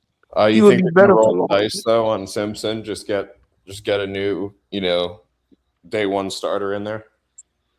I mean, but the thing is, even if you draft Simpson, he's not even ready for the NFL I per agree. se, and he's still small. He's not the biggest quarterback, you know. So why even? I mean, I know they said they're gonna take one every year. So, but if they're gonna take one every year, they might as well start drafting monsters. And when I say monsters, I mean somebody like 6'5", Yeah, Shout out to Red Swarm. 230. Atlanta, y'all about to I get to agree it, with Atlanta. you. I think Y'all they about What's to should be get happening, using to it, Pete? first round Atlanta. picks. What's up, fellas? How y'all doing today, man? What up, What's Mountie? good? I see you in the chat, Mountie. What up, Been word of looking mouth? for you. Yeah, think- Kenna, man. I know. I figured that was the word after y'all spanked our ass back during the season, but Yeah, Yeah, we it's were all talking in the about you, books. but we were talking behind your back for Oh, is this the multiple shows Falcons calling fan? you out. But Yeah, you we know, were waiting Pete, on him. that's what I do, man. That's what I do. I That's why I create like you. controversy That's and why I like you. mayhem That's why I everywhere I like you, go. Red Swarm. That's why I like Yes, you, bro. sir. You Yes, stay sir. being the Yes, same, sir. bro. That's what I do. That's what I do. I be Shout out flying to all you, over the bro. place. My man Marcus Banks, are you a Falcons fan? Yeah, I'm in Atlanta currently. Oh, okay, okay. I don't Yeah. know where you at in Atlanta because I ain't heard none of that shit about Tua coming up here, man. Oh man, I'm in. Nah, man, they talking None about of it that. now. I'm in Grayson at the moment. Okay, okay. Oh yeah, Yeah. yeah, yeah. What's that? Brian That's like Angelico. yeah, yeah, yeah, yeah. I hadn't heard none of that Tua talk, man. But I will say this. I think that once y'all cut him and he can be signed for the vet minimum, don't be surprised, man. It's a lot of needy teams. The Steelers come to mind immediately. That's Speaking of the gonna, Steelers, they just named Brian Angelico their offensive coordinator. yeah. They. I mean, it's. I think the Steelers are aging defensive team. They probably are going to have to look towards a hard reset. Not this year, because the quarterbacks just aren't there to change the fortunes of your franchise in this coming up draft, but in 2027, perhaps. But I wouldn't be surprised with as storied as the Steelers organization is to see them spin the bottle on Tua. Not maybe not because I think y'all know better whether he can be an outdoor cold weather quarterback. So maybe not the Steelers. But I wouldn't be. I think Tua will be one of the hot names. I agree with you. I think it'll be higher than league minimum too. I think he'll get like some of the higher backup money, like I, You know I, what I think he might land? He might land in Indy. Could Nah, be they'll indoors. go back to Daniel Jones before they go back to him. No. They gonna I get what Daniel Kenneth's saying because I don't think Daniel Jones will be ready when the season starts. That's what I'm saying. They So gonna Daniel Jones and add to him. yeah, throw him in the mix. Just throw him in the mix and see. Yeah, That's a good take. I think the reason why people talking about Atlanta is because we play in a dome, so that would be more conducive to Tua. That's But why still, I I brought don't Indy I too. don't want Tua over here Brought though. up Indy. Yeah, I don't see Tua as being the type of quarterback. He's gonna be going in to compete.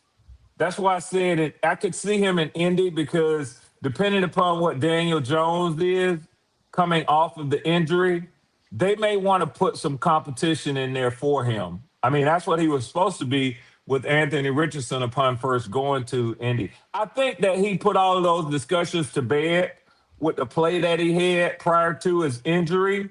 But who knows what a player will look like once they come back from a major injury like that. So, but yeah, that's not what is needed in Atlanta. I wouldn't be surprised with Kevin Stefanski if you were to see a Joe Flacco.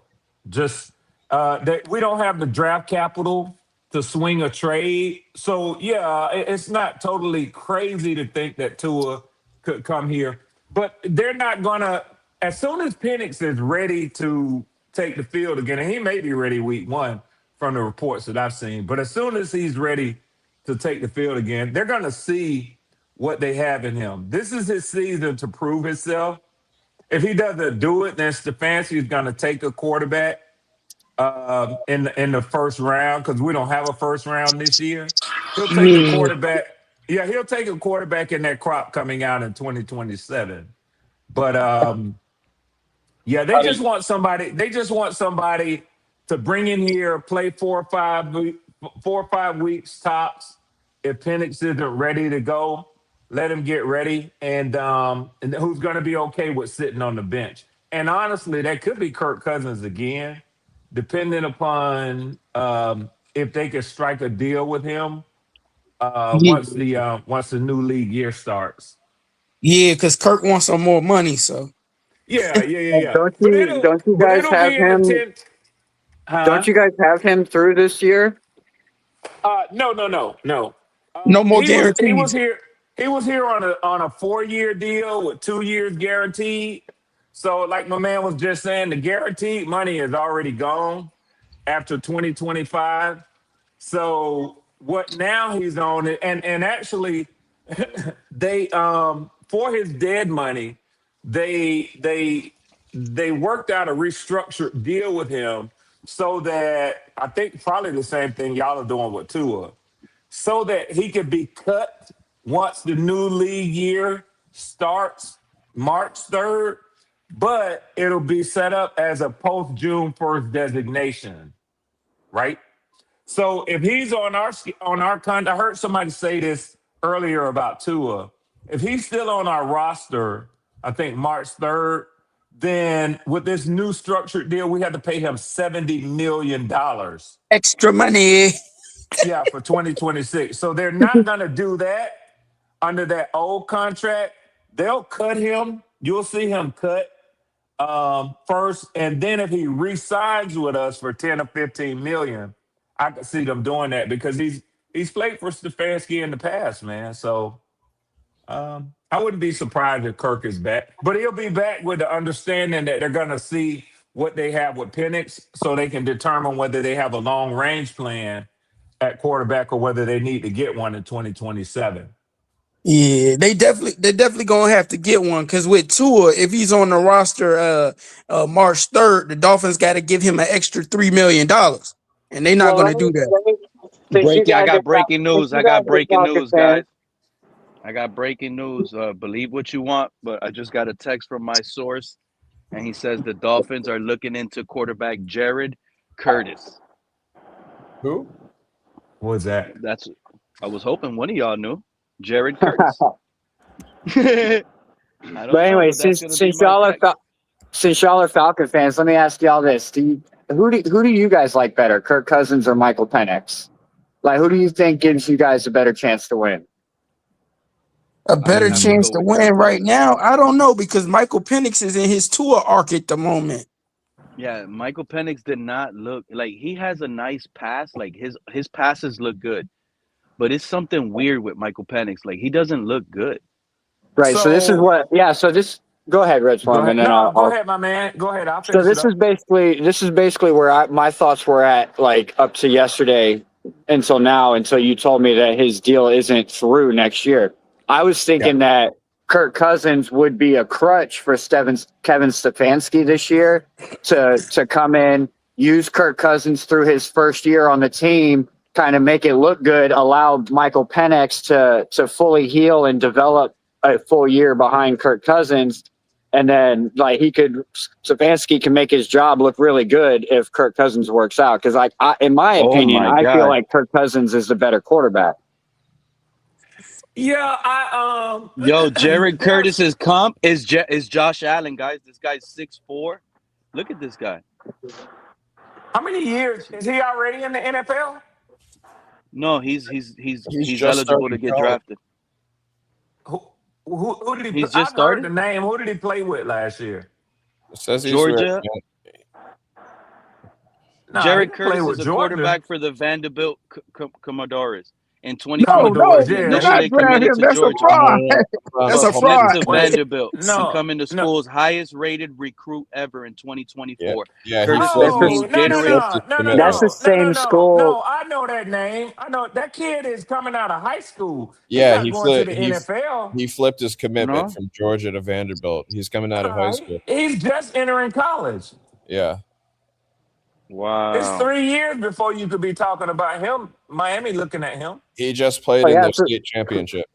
They looking at him for sure So he for must- 2030. They're looking at him. I mean, I thought I That's recognized crazy. that name. Yeah, in 2030. You're right, bro.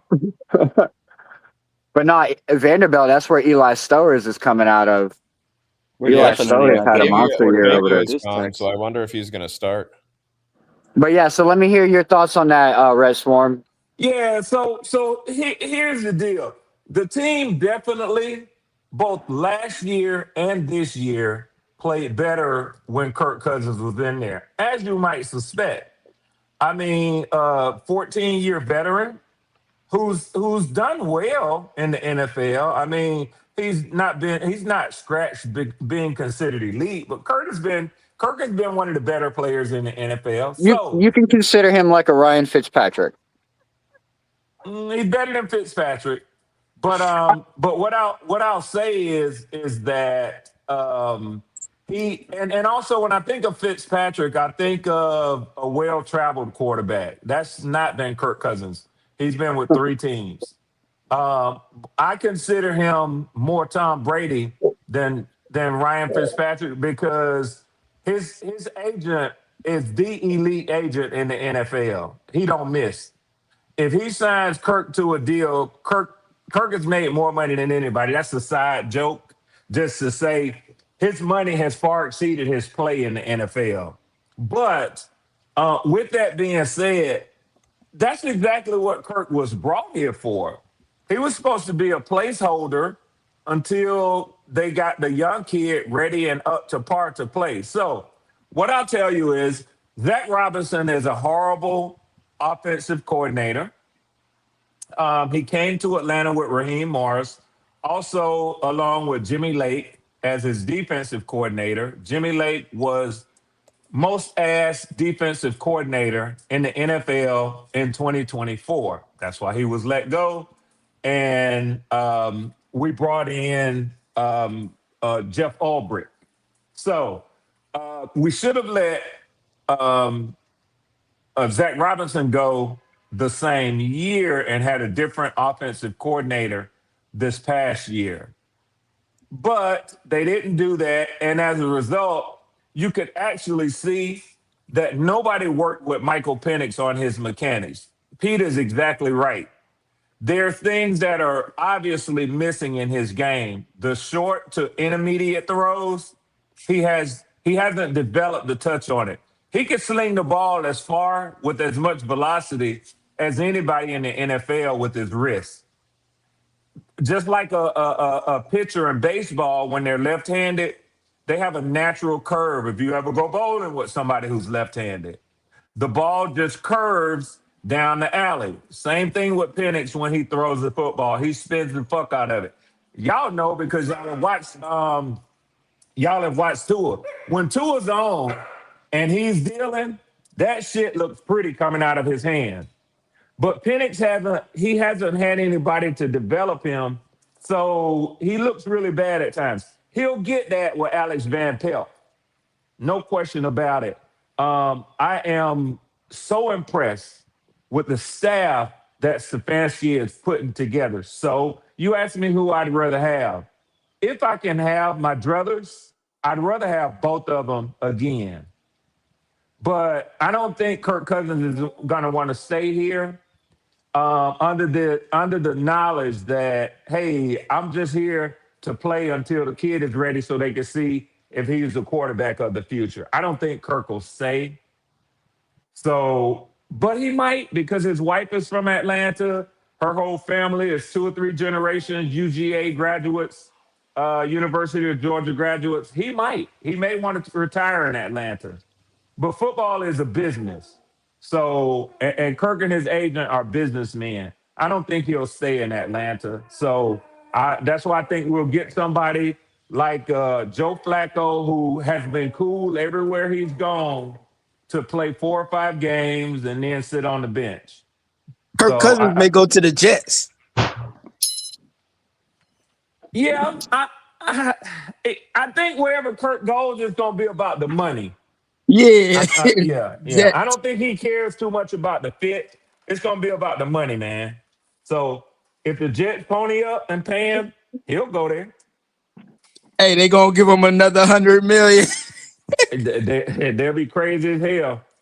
Atlanta got to wear that shame for kicking out that amount of money. But if you think back to the time when we signed him as a free agent, he was the hottest name out there. In fact, we had to tamper with him to get him here. So, we lost the draft pick behind that. Damn sure did. 5th round. Yep. Yeah. Y'all pulled the Steve. That man Bobby Slowick said there's bounce back stories all the time in sports, and he's very familiar with this group and having some familiarity. Sorry about that, with this group, and he's excited to get back to work with them. Hey, Pete, I do have a question for you though.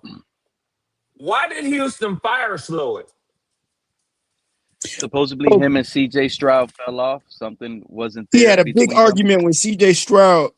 Okay. Well, yeah. In that case, he's got to go. Hold up.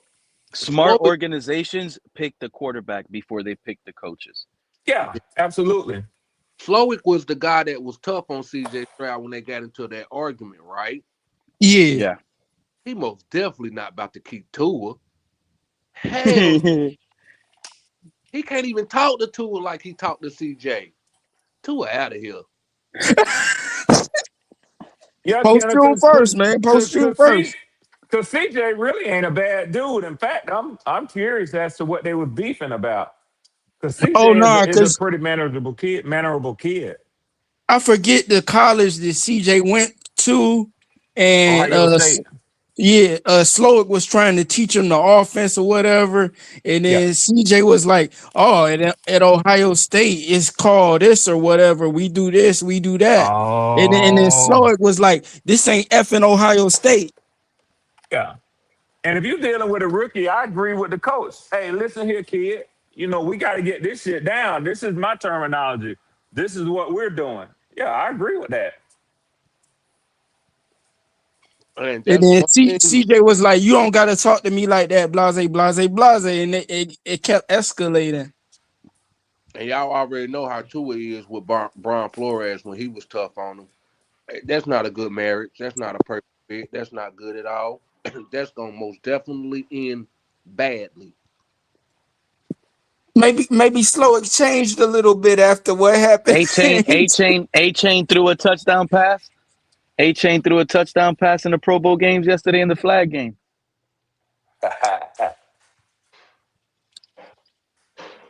I ain't know Hey, that. maybe A Chain is the top flight backup they were talking. Top flight.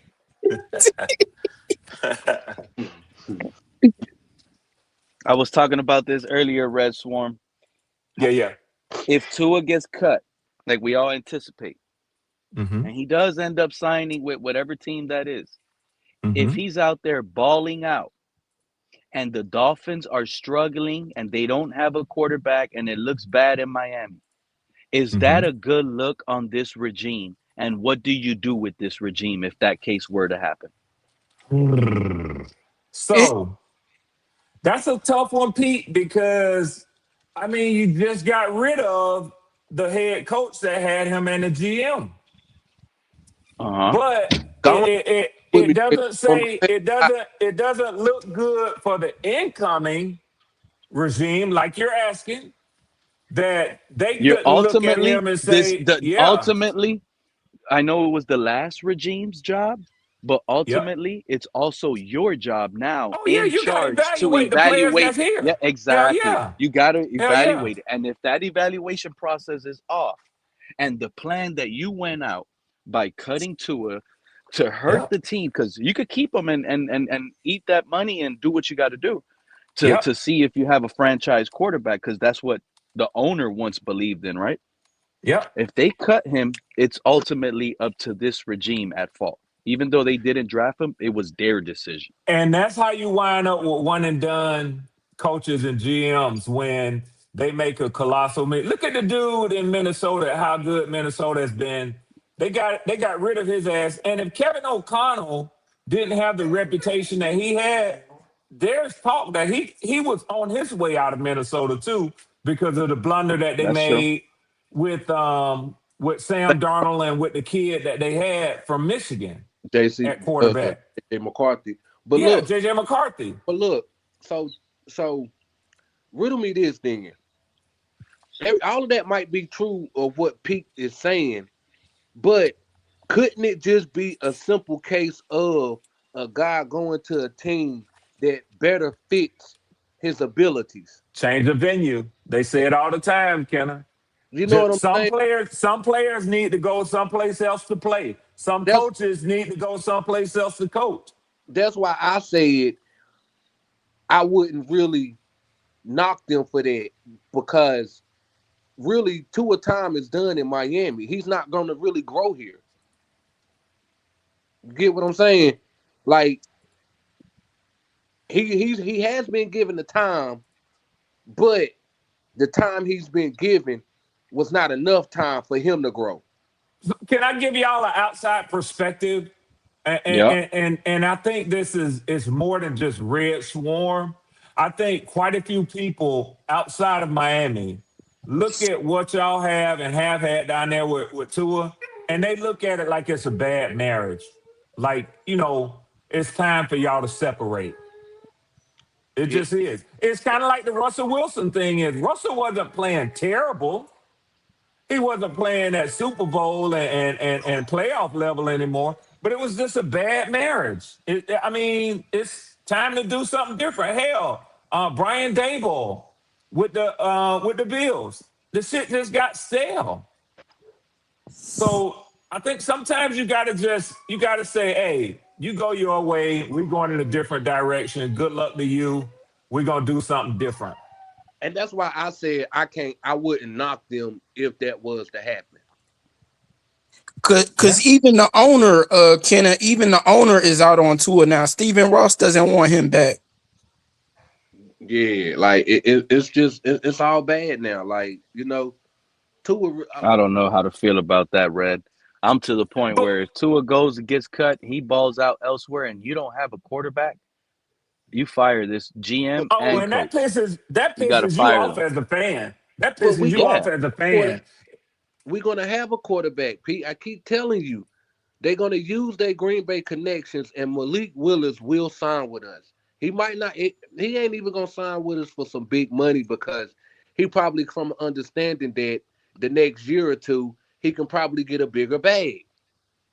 Yeah, he'll Yeah. sign a 1 or 2 year deal for 18 to 20 million a year. He's ready to be a starter, but he ain't ready to command franchise quarterback money yet. he ain't done enough for that yet. And that's what I'm saying. Like, he come here in Miami where it's open quarterback competition with a general manager that traded for him. On top of that, he's been working with the head coach. Oh shit, too, Kenna. Y'all just got the coach from Green Bay, didn't you? Not only the head coach, not only the defensive coordinator, the assistant defensive coordinator. We got the player personnel, that the dude that was the head of player personnel, Sully. To be what, y'all's GM? Yes. Yeah. Yep. Oh yeah. I could see Malik Willis all day in Miami. No. I didn't think about that shit. If that dude is y'all's GM now, I could see that all day long. Shit, it done went dead on me. Yeah, that's. I mean, It should have been you went ain't- dead before you started saying all this Malik Willis stuff, Ken. But Go though, ahead. Pete, keep He'll it be 100 though, Pete. Keep it 100 though, Pete. When players and coaches and people are on the move like that, they pull in what they know firsthand. So it wouldn't surprise me one bit to see those guys who know Malik Willis to go to the owner and say, "I don't give a damn what we got to do. We need to get this kid here, man." Yeah, and I could see it happening with the familiarity, and then you have open quarterback competition here. That's an exciting piece. And what's exciting about it is he's also an ex-first round draft pick. So that's what I like. I like Because taking chances on the kid these that y'all first got rounders. from Texas, man, he played good. He played good once y'all inserted him this last season, man. It's got to be competition. Really impressive. Yeah, ain't nobody really putting that boy on the bench. It's competition for whoever coming there. For I ain't get to hear you, Redstone, but yeah, like, I just think with the addition of Quinn Ewers that we get, bringing in a Malik Willis will help raise that bar of competition. That's a fact. And then on top of that, with the 11th pick, if Caleb Downs is not there, you trade down, and you can draft a quarterback this year and let that quarterback sit while you have a competition between the other two guys.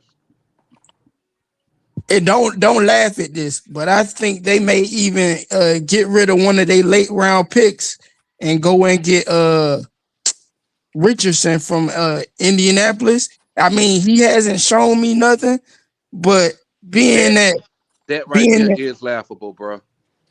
Yeah, he got a lot of development he need, man. A lot of development, a lot. Yeah, I'm saying, like, it doesn't my seem. frat brother. I like him. I like that kid. He's a fraternity brother of mine, but he needs some work, man. He needs some work, man. Yeah, I think I don't know. He had so much promise coming out of Florida. Yeah, he did. You know what? You know who I want from Florida? And I'll y'all call me crazy, but we could trade down, get into the 20s, and get that honestly, kid. I'm the center, bro. The center from Florida. What's his name? Slaughter. Good center coming out. Slaughter. I think he's probably the best center coming out of this entire draft class. He's like, you trying to get rid of what's his name? Trying to get rid of compared to that Florida Gator dude, he's huge, bro. Man. This guy is huge. I don't think they're gonna get rid of Brewer like that. Why my shit be acting like this? I hope you can hear us now. But yeah, that Florida center, that's who I would like to draft. I think his last name is Slaughter. I think they still got some other spots on the line though that they gotta fill. So they ain't gonna fill other spots before they, address their needs, I think. Still waiting on a text right now. Like what's this about? Savanaya. Eric heard this guy about. Savanaya, they're gonna have to move him back to his proper position in college. And what's his proper position? Right guard. I think he was a right guard in college. No, he was right tackle. So if we're going to be thinking about moving him to his proper position, well, really he was left guard, and right tackle. He was moved all 3 years. So you guys are not wrong for saying right guard. But I think his best production was at right tackle in college. So If we get rid of Austin Jackson for salary cap reasons, and we find a way to, let's say, dump him, trade him, for whatever case it can help us financially, Jonah could be a guy playing right tackle. We got our blindside protector in Patrick Paul. We're going to get a right-handed quarterback. That is a fact. We are. So right tackle is not an extreme position that it needs to be an expensive one right now. We already invested in Jonah. What, is Liam Eichenberg leaving? He didn't play all of last year. He might as well. Yeah, he was probably a Tua hater, bro. Probably dog. No, he got injured. He got injured. So Marcus, Yeah, you an Atlanta supposedly he had fan or a Dolphin fan? nasty injury. No, I'm a Dolphin fan. I moved here. Oh.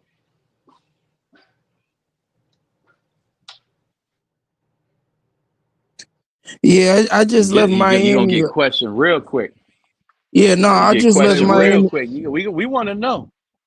No, I just left Miami like a year or so ago. Oh. You up there trying to find something to buy? No, it's quiet up here. Keep saying no, that's what's up. You mean nice and quiet here.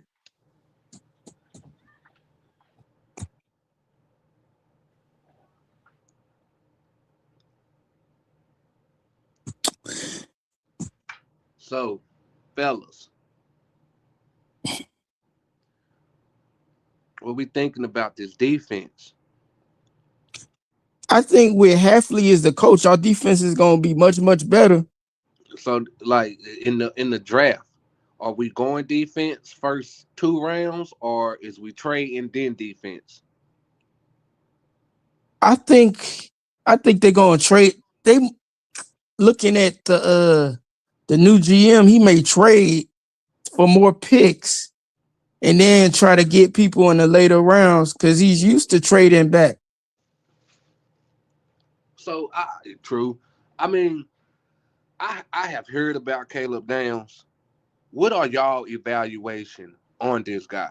I mean, I had did a little bit of digging on him, and so far what I found I like, and I just want to know y'all opinion on him. Honestly, I just been zoning in on quarterback. I haven't really been paying attention to not much else, really. I saw him in the I saw him in the finals, not the finals, but playoffs. I'm telling y'all. You heard what Marcus just said, everybody listening right now, right? These Dolphin fans, they're only paying attention to quarterbacks. When we go through this draft and we don't get a quarterback and they tell you Quinn Ewers won the quarterback competition, I want to know how y'all feel. I mean, I ain't going to be mad at it, yo. You know what I'm saying? I don't dislike Quinn Ewers. You know what I'm saying? I like what up, Quinn. Liz? He did impress me in those 3 games. I'm not against him. I just want to bring in somebody to challenge him to push further. You know what I mean? Oh, you don't got to worry about that, Kenna. The general manager said there will be competition at every position. I know. I'm just iffy on which one we gonna get. Like, I'm a strong believer we gonna bring in Malik Willis, but it's still a toss up. Man, Malik Willis don't even have a sample size like that. I mean, but like we said, Sully traded for him in Green Bay. Physical, tough, relentless, and violent. It has to show up on tape all the time, said Bobby Slowick. Does Jalen Waddle does Jalen Waddle is he physical, tough, relentless, and violent as a run blocker? I don't think Waddle is that neither. He's a finesse wide receiver. Waddle. They may draft another wide receiver in the draft. Who knows? But with the way we just signed Terrence Marshall Jr. That's what I'm about to say. I ain't even gonna hold you though. If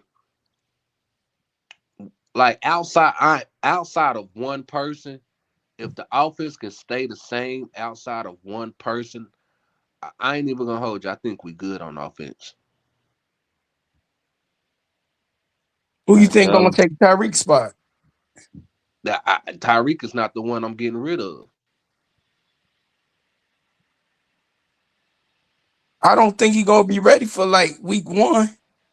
I mean, that's cool. We can restructure his contract, let him get ready. We got Theo Weeds Jr. we could look at. You know what I'm saying? We just signed the guy Pete was just talking about, you know. And on top of that, I'm pretty sure we can find somebody in the draft and in the free agency to fill, that spot until he come back. Like, Ooh, we I got don't see some the good news. Sean Duggins done gave us some clues, guys. It is official, like a referee with a whistle right now. The Miami Dolphins' new defensive scheme figures to lean on a 4-3 front, press coverage, and a wide 9 pass rush. Diggs will be here.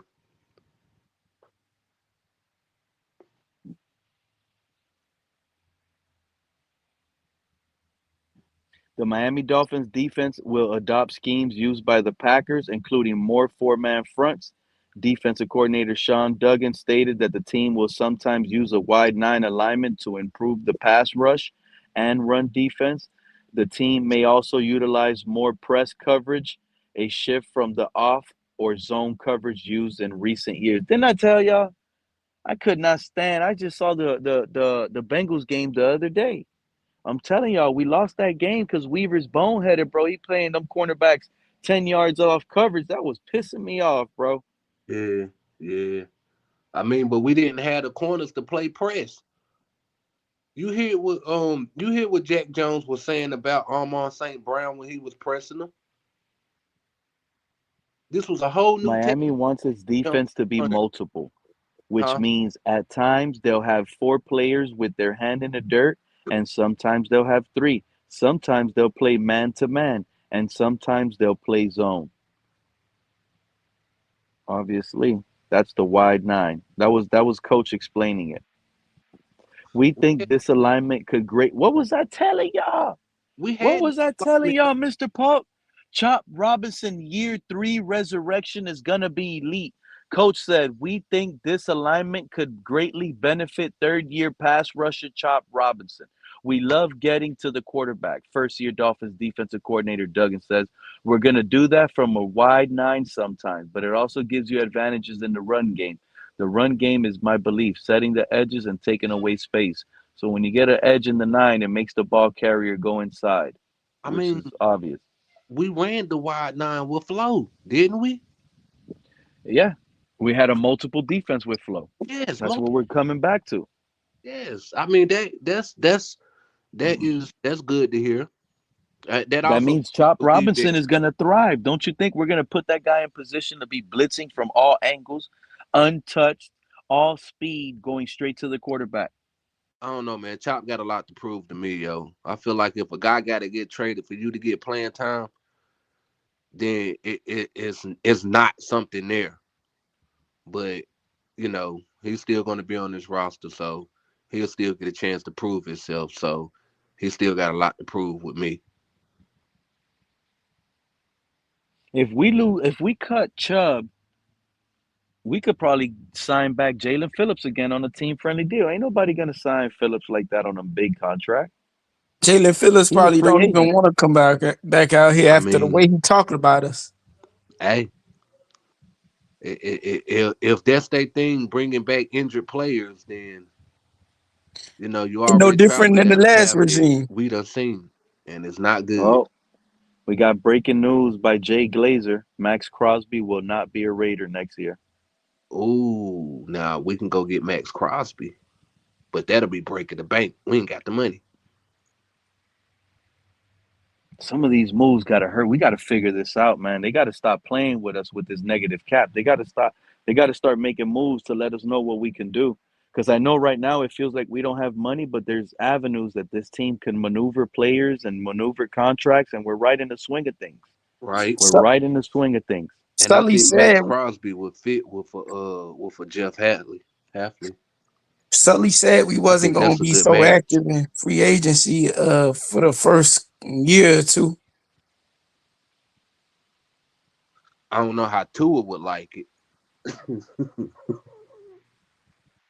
Yeah, I man. hope we trade Tua for Max Crosby. That'll be something. I know people that trade 6 tours to acquire Max That'll Crosby. be something. Yeah. Yeah, we do need to start making some moves and knowing what money we get, cause yeah, I don't know, man. I'm just looking at the way they run their scheme, and certain players just stick out. You know, Another quarterback that could be on the move nobody's aware about is JJ McCarthy from the Vikings. yeah, I don't want to waste my time with him. The Jets are interested in Jacoby Brissett. They want to trade for him. That's crazy. I wouldn't be afraid of JJ. I wouldn't be afraid of I could see Jacoby going over there. Jacoby man. Brissett will be good for us, bro. Remember when Jacoby was a Dolphin? He's a He good used to be a quarterback. And if Dolphin. we don't have a good quarterback, at least we know with Brissett we have a good quarterback. He has a good floor. He's not elite, but he's gonna get the job done, bro. I agree with that. I like that more than that fucking Geno Smith tape. It's almost similar to the Geno Smith, both of them. Man, you know Geno Smith with him and Tua was racing to see who led the league in interceptions. It was bad last year. But remember, Brock Bowers got hurt last year on him. They traded Jacoby Myers. Jacoby Myers didn't want to play for them. But They see, traded Pete, him.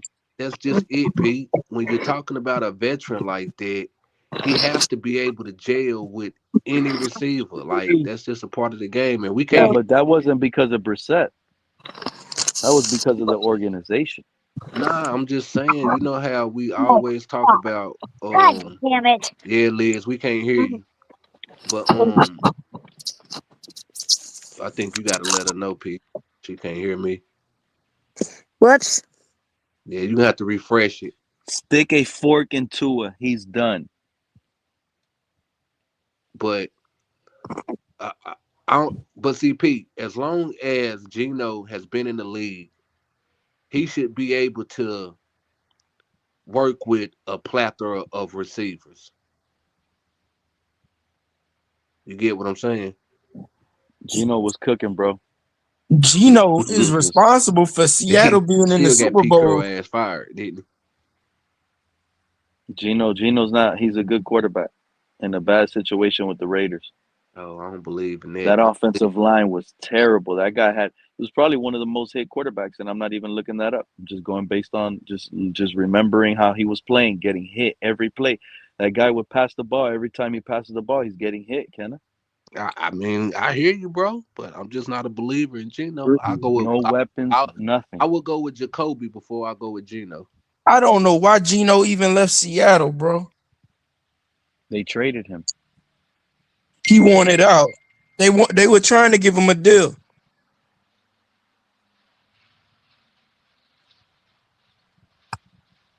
All because of that trade, they managed to get Sam Darnold.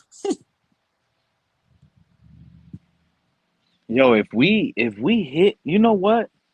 I'm starting to think the moves we need to make are on offense and free agency. And if we're gonna trade, let's help the offense with real deal pieces. And let's just trust this regime to build a young defense. What in the first with pick 11, we pick a corner. We might not get Caleb's Downs in the second, but I'm not gonna lie, there's a couple good safeties in this draft too. We could get another safety in the second. In the third, we get an edge, a receiver, and a quarterback, Drew Allar. Boom. With the 3 third-round picks. We're set, bro. We got a Drew good Allen been corner, shut down. injured though. He got an injury history. Who? Drew Allen. That's fine. It's just he's like Josh Allen type with a high ceiling, injury. He was rated one of the highest quarterbacks 2 years ago coming out of college. If he gets that back, That's a good quarterback competition to have with Quinn Ewers and like Malik Willis in the building. Who was talking? Cause I ain't hear nobody say nothing. Marcus was talking. Ah, damn! I gotta refresh my shit cause I ain't hearing.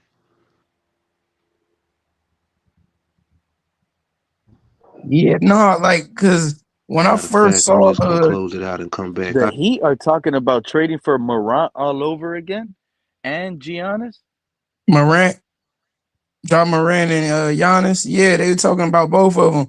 But Morant say he want to stay in Memphis now. Shout out to Sack Man. He said, "Bro, Alar only broke his ankle. He doesn't have an injury history." Alar is a really good gamble, bro. Alar is a really good gamble, and that's why I said it on yesterday's stream. I'll be inclined. I'm scared of it, but I'll be willing to do it in the second round. And the only reason I said I'm scared of that second round now, because I know NFL owners and general managers are now scared of that second round, because these second round players now want fully guaranteed contracts. So the second round isn't as valued as high as it once before, based on some of these players wanting fully guaranteed contracts. So it's becoming an issue, and second rounders are becoming a headache for some of these teams based on that alone. That's what these teams are preparing for. They're not only preparing now for their high prize first rounder. No, now they got to prepare for their second rounder, and that be a fully guaranteed contract, because that's what's going to start coming. We heard it last year, it happened.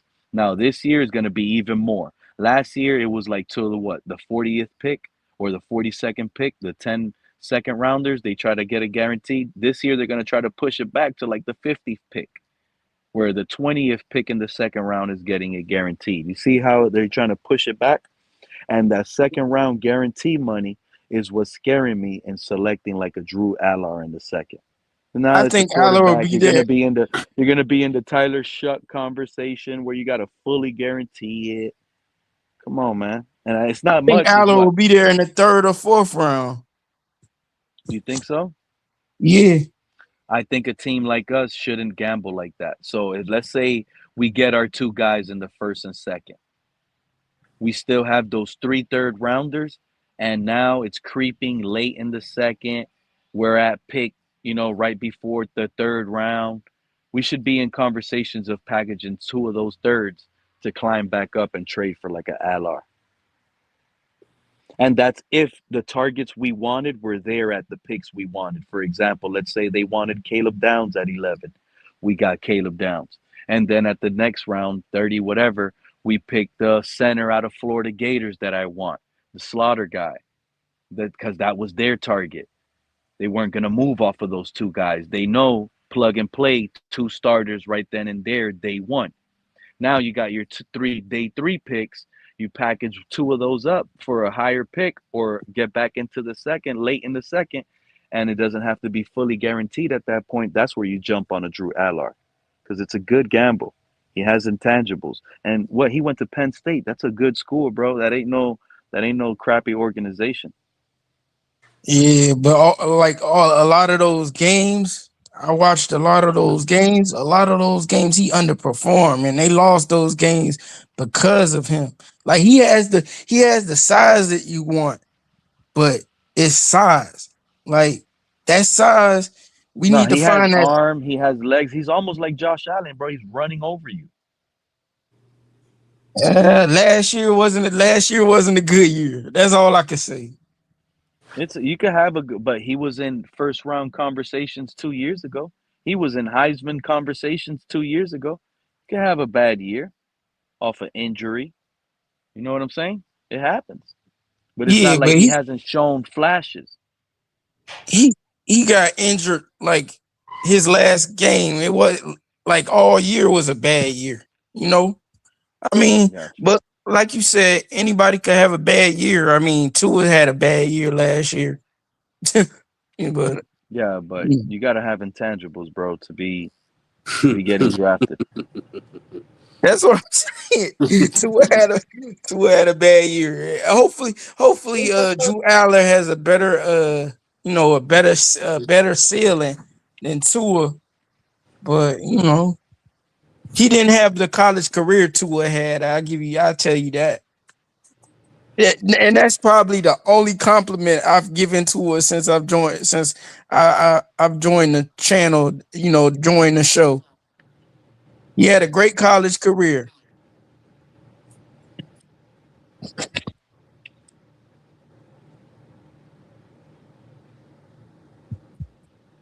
Man, PFF just dropped a mock draft, and it has. I wish we could get Carnell Tate. It has us selecting Carnell Tate with the 11th pick from Ohio State.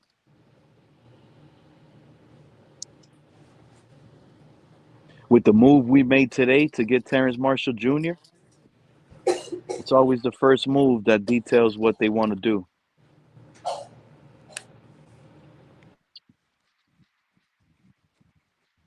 It's always the first move. I will be paying very close attention to what Sully does in this upcoming NFL draft. You know how people want to give Sully, oh, he was the one that traded for, who was it? Kenna that keeps saying it. He was the one that traded for Malik Willis. He ain't traded for Malik Willis. It wasn't him that traded for Malik Willis, Kenna. Now that I'm thinking about you saying that. Continue. He wasn't the GM, bro. I mean, the GM This man signs off Sullivan on. has 0 trades under his belt. He has Right. 0 draftees under his belt. He Right. is green. He is green. Right. Now So he's been in let me the room with them. He's right. seen decision makers make decisions, but Right. he's So never had to deal with that on his own and make his own decision. We so let me can't just No, but give him that. let me Now clarify myself. now Kenna, I'm gonna keep it real. He was in that building. I'm He about to was clarify asked. myself. I'm He about to was clarify asked, myself. "Hey, I'm the GM. I'm thinking about trading this 7th rounder for Malik Willis. What do you think?" And he obviously gave his assessment on it, and he probably told the GM in Green Bay, "Hey, Gutekunst, I think it would be a great of a trade. I would work with him. He has talent. He has this, so he had to put some input." But it wasn't his decision, though, Kenna. You I mean, see what I'm in saying? that I get what position, you're saying. I get what you're saying, but you just clarified what I was about to say. So, in other words, you are correct on he didn't pull the trigger, but you might as he's the well said advisor. he pulled the trigger because if it wasn't for his information, his evaluation, the trigger wouldn't have never been pulled. Am I correct?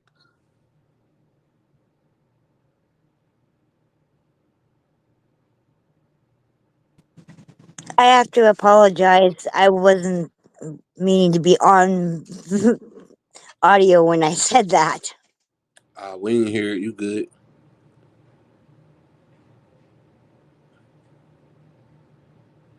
I got tripped by the dang dogs. That's crazy. That ain't nothing new. Yeah, but Sully is basically the advisor. Like he advises, like, I But believe you that's should why I do this. questioned it the way I had questioned it, Kenna. I'm sorry, Marcus. That's why I had questioned it that way. That's why I Nah. said, what if the GM told Sullivan, I'm going to trade a 7th? He's basically telling him, whatever your assessment is, I want to hear it, but nothing. Even if you tell me it's a bad trade, I've already made that decision that I'm trading for Malik. But talk to me. What do you feel about it? And he gave his assessment.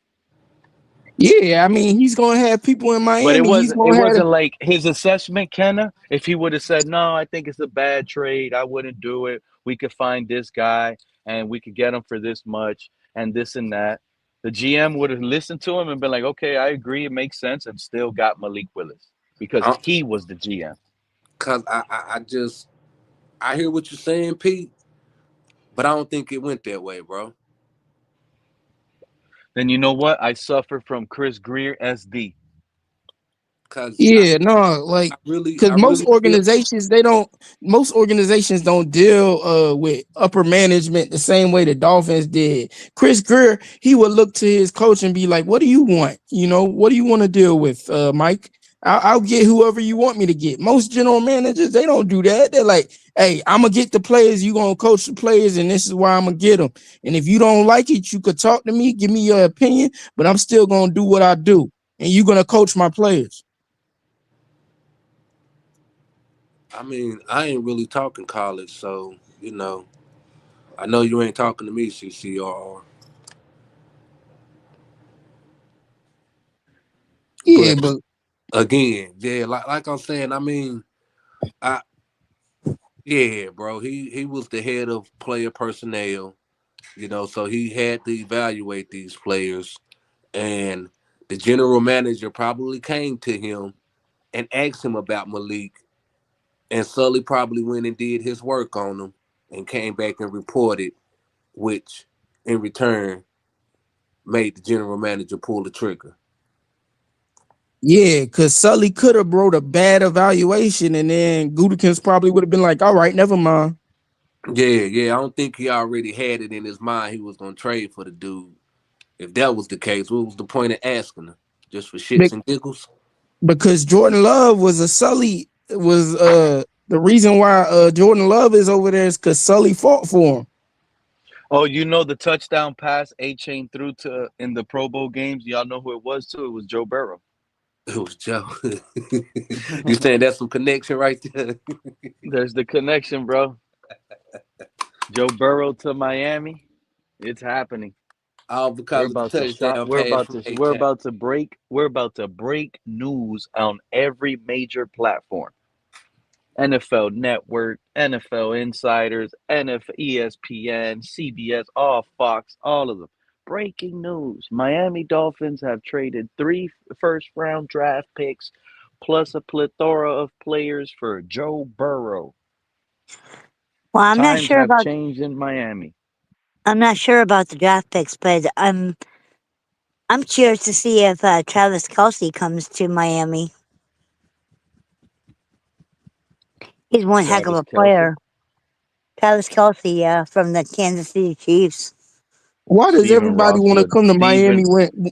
Why does You every, know how much Stephen Ross will love that, Liz, to have Taylor Swift at the Hard Rock there? He'll probably make a Taylor Swift suite just for her. why does everybody want to come to Miami when it's time to retire, man? I don't know. Because you get to play football at the best city in the world. He ain't never gonna have a competitive team if this is what. I was so mad when the Hurricanes lost. I It was a thought they good had game. a Look, chance. you know what, Liz, that was a good game, but guess what? Nobody's talking about Carson Beck to the Dolphins. I'm gonna tell y'all right now, I'll take Carson Beck in the third too. Nah, Him to nah, compete cause with Quinn Ewers. Look, here we go with Nas already. Here we nah, go with Nas already. no Go ahead, go ahead. sir. I'm Carson taking Beck, Carson Beck. What is he? no sir. 6'4", 6'5"? When you need him to make a play, you can't count on him. But he's a college quarterback. You act like he can't get better.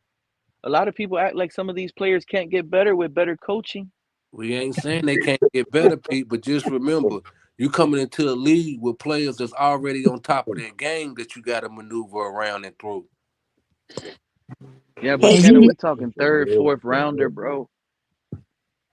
hey, Pete, I got Hey, you was talking about Drew Aller just a couple minutes ago. Now you shifted the Carson Beck. I'm not shifting. I'm just saying these are possible quarterbacks the Dolphins could be drafting in the later rounds. I don't see us drafting a quarterback in the first or second round.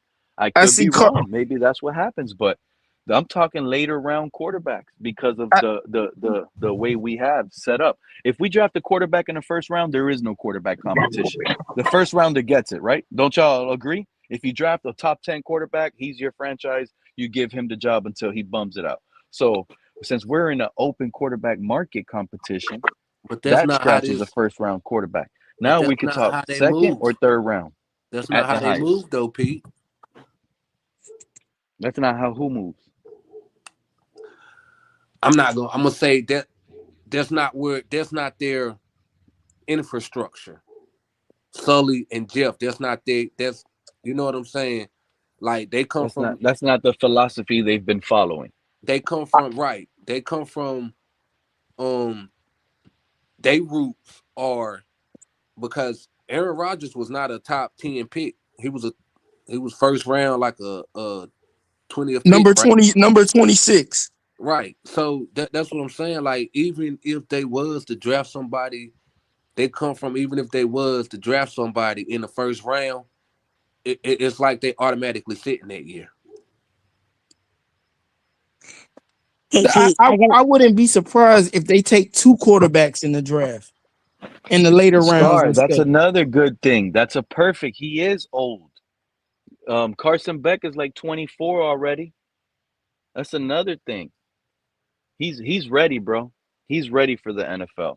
I'm not saying he's gonna be a star, but he is ready to like come in, take command, do his job, and compete versus someone like Quinn Ewers and then Malik Willis. You see what I'm saying?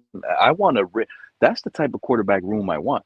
Because right now it's looking like we have a 7th rounder on the roster. If we want to go by details, we have a 7th rounder. That's it. I also want a high draft pick. That's why I don't think, again, I'm gonna tell you, Kenna, we could go out, get bridge quarterback Malik Willis. I don't think he's gonna beat out Quinn Ewers in open quarterback competition. But what I like about the move is he's an ex first rounder. That's what I do like.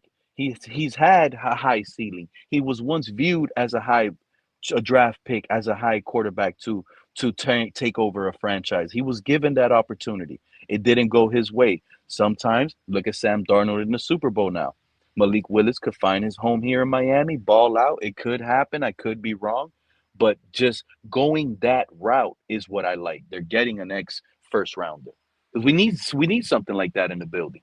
I don't want just a 7th rounder in Quinn Ewers. Even though I'm telling y'all I like what I seen in him and everything, he's still a 7th rounder. So now we got Malik, and then we got a 3rd rounder or a 4th rounder in Carson Beck or Drew Allard. Now that quarterback room seems nice to me because you put in high ceiling, and you put in project, and you put in a guy that was already in the building. For a project QB, what That's about Carson Beck. Taylor? What about Taylor Green? If you want a project QB, I So want a quarterback that shows he can display throwing the ball out of the pocket. Taylor Green just We threw a already 54-yard in the Senior Bowl. I know he has an arm. He's like Joe Milton, bro. He's huge, strong arm. He's like Anthony Richardson, bro. They have the highest ceilings, big, fast, strong arm, but can he zip a pass, throw an out route by the sideline, and have the receiver with accuracy toe tap his passes and catch them in bounds? They well, don't have that accuracy. So you Carson Beck displayed he doesn't have the strongest arm, but he displayed the understanding of the play, understanding of when to throw it, how to throw it. He's nice little lobbers. He's too big not to have a strong arm, to be honest with you, but he gets the job done, and he's a game manager. That's what he is, a game manager. well, I've been looking at this Terrence Marshall guy, Pete. You don't like There's Waddle. upside. You don't like Waddle because he's a body catcher, right? I don't like Waddle, yeah, because he's a body catcher. He don't have strong hands. That's the mark on Terrence Marshall Jr. right now. He always does catch those deep passes with his arms. He don't snag them with his hands. They say he's a body catcher, so that might be a no-go, bro. We're just gonna have to see. Remember what I said? Terrence Marshall Jr. is just a good lining to our wide receiver. Our quarterback room is under evaluation for competition, but guess what? Behind Tyreek Hill and Jalen Waddle, there's a huge competition for 3rd, 4th, 5th, and 6th wide receiver. So that's another room that needs to get retooled right there. And I And would bringing in size already, like Terrence Marshall Jr., I like the move. I like it. I would even say the 2nd, 3rd, 4th.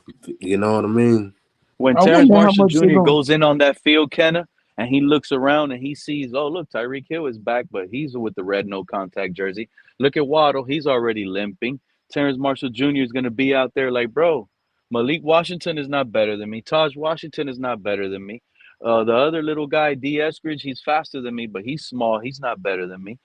He's looking around. Oh, look at Theo Wees. He has size, but he don't run smooth routes like me. He's going to feel confident in here. Hey Pete, I gotta Shout address out the to Larry. elephant He in the says he's a room. Dolphin fan. Mark is living in Atlanta. Maybe he's I gotta. heard some Tua conversation. What did you say, Liz? I said I gotta drop the elephant in the room to Jose M. One, I'm never going to apologize to Tua, and two, Tua is never going to throw to Kels unless he goes to Kansas City and Kels stays. That means he would be back up to Patrick Mahomes. Yep. He'll never see the field. You know why? You know why I would love that? Because that's what he deserves. I mean, I won't even say that's what he deserves. I mean, it just happened to play out in a way that Tua wasn't really effective for the Dolphins. You know, and if he goes somewhere else, I wish him well. Maybe he could go somewhere else and ball out. I highly doubt it. Yeah, well, You're a cold weather. Yeah, he's not a cold weather player. And even if he was over here where it's warmer most of the time, I don't think he would do well either because sometimes it gets so friggin' hot over here. And I don't think he does very well in the heat either. I mean, he just, to me, there's so much wrong with him. I mean, it's not just him throwing, it's like his stance. His stance is all wrong. I watched him. He friggin' stands pigeon-toed. Who that? Tua. Ah, shit. You still on Tua, girl? Yeah. You just don't like Tua. Okay. I don't like Tua. No, I mean, in the beginning, I gave him a chance. When he started really screwing up or screwing over the team, that's when, I'm done with you. I mean, I was done with him a year after he friggin' came to Miami.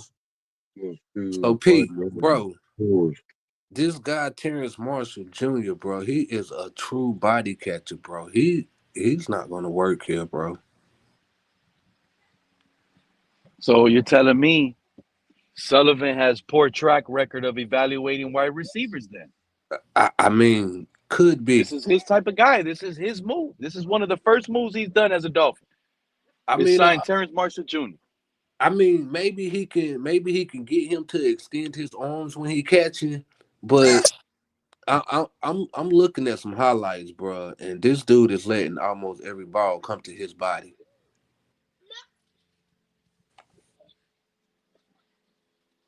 Now we got people in the chat saying this man won't even make the team, bro. Facts. Yo, like, okay, I'm looking at him. So why is Sullivan wasting our time? This is a bad. So we already got a bad hire by Sullivan.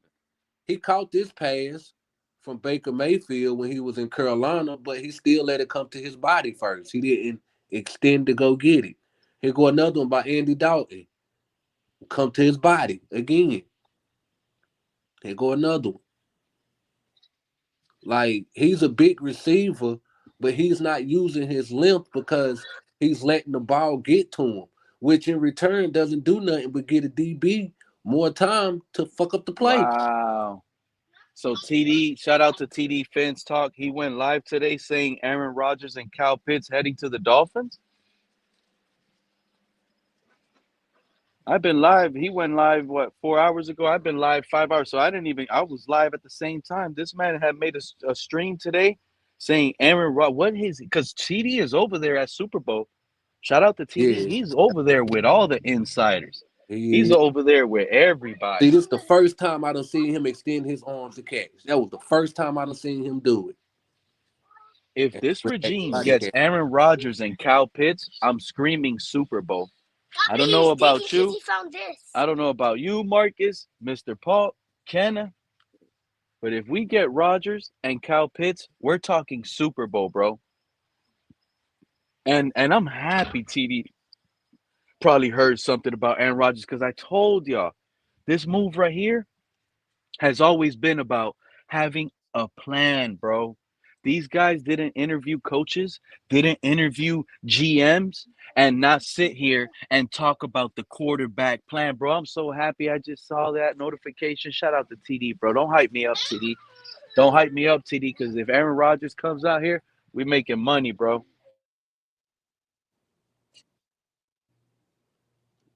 Yeah, I ain't even gonna hold you, bro. I mean, I've been seeing some. I seen like two, maybe three of his little highlighted plays to where he extend his arms to catch the ball, but everything else he let comes to his body. Now, when it comes to him actually possessing the ball and running, there is talent there. There is something there. Like, I'm not gonna lie about that. There is something there. But as far as him being that, type of receiver to go get it at his highest point, I don't see that with him. If it's something like a wide open catch, you might see him extend his arms to go get it. But if he in coverage with DBs and everything, that's coming straight to his body. He gonna let it get to his body. Hopefully, he have a better year. Yeah, At like least like better. it's talent there, yo. I ain't gonna hold you. It's some talent there. So, you know, I can't knock Sully on seeing some talent because it's talent there. But, you know, So we there's a knock on him. We put him on the jug machine, right? Check yeah, this out. Based on what you've seen, even though there's that knock on him, do you see a higher ceiling in Terrence Marshall Jr. than Malik Washington, than Cedric Wilson, than Theo Wees and Taj Washington? I I I I'm not gonna If you say have to plug them into against those guys, who are you saying you like the most out of those four? Taj, Malik, Theo, and now Terrence Marshall Jr. Malik who Washington. Yep. Okay, I'm I'm going with Terrence Marshall Jr. I ain't even gonna hold you. That's what I'm saying. So I want to be Even gonna down. hold I don't want to. I don't. I hear what you're saying. I'm down on receivers that are body catchers. I am. They need to show hands, but at the same time, I'm still willing to give a shot to TMJ instead of all these other little guys. Because honestly, Malik Washington he's really not a receiver. When have we seen Malik run a route downfield and catch a pass downfield? I don't you. remember it. I don't I'm remember it. I I'm don't remember watching Malik Washington run a little post for 25 yards in and catch something downfield. I don't remember it. They had Tyreek Shout for out that. to Tua. We got a in Tua we trust. Oh, that's Batman. Shout out to Batman. In Tua we trust. What's up, everybody? What's up, P? What's up, everybody? what up? What What up, up? big dog? How's everybody feeling with the news today that Tua's going to be your starter next year? Well, Boo. he ain't gonna be the starter. He didn't say that, but you can have it. How we feeling? You can have it.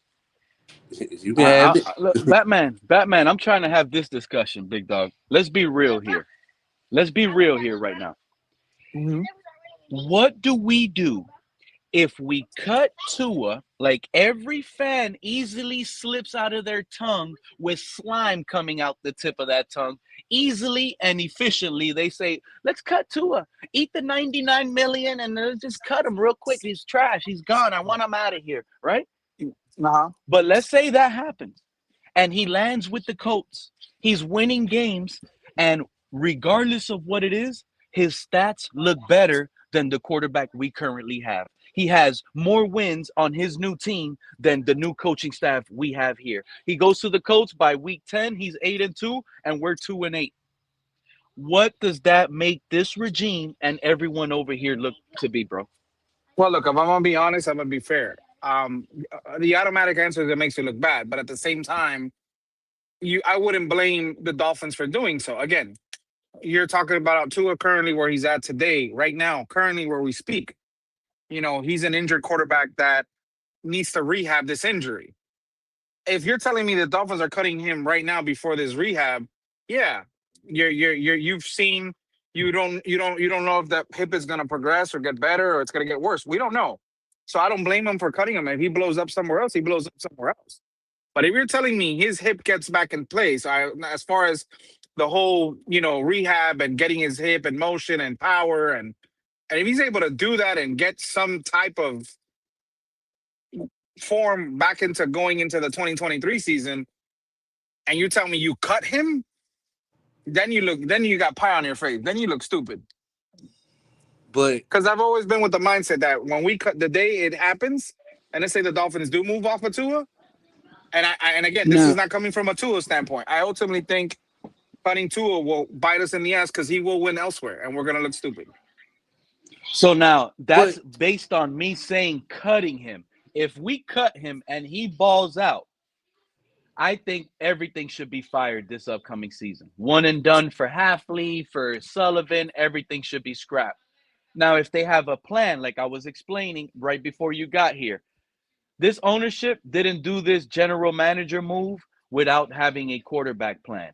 I do believe the plan is Aaron Rodgers with all this Green Bay Packers because Sullivan was there with Green Bay. He was probably friendly with Aaron Rodgers. He probably has connection to Aaron Rodgers.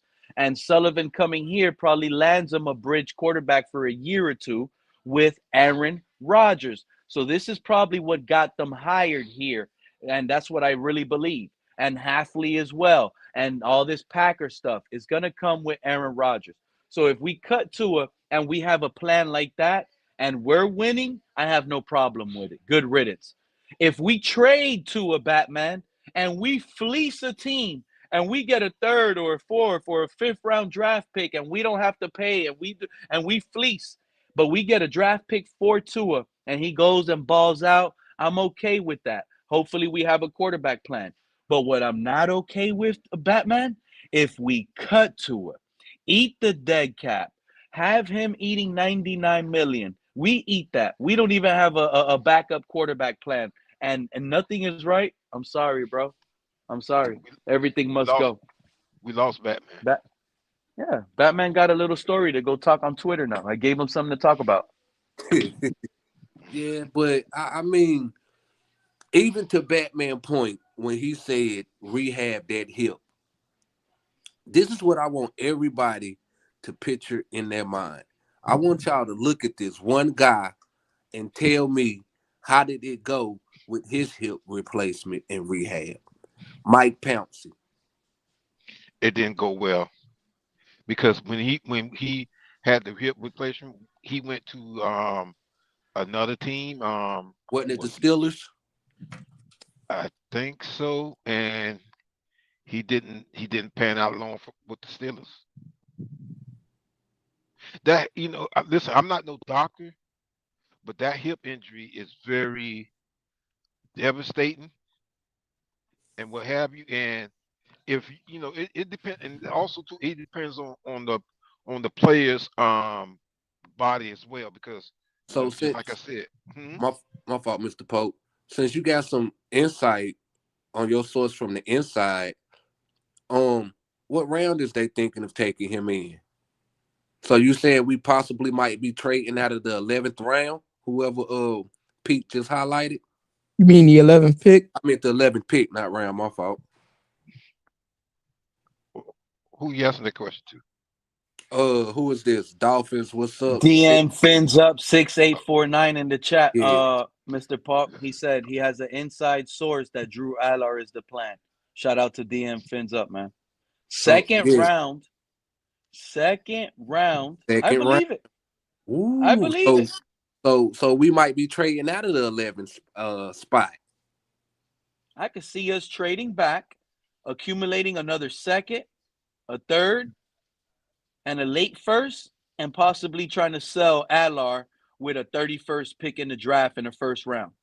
Because honestly, yeah, it sucks drafting a quarterback late in the first round when you possibly could have got him in the second. But if you're looking for a competition and development, you always have that option with the fifth-year option attached to it as a first round. And we know how expensive quarterbacks can get. So if, let's say, Quinn Ewers let's say we have a Saints scenario just like last season. Quinn Ewers ends up beating out Allar early on in the process. Season starts off. Next So thing you know, we start off 2-3, and we're not. And Quinn Ewers isn't looking good. We switch, and we so go with Allar week 6, and we let so him get the rookie mistakes and Kirk's out. yeah. So since you got an insider, bro, like what are their thoughts on Malik right now? Man, we would love for you to click that link and come talk to us up here right now. We got questions. Absolutely.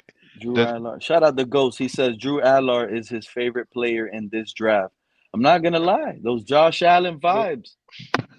That's the name I've been hearing quite a few, a great deal. You know, as far as connection to the Dolphins. If we get a quarterback in this draft coming up, that's the name I've been hearing for the Miami Dolphins. More than Mendoza. Yeah, he has more intangibles than Mendoza. For sure. Mendoza is just really, yeah, Mendoza is just smart. He understands the plays, he understands like the defense. He's really smart. Like he goes home and he's in the playbook, he's in the film room. That guy doesn't even he doesn't even go out on dates, he said, bro. He's a That man football is nerd. all football nerd. Yes, thank you, Marcus. He's going home. He's looking to take advantage of every coverage. What does this defense do on third down?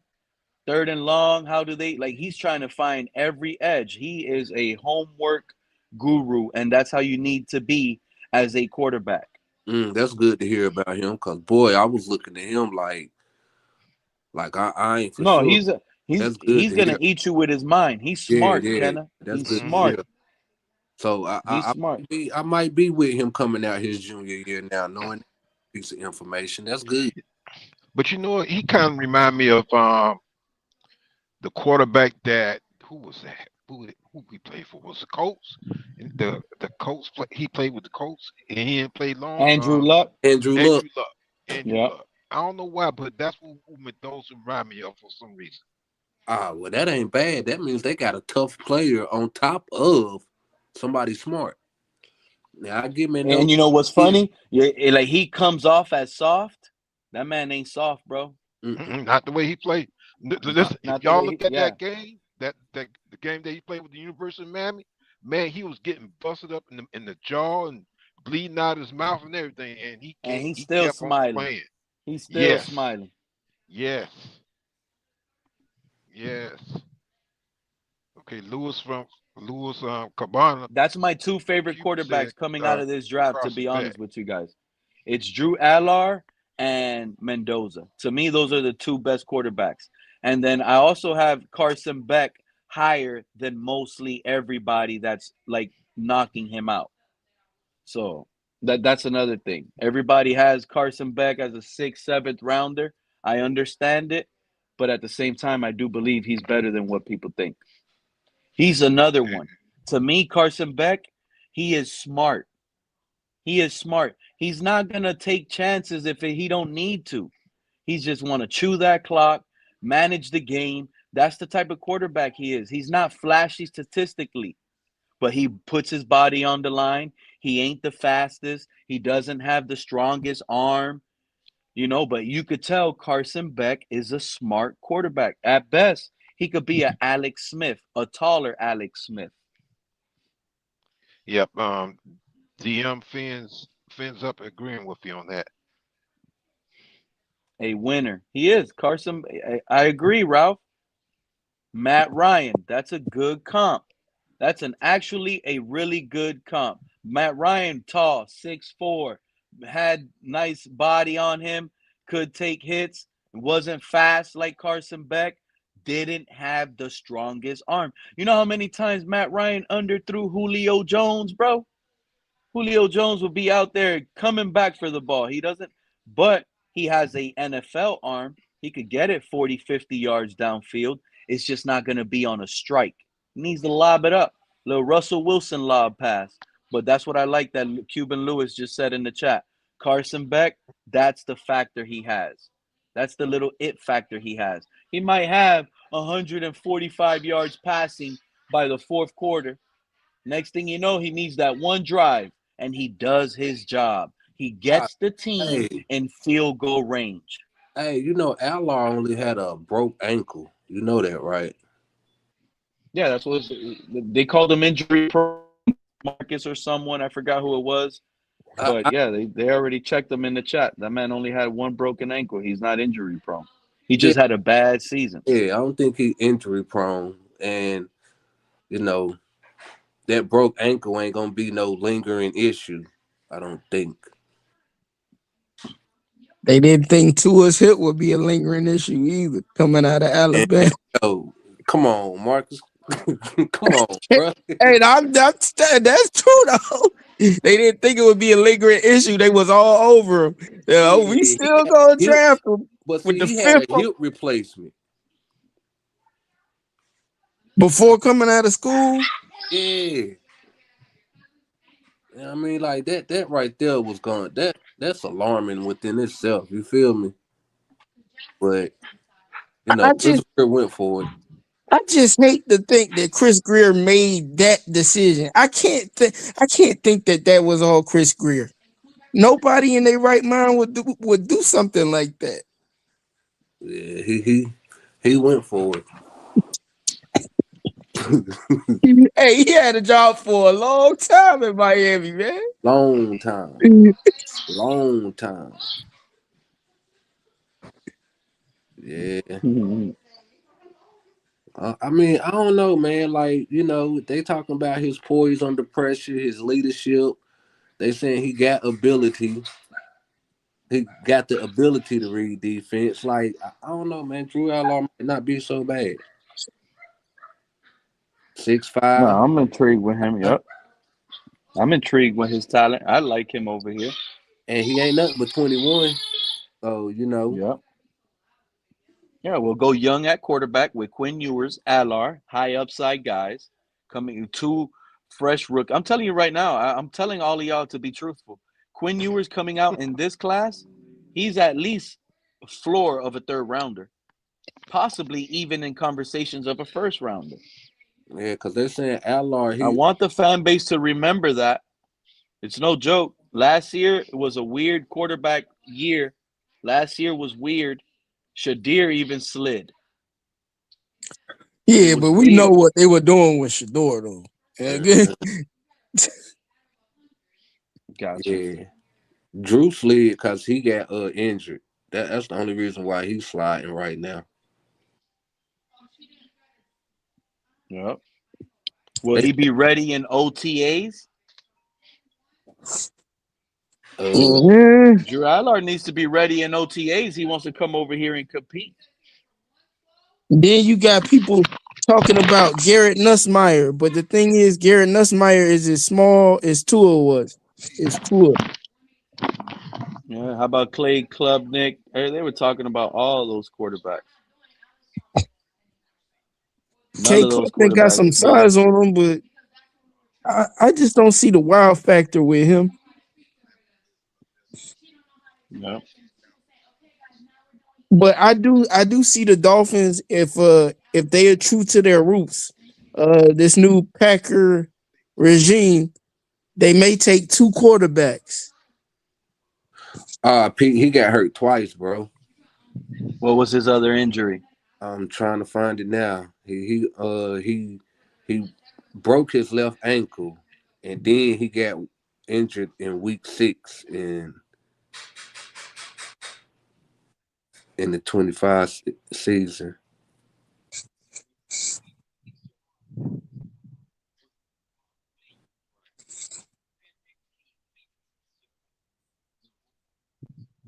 You still gonna take that risk, Kenner? With Drew, Yeah. I'm trying to find his fucking second injury, yo. If I can find out what his second injury is, I can give you my answer. But I mean, as of right now, off of an ankle injury, like I'm still a go for it.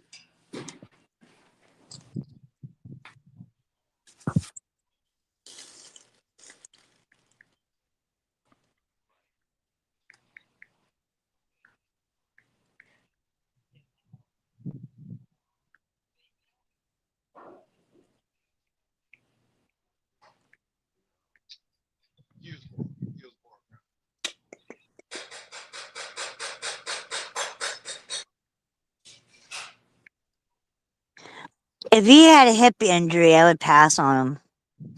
Nah, I don't think it was that bad.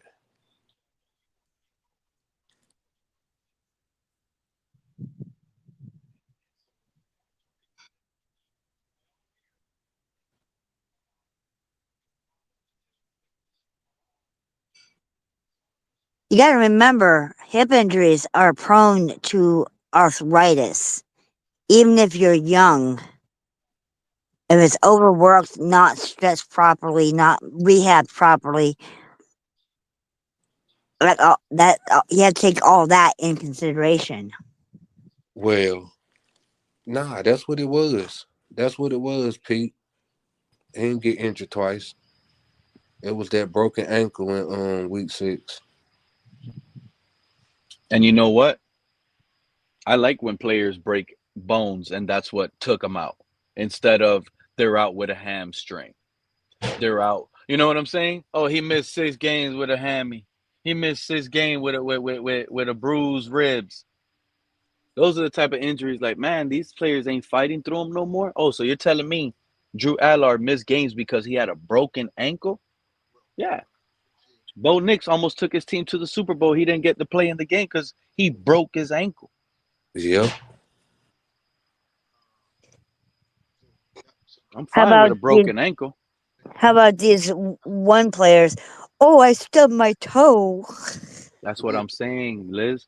He said, oh, I can't play. I got a little turf toe. I got a little turf toe. They don't know Deion Sanders played with turf toe most of his career.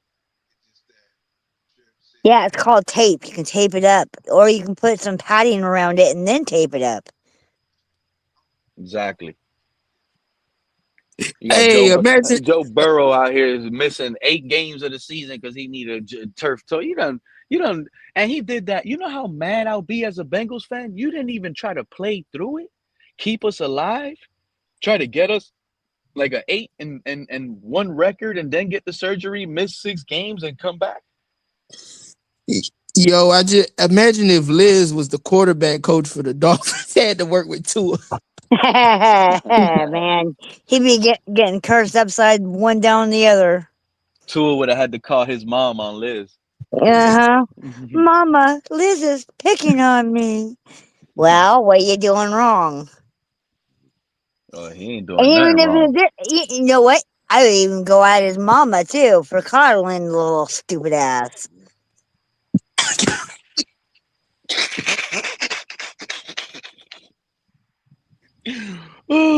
Hey, The but one Bobby thing said, I Bobby, absolutely despise is people being coddled all their lives. They think they're better than everybody else and they need special treatment and everything. And that's just not right. I've had some things go on with my life that I wasn't pleased with.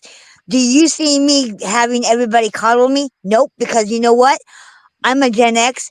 I'm stronger than everybody else because the fact that I went through the shit that I went through and made me a better person. That's my thoughts. Liz may be worse than Bobby Slowick with CJ.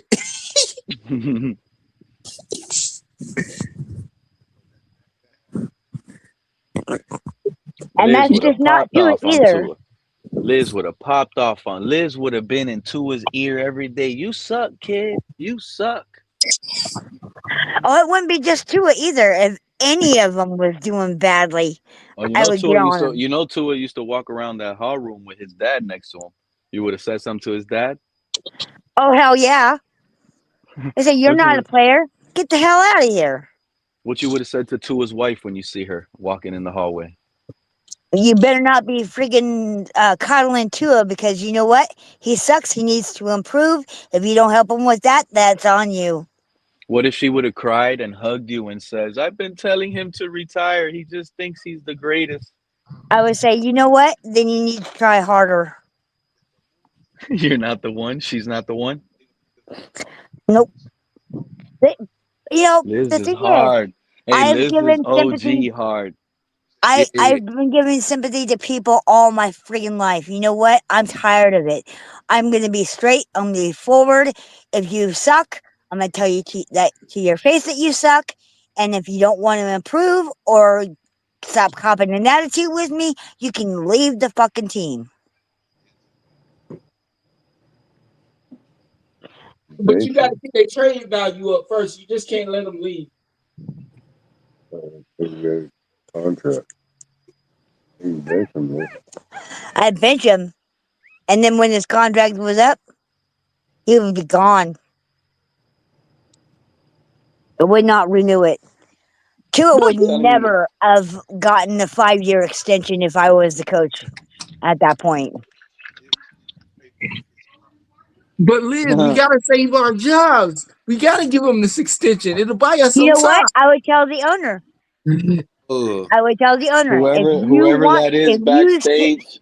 1 second, Liz. I got a newbie backstage.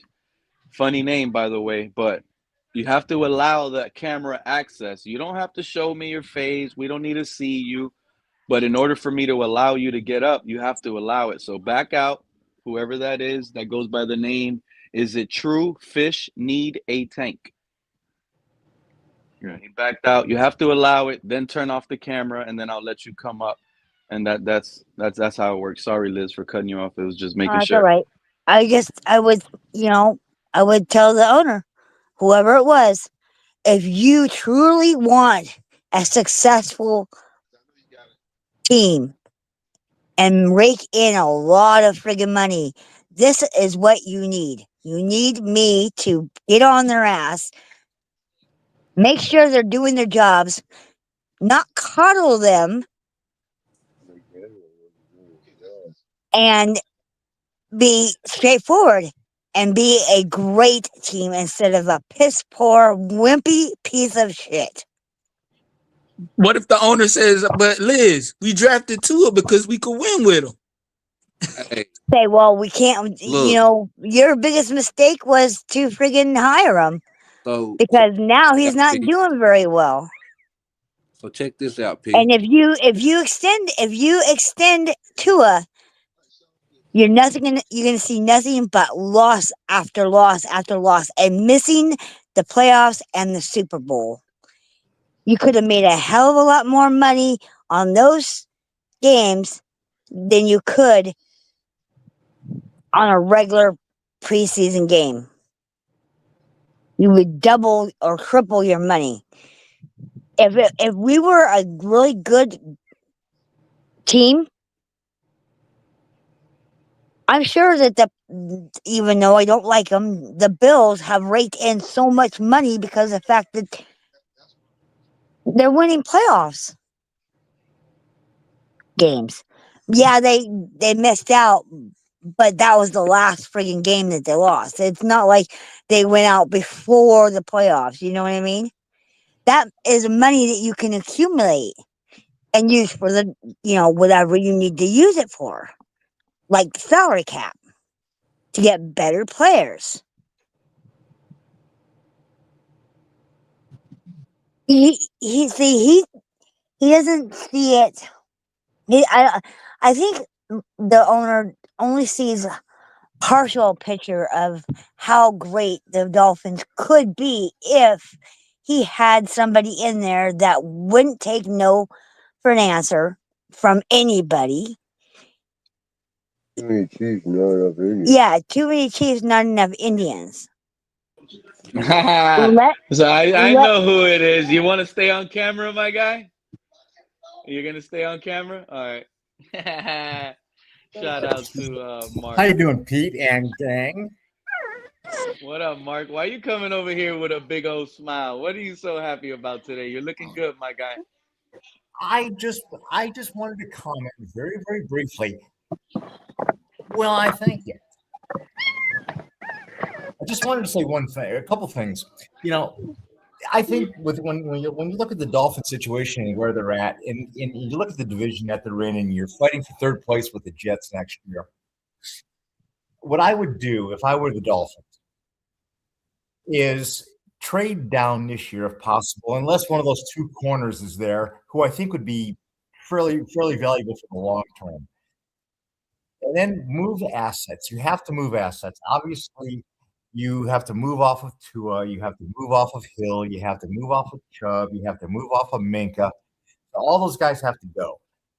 And accept the fact, 3-14 is not bad if it's on the way to 12-5. So tank. That's why I changed my display name. Tank. That's the best avenue for the Dolphins right now is to unload salary cap, build it through the draft, try to sell a winner but win 3 games and be in the quarterback market in 2027 so you can try to see what you have, and 2028 you're talking playoffs. I mean, but you don't necessarily have to do honestly, that. you kind of look where you're at right now. You've got nice pieces on the defensive line. You've got Grant. You've got Phillips. You got Biggers, who might end up being something. You still got some move. You still got some life out of Sealer, and you have to rebuild. You got one offensive lineman, maybe 2. You got Patrick Paul's developed quite well. Savianea maybe okay. I don't think Brewer works in Hafley's whatever Hafley's system is going to be. But I also look at all these assistant coaches that were hired as 1-year replacements. These are 1-year stopgaps. Slowick is a 1-year stopgap. Yeah, I think Slowick's a 1-year stopgap. I really take a look at the coaching that you brought in, and there's no real value of trying to win games next year. What does it get you to be 7-10? It gets us almost the same draft pick. We'll be picking 11th in the draft again.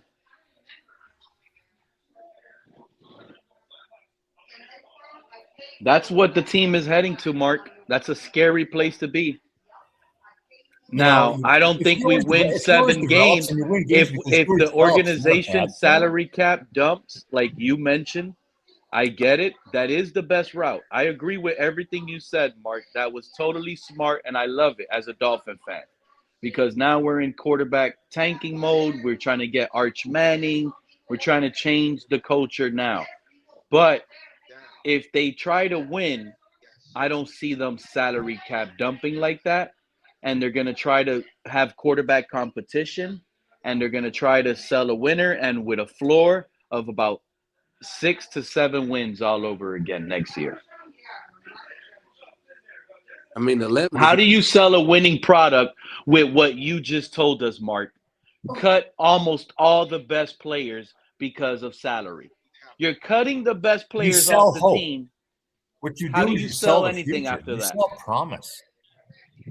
This is a 1-year business. Fans don't want to hear that they're tanking. Their team is not going to win. You know why? Then it doesn't sell seats. They don't show up.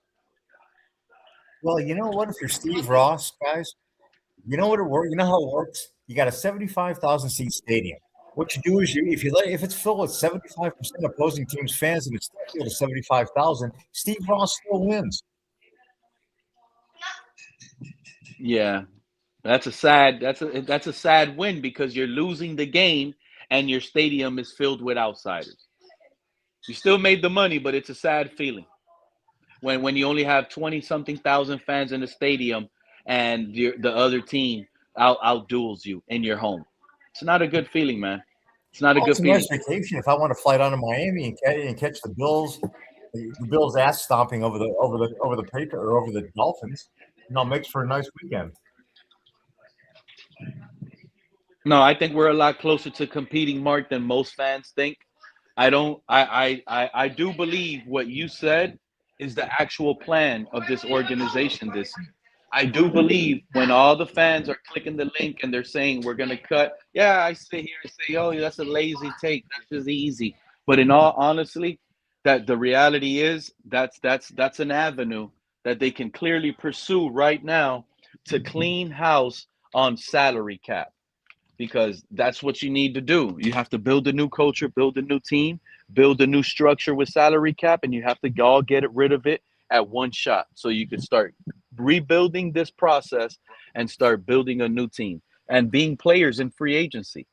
That's what you have to do. You watch what they're going to do in Buffalo, because what Buffalo did was, well, first I wanted to ask you guys a question. What do you think of the McDermott firing? Does that make sense to you guys? The who? You said McGreer? McDermott. Oh, McDermott. I've been saying McDermott should be fired for like 3 years now, Mark. I've been I went saying on a. McDermott ought to go after the Not my after the head. 13-second game. To be honest with you, I agree. I've been saying McDermott, and you know what else? I've been saying Brandon Beane should be fired too. you know, if you look at the situation though with Buffalo, and you look at the hires that they did, every one of these are a really, really, really smart hire. And they're going to rebuild that defense. But I just want you to put this thought in your mind. Minnesota's $40 million over the cap. They have to move bodies off their roster. I kind of got a feeling it's going to be a 2027 one and a 2028 one in Keon Coleman for just Wow. Jefferson. And then I see him getting Leo Chanel. I see them going and getting Patrick Locke, possibly one of the Denver defensive linemen. And a lot of the players that they drafted last year are actual fits for Jim Leonard's 3-4 defense. Hey, Pete, can you mute Mr. Pope? I got you. Thank you for that, Ken. I got to bounce out because I got to go grab dinner, but I'll catch you a little bit. All right, All right, Marcus, Marcus, enjoy be your safe. dinner, man. Have a good one, big dog. All right, y'all. Yeah. Take care. And when you look at things from the Dolphins standpoint, you have the Patriots out in front of you, and they still have a boatload of money that they can spend next year. They're going to be good. They're going to be good for the next 10 years, guys. Well, the Bills are going to be good for probably about another 7. And what you've got to do is you've got to get yourself to where the Dolphins can be moderately competitive by 2027 and no worse than 2028. I pulled up some little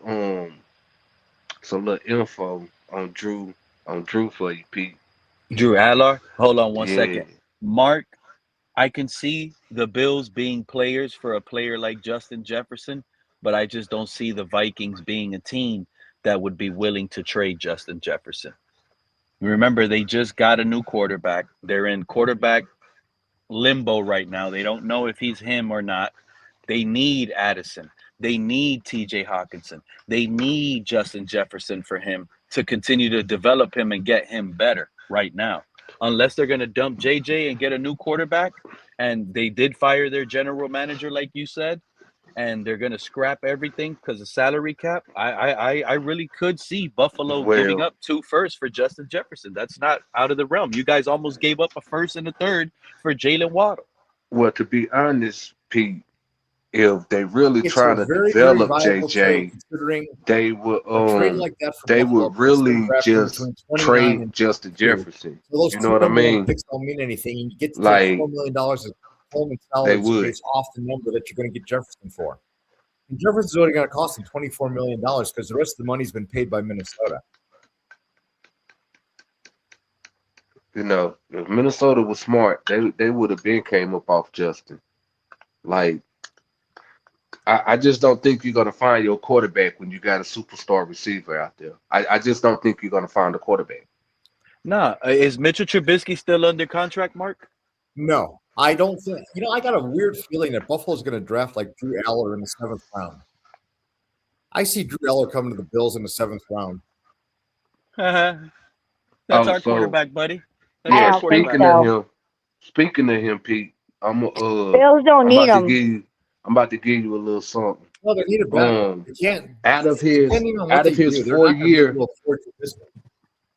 4-year being there, he had a total of 2,159 total offensive snaps. Out of those 2,000 snaps, 1,000 of those snaps was passing attempts. And his whole time there, he was only sacked 43 times. He was a run-heavy team? And the other thing the Dolphins have to be seriously concerned about, folks, is the fact that the Jets have all of these draft picks. The Jets have 9 first and second round picks in the next. I mean, Nifty Lions is known for running. Do you hear Mark, Kenna? Yeah, I'm listening. Oh, okay. I just wanted to make sure. I know we have audio issues, but go ahead, keep going.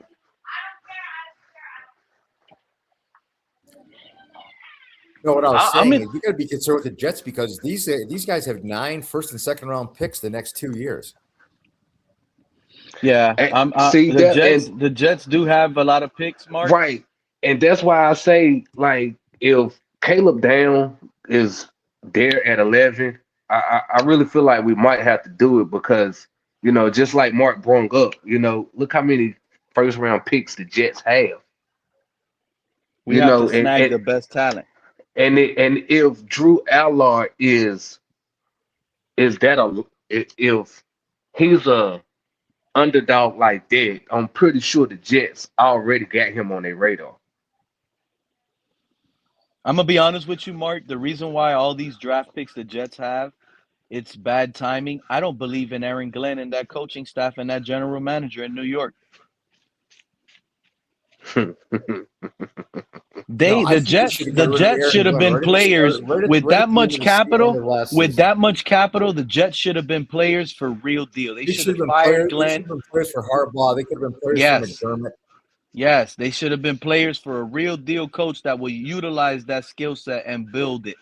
Aaron Glenn, he's gonna try, but I don't know if it's gonna work out. So I'm not too worried about the Jets and all their draft pick. Now, what I am worried about the Jets and all their draft pick is them jumping the gun and taking a Allar in the That's second that's round, the that's my whole right point right before there. us.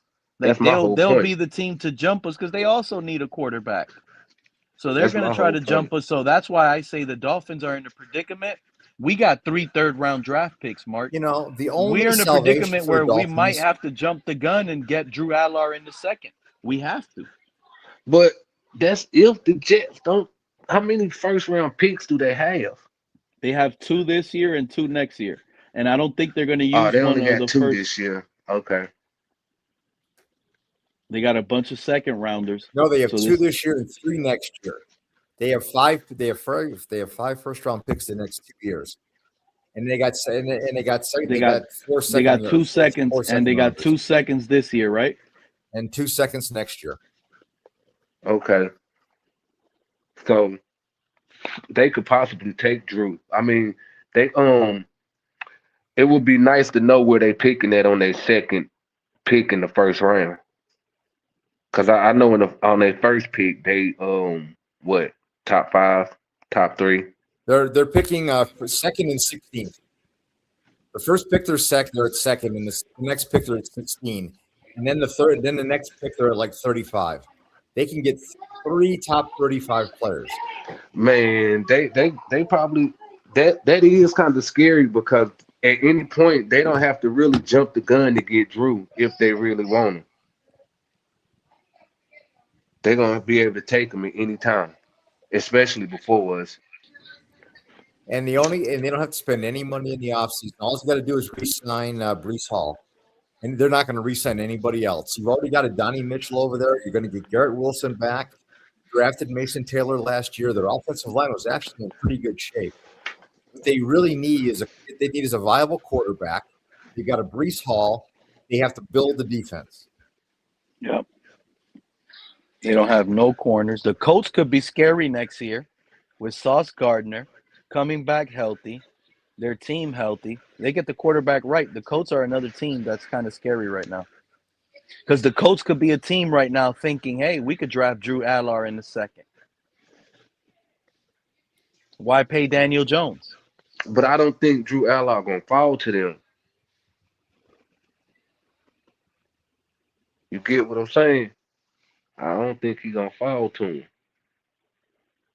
He looking good from the little bit of stats that I'm looking up for him, but just too many too many quarterback needy teams that can take a swing at him right now.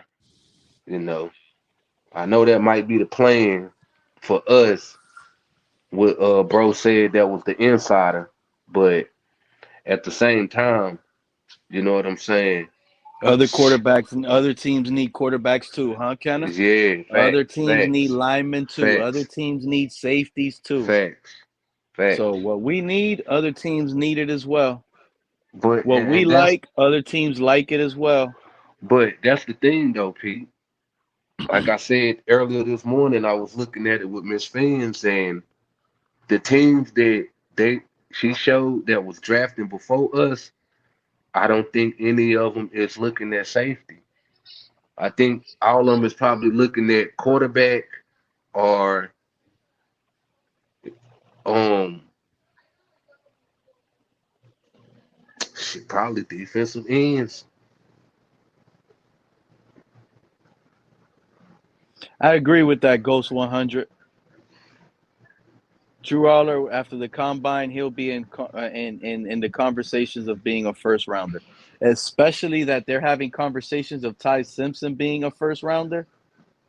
That guy's going to jump up into the first round category as well. And if we don't take him at 11, it's probably because he was already gone, Kenna. Who that? Drew? Drew Aller.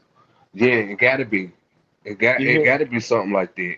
That's why I don't even that's why I think, you know, the plan is to go try to get a quarterback in free agency and then draft a draft somebody in the late rounds. Drew ain't gonna be there, I know that. You're right. With all these quarterback desperate teams, with Drew Allar's ceiling, bro, they drafted Anthony Richardson with the fourth Yes, overall pick that yes, year. yes. These quarterback So desperate teams will so overpay because they believe if they believe he won't be there in their next pick. not only that, just think if we pass on him, and like everybody's saying, we're not gonna take no quarterback in the first round. But what if we get to the Colts late first round? They might take him. Yep. You know, like if we ain't gonna take Drew in the first round, and we feel that strongly about him, if we'll let him slip to the second round, we don't need to be grabbing him at all.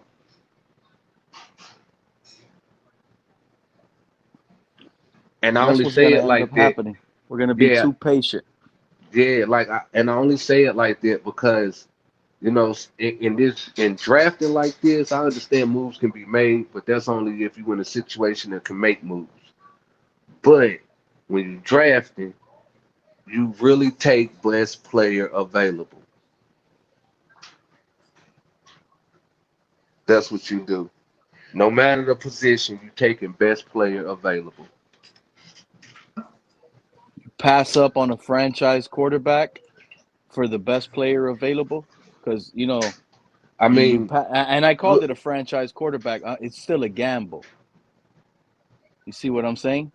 So I mean, a but you can't call safer it no will franchise be quarterback then. no. It's a gamble at quarterback, or you get a day one starter and like a safety because the talent is there, or a corner. You see the talent is there. Mark was spot on, bro. We get one of the corners. That's not Yeah, only a good move now, but that's also a long term move. We solidified yeah. the corner spot on one side for the next 4 years under a rookie contract. So what corners are because I did hear him say one of the two corners. So that must means it's two corners is gonna be that's good in this draft. The top two corners of the draft, yeah.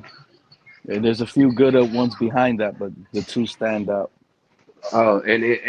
And it's a possibility that one of them can drop to us at 11. If Caleb Downs gets drafted before our pick, there's a possibility both are there on the board at 11. But if one of them Oh, gets picked before Caleb Downs, then there's a possibility we have one of the corners available and Caleb Downs available. I gotta look at them corners because Yeah, there's good if we got corners a in this corner, draft. if it's a corner available, I would go corner. I mean, like I want Caleb Downs, but fuck Caleb Downs, we gotta go corner. But that's where I struggle at the draft right there. Because if the best corner is off the board, I don't want to grab the next corner. I would prefer to draft Caleb Downs because he is the best safety in the draft. Well, I would like it. Okay, I'm with that. I'm with that. I'm with If that. they already, but if they take Caleb's down, now you have two corners in the draft that are top two. Now we got to hope we hit with the right one that was the best one. So we take this guy. We got to hope the next cornerback comes off the board and he's not better than ours. But I'm with that though. I mean, I still take that because either or you go, you're getting one of the top two best corners. Yeah, I agree. And it's a position of need and at a it's a good position of need. and you got the best player available. Yeah, yeah. So I So it mean, I'm works with out that. So tremendously. and not only that, just imagine if they was able to get Tavon Diggs over here too. And you bring back Rasul Douglas. Yeah. Oh yeah. That'd be nice. You got two players that already know your system, and then you can bring you that will help you bring your rookie cornerback along faster.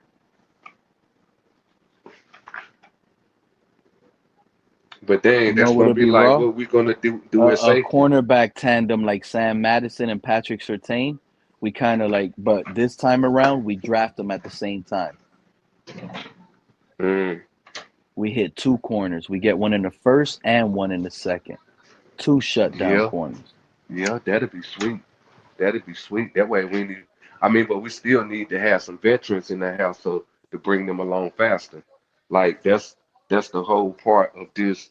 Um, that's what's so important in this um blueprint that they get. They always have players that are teaching the young players to help bring them along faster.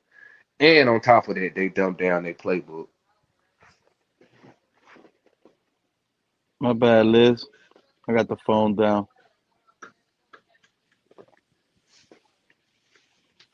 I didn't hear the little sound it makes when somebody pops up. But you know what?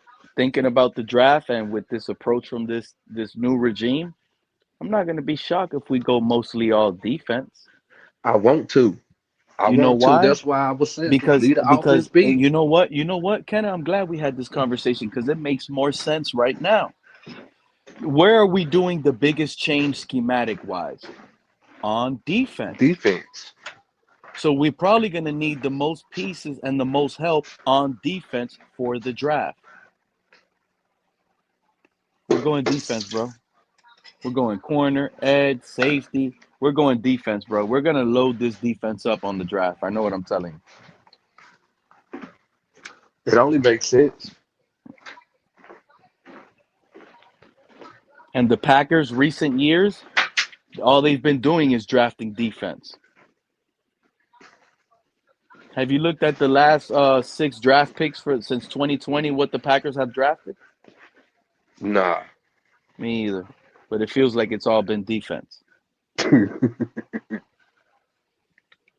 Rashawn Gary, Quay Walker, the guy they drafted last year. Feels like they've gone nothing but defense. They got corner with Jair. It's been mostly all defense, if you ask me, based on recent memory, but I could be wrong. Last year was Matthew Golden, first time they went offense and wide receiver in a long time. Before that, it's been defense, defense, defense.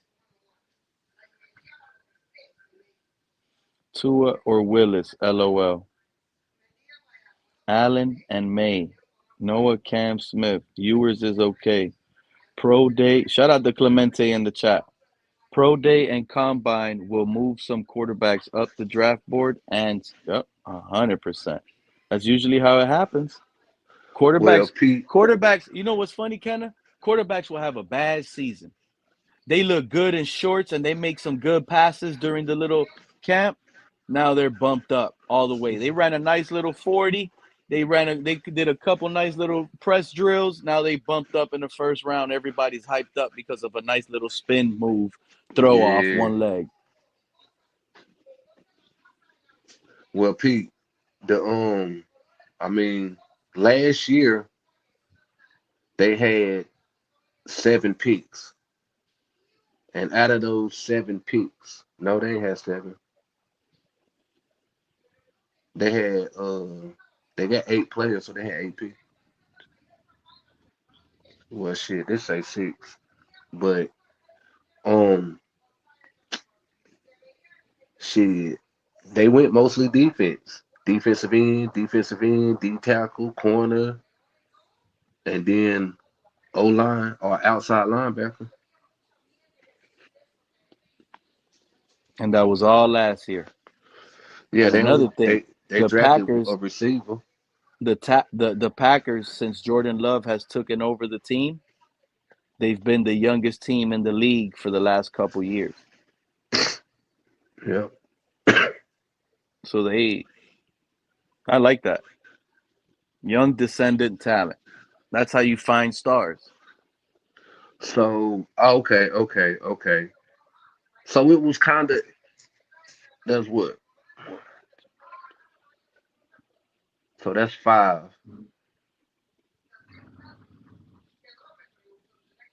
So they drafted 4 offensive players last year.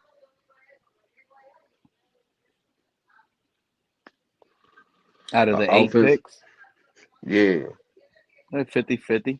yeah, they 50-50.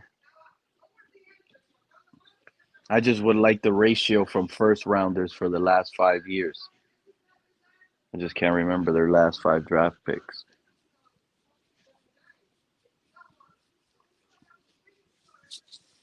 I think we're going to go defense, bro. It's a given. Halfley's a defensive coach. His general manager's his buddy. They're in the same tune. They're probably looking at this, evaluating this team. We have no corners. We got no safeties. Our D-line is young. We got linebackers. Our weakest point is secondary, bro. That's our weakest point right now, secondary. So in 2022, they had a first round pick. It was linebacker. Quay They had Walker. they had 2 first round picks. They went linebacker and defensive tackle. In 2023, they went defensive end first round. In 2024, they went um offense. They drafted an offensive lineman, Jordan Morgan, and in 2025 they drafted a receiver. Matthew So Golden. yeah, so So it three 3 and 2 defense and and 2. 2. Yeah. Yep. They believe in that, and they believe in the trenches. 2 linebackers, edges, and a hmm defensive tackle.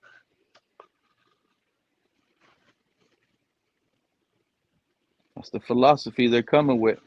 They're running with that defense right now. Because you know what? Halfley, he ain't going to be dumb.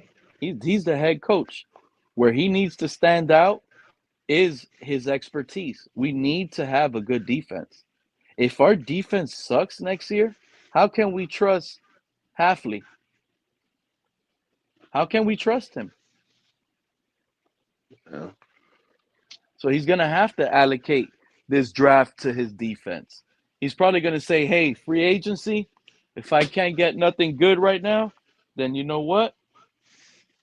Let's maneuver some pieces on offense through free agency. Go cheap in free agency. Try to help it build the offense, and the So draft is his. I I don't know if Halfley was doing any of the. I mean, all of these.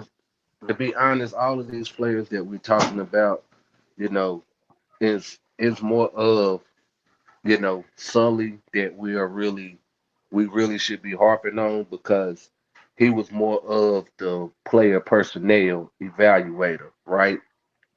Yeah, but we also got to take into consideration that Sully hired Halfley because they were like kind of friends. He likes them. They can Right. work together and build this together. But what I mean, what I'm saying is the philosophy that is coming is more from Sully than Jeff. You get what I'm saying?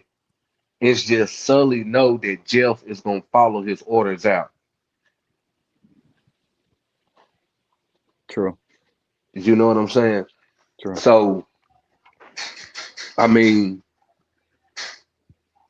2023, Van Ness, Yeah, the because Sully defensive was in end Green from Bay for Allen. damn near 20 years. Right. That's what I'm Halfley has saying. only That's what been I'm there 2 pointing years. out. That's what I'm pointing out. That's what I'm pointing out right there. So when we talking about breaking it, we are more talking about Sully than Jeff anyway. We got Yep. to because, but Sully also said that it's going to be his decisions. So you know what I'm saying. We know where the buck start and stop. Yep.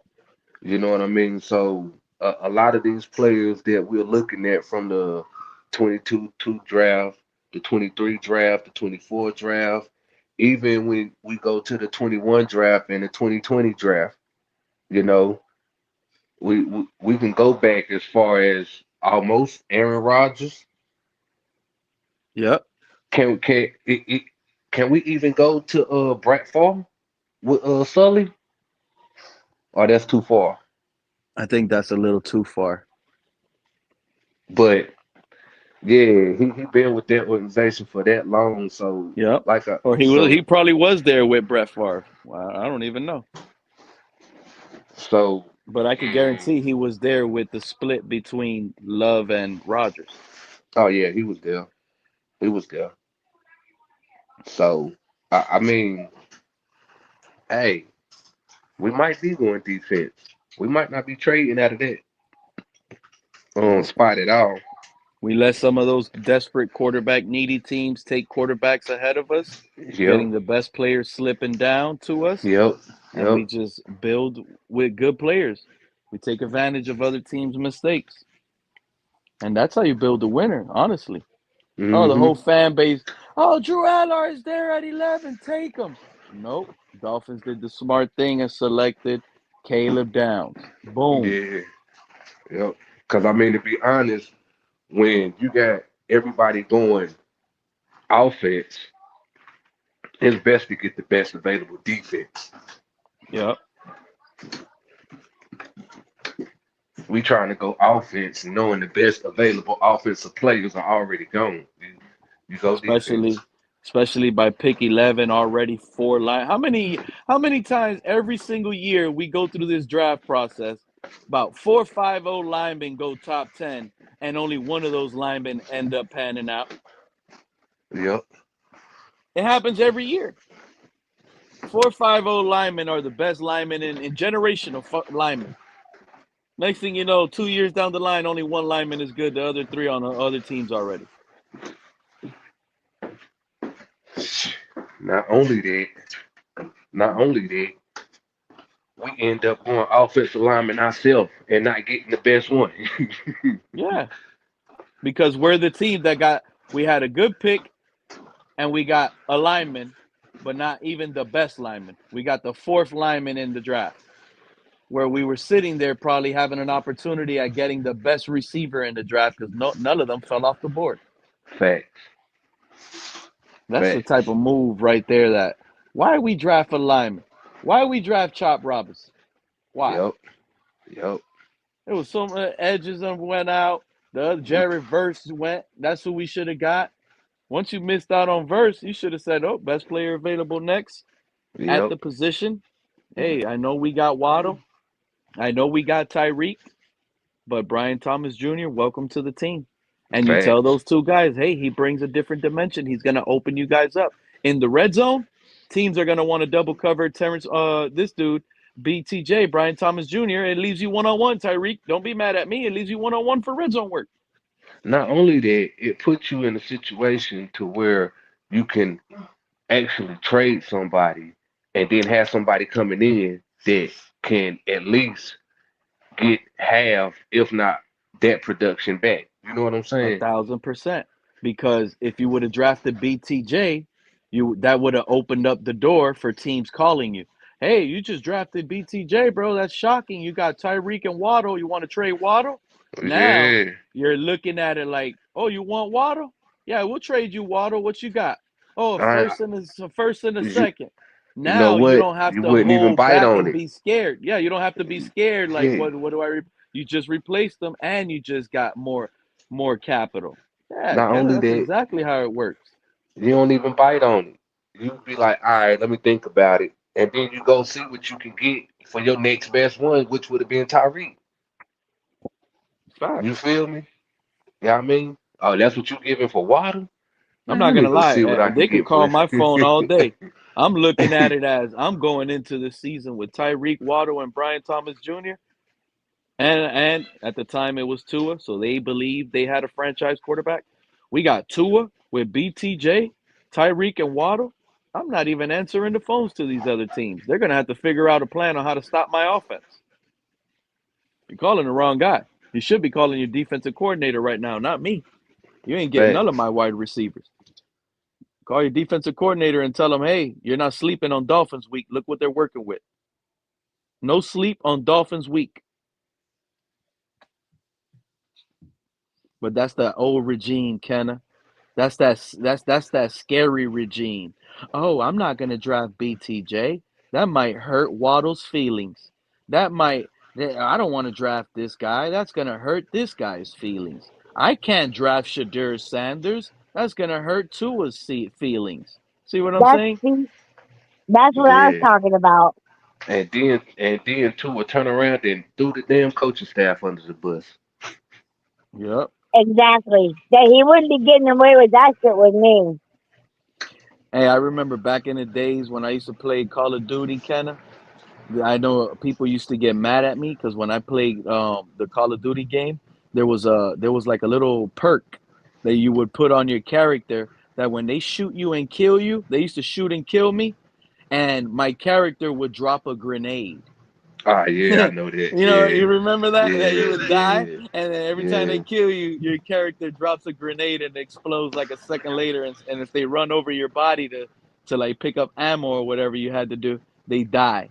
Yeah. That's That what sounds Tua like my did, son bro. Cody. That's what Tua did, Liz. This thing went to crap. He said, "Oh no, they killing me. I'm killing everybody else, man. I'm gonna rat everybody else. This guy Yep. here, he doesn't come to. You know why I'm playing garbage, guys? Because Tyreek Hill ain't coming to the meetings. You know why I suck? Because this other guy is late to the meeting. No, it's not me, guys. That's what he sounded like. And he had a Mm-hmm. built-up excuse, blaming everybody else. Oh, lame too. I'm so glad that lame is out of here. He's still here. It's scary. I told y'all the way Bobby Slowick is talking. He got me worried and scared a little bit, but Kenna could be spot on. It's just coach talk, PR talk, trying to sell him from a third, trying to get a third for him. Yeah, you know what it is. Like, I'm pretty sure they probably, I mean, if they could probably finagle or findagle somebody out of something without giving up something for tools, hey, I'm all with it. You feel me? That just show even more that we got a savvy or a swabby GM. You know what I'm saying? He can do things that Chris Greer can only dream of. See, I was so bad for Arizona the Arizona Cardinals, if they got Tua, but that's the only team that I would feel sorry for because the Cardinals, they deserve a lot better than Tua. Man, how can you say that if they accept him? I don't think the Cardinals will accept him. They already seen how crappy he is, and I'm they're talking about already the crap. They team. don't want I'm any more crap. I'm talking. Well, oh, you must be talking about the fan base. Okay. Yes, I know somebody that's a 49er fan, but he's also a Bronco fan too. Well, He a damn, little hold on. We was bandwagon. just talking about the damn Cardinals. How he a 49er fan and a Bronco fan? He a bandwagon, No, Liz. he He is like them a all. Arizona Cardinal fan and a Colorado Denver Broncos fan Oh, because he lived in Arizona for a while and then he moved to Colorado. oh, he a So bandwagon. that's how that He came a about. bandwagon. He a bandwagoner. Well, So it's what's also next from you this know, team? We got a lot to watch. We got a whole hour interview that the team dropped on our coaches today. I can't wait to watch that. I'm gonna put that on the TV when I lay down at night.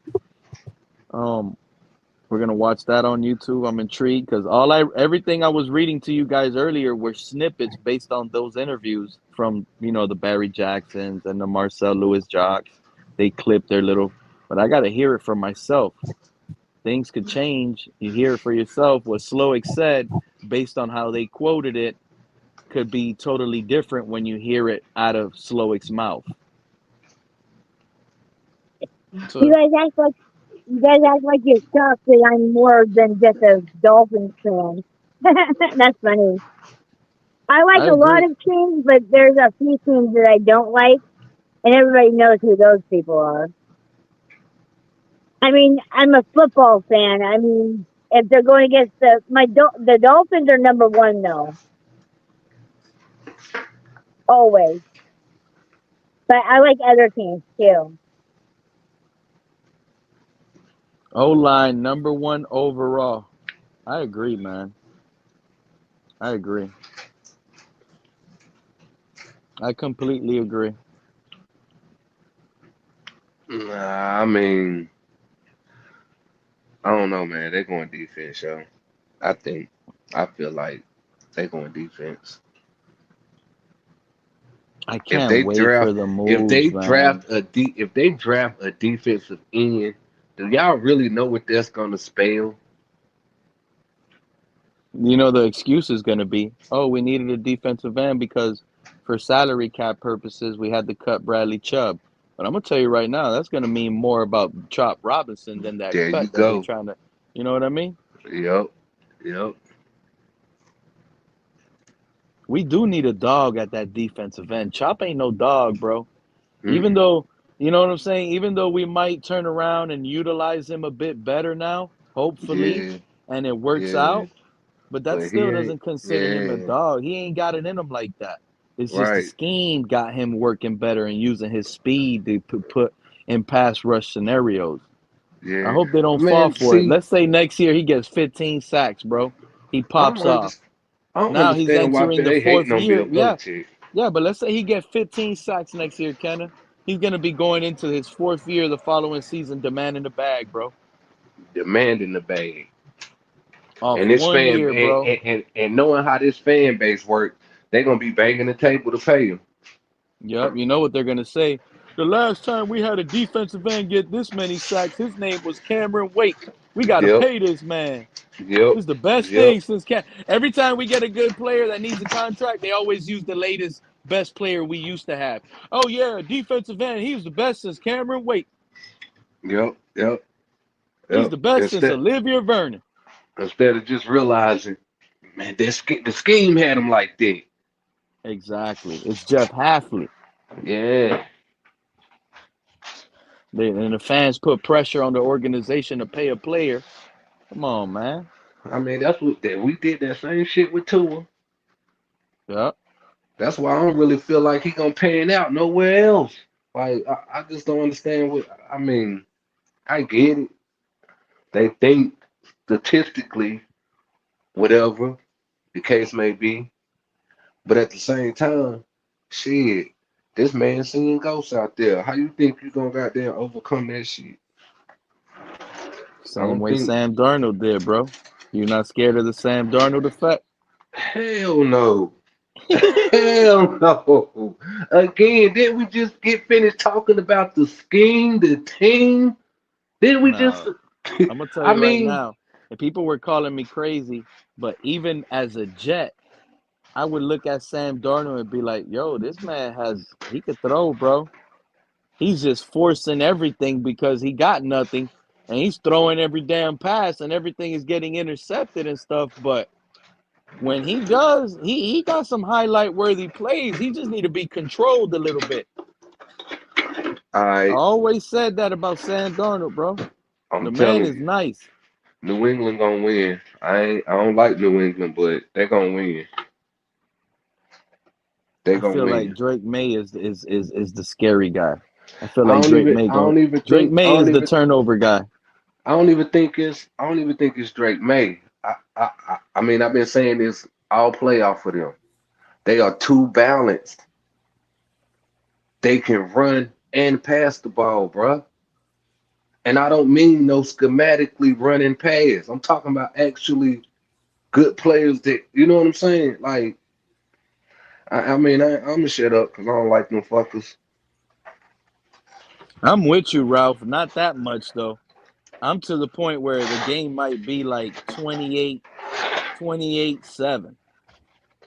I'm thinking Seahawks going to win like 28-7. Nah. think New England got this. Sam go choke on y'all.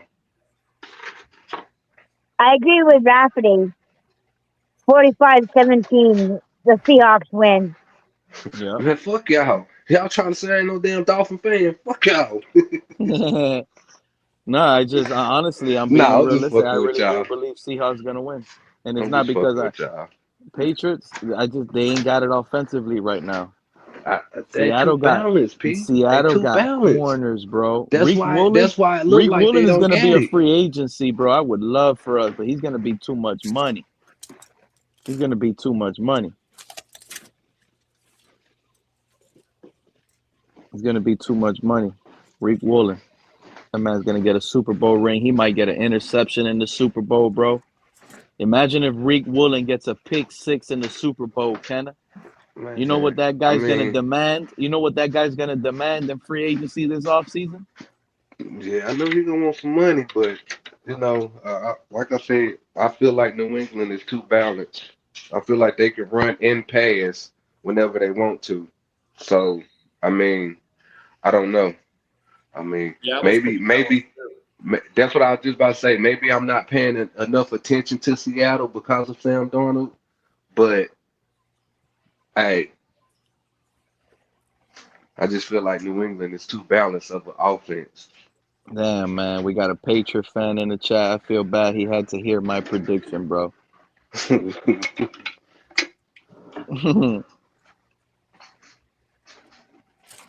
Patriots about to get mollywopped in the Super Bowl. Drake May ain't faced a defense like this yet. Well, he did technically. He He beat the did. That's what Broncos, I'm about to say. Not but only the Broncos, but the Houston he didn't. Texans too. The Houston Texans, he was turning that ball over, bro. Fumble here, fumble Yeah, there. he was. He You know what I'm was. He saying? And was. versus the He was. Broncos, there wasn't really that much pressure because He you ain't was. asked to do a lot because you're going against a backup quarterback. He was. He was. Drake, But that's what I mean by they too balanced though. 'Cause I was they giving Drake May they his shut him flowers down. early on in the season when they started winning, and we played them. I think we played them like week 2 or week 3. I was already like, yo, y'all seeing this Drake May guy, bro? This man is on third down. It don't matter how, bro. 3rd and 13. He's a gamer. Yeah, Bro, third he and is though. 13, bro. He is. He's going deep. And that ball is complete. First down. 3rd and 8. He is. He's going For 20 real. yards downfield. First down. 3rd and 3, Joe. Going 30 But yards downfield. First down. but Like, that's bro, what they this say, man yo. money on 3rd down. Third down is a quarterback stat. Yep. Damn, Joe. You sound like you doing something, buddy. I'm eating. Say what? He's eating pizza Oh, from the gas station and drinking boxed wine. oh, Sandwich. oh. Yeah, he's eating a little sandwich from the gas station, Liz. You're spot on. And Yeah, and and drinking and boxed and you know wine. and you know what? The heater was broken where they have the little heater where the sandwiches are. It was broken, so he got a stale sandwich, Liz. He got a stale one. But you know what, guys? I'm gonna be honest with you. I am hungry. I wish Man, I I'm had a about to get stale off sandwich myself. right now. But I'm so I'm fixing gonna my go plate eat now. dinner myself, fellas. Kenna, appreciate you as always. Joe, you're the best as always. Liz, appreciate you. I'm gonna get me some dinner myself. All of you that tuned in the chat, Delusional Patriots, all of you guys in the chat, fins up. Catch you guys next time, man. We'll be live soon. Soon as some of these moves start matriculating and it start happening right in front of our eyes, we're back to breaking news. Sullivan cut Tua. Breaking news. Sullivan traded Waddle and fleeced the Bills for 3 first rounds. Oh, we're rebuilding fast. Shout out to Clemente. Peace out to you. But we're always going to break down the breaking news. Let's do it. Fins up. Catch you guys next time. Have a good one. Hey, Pete, don't forget that Joe is drinking boxed wine too.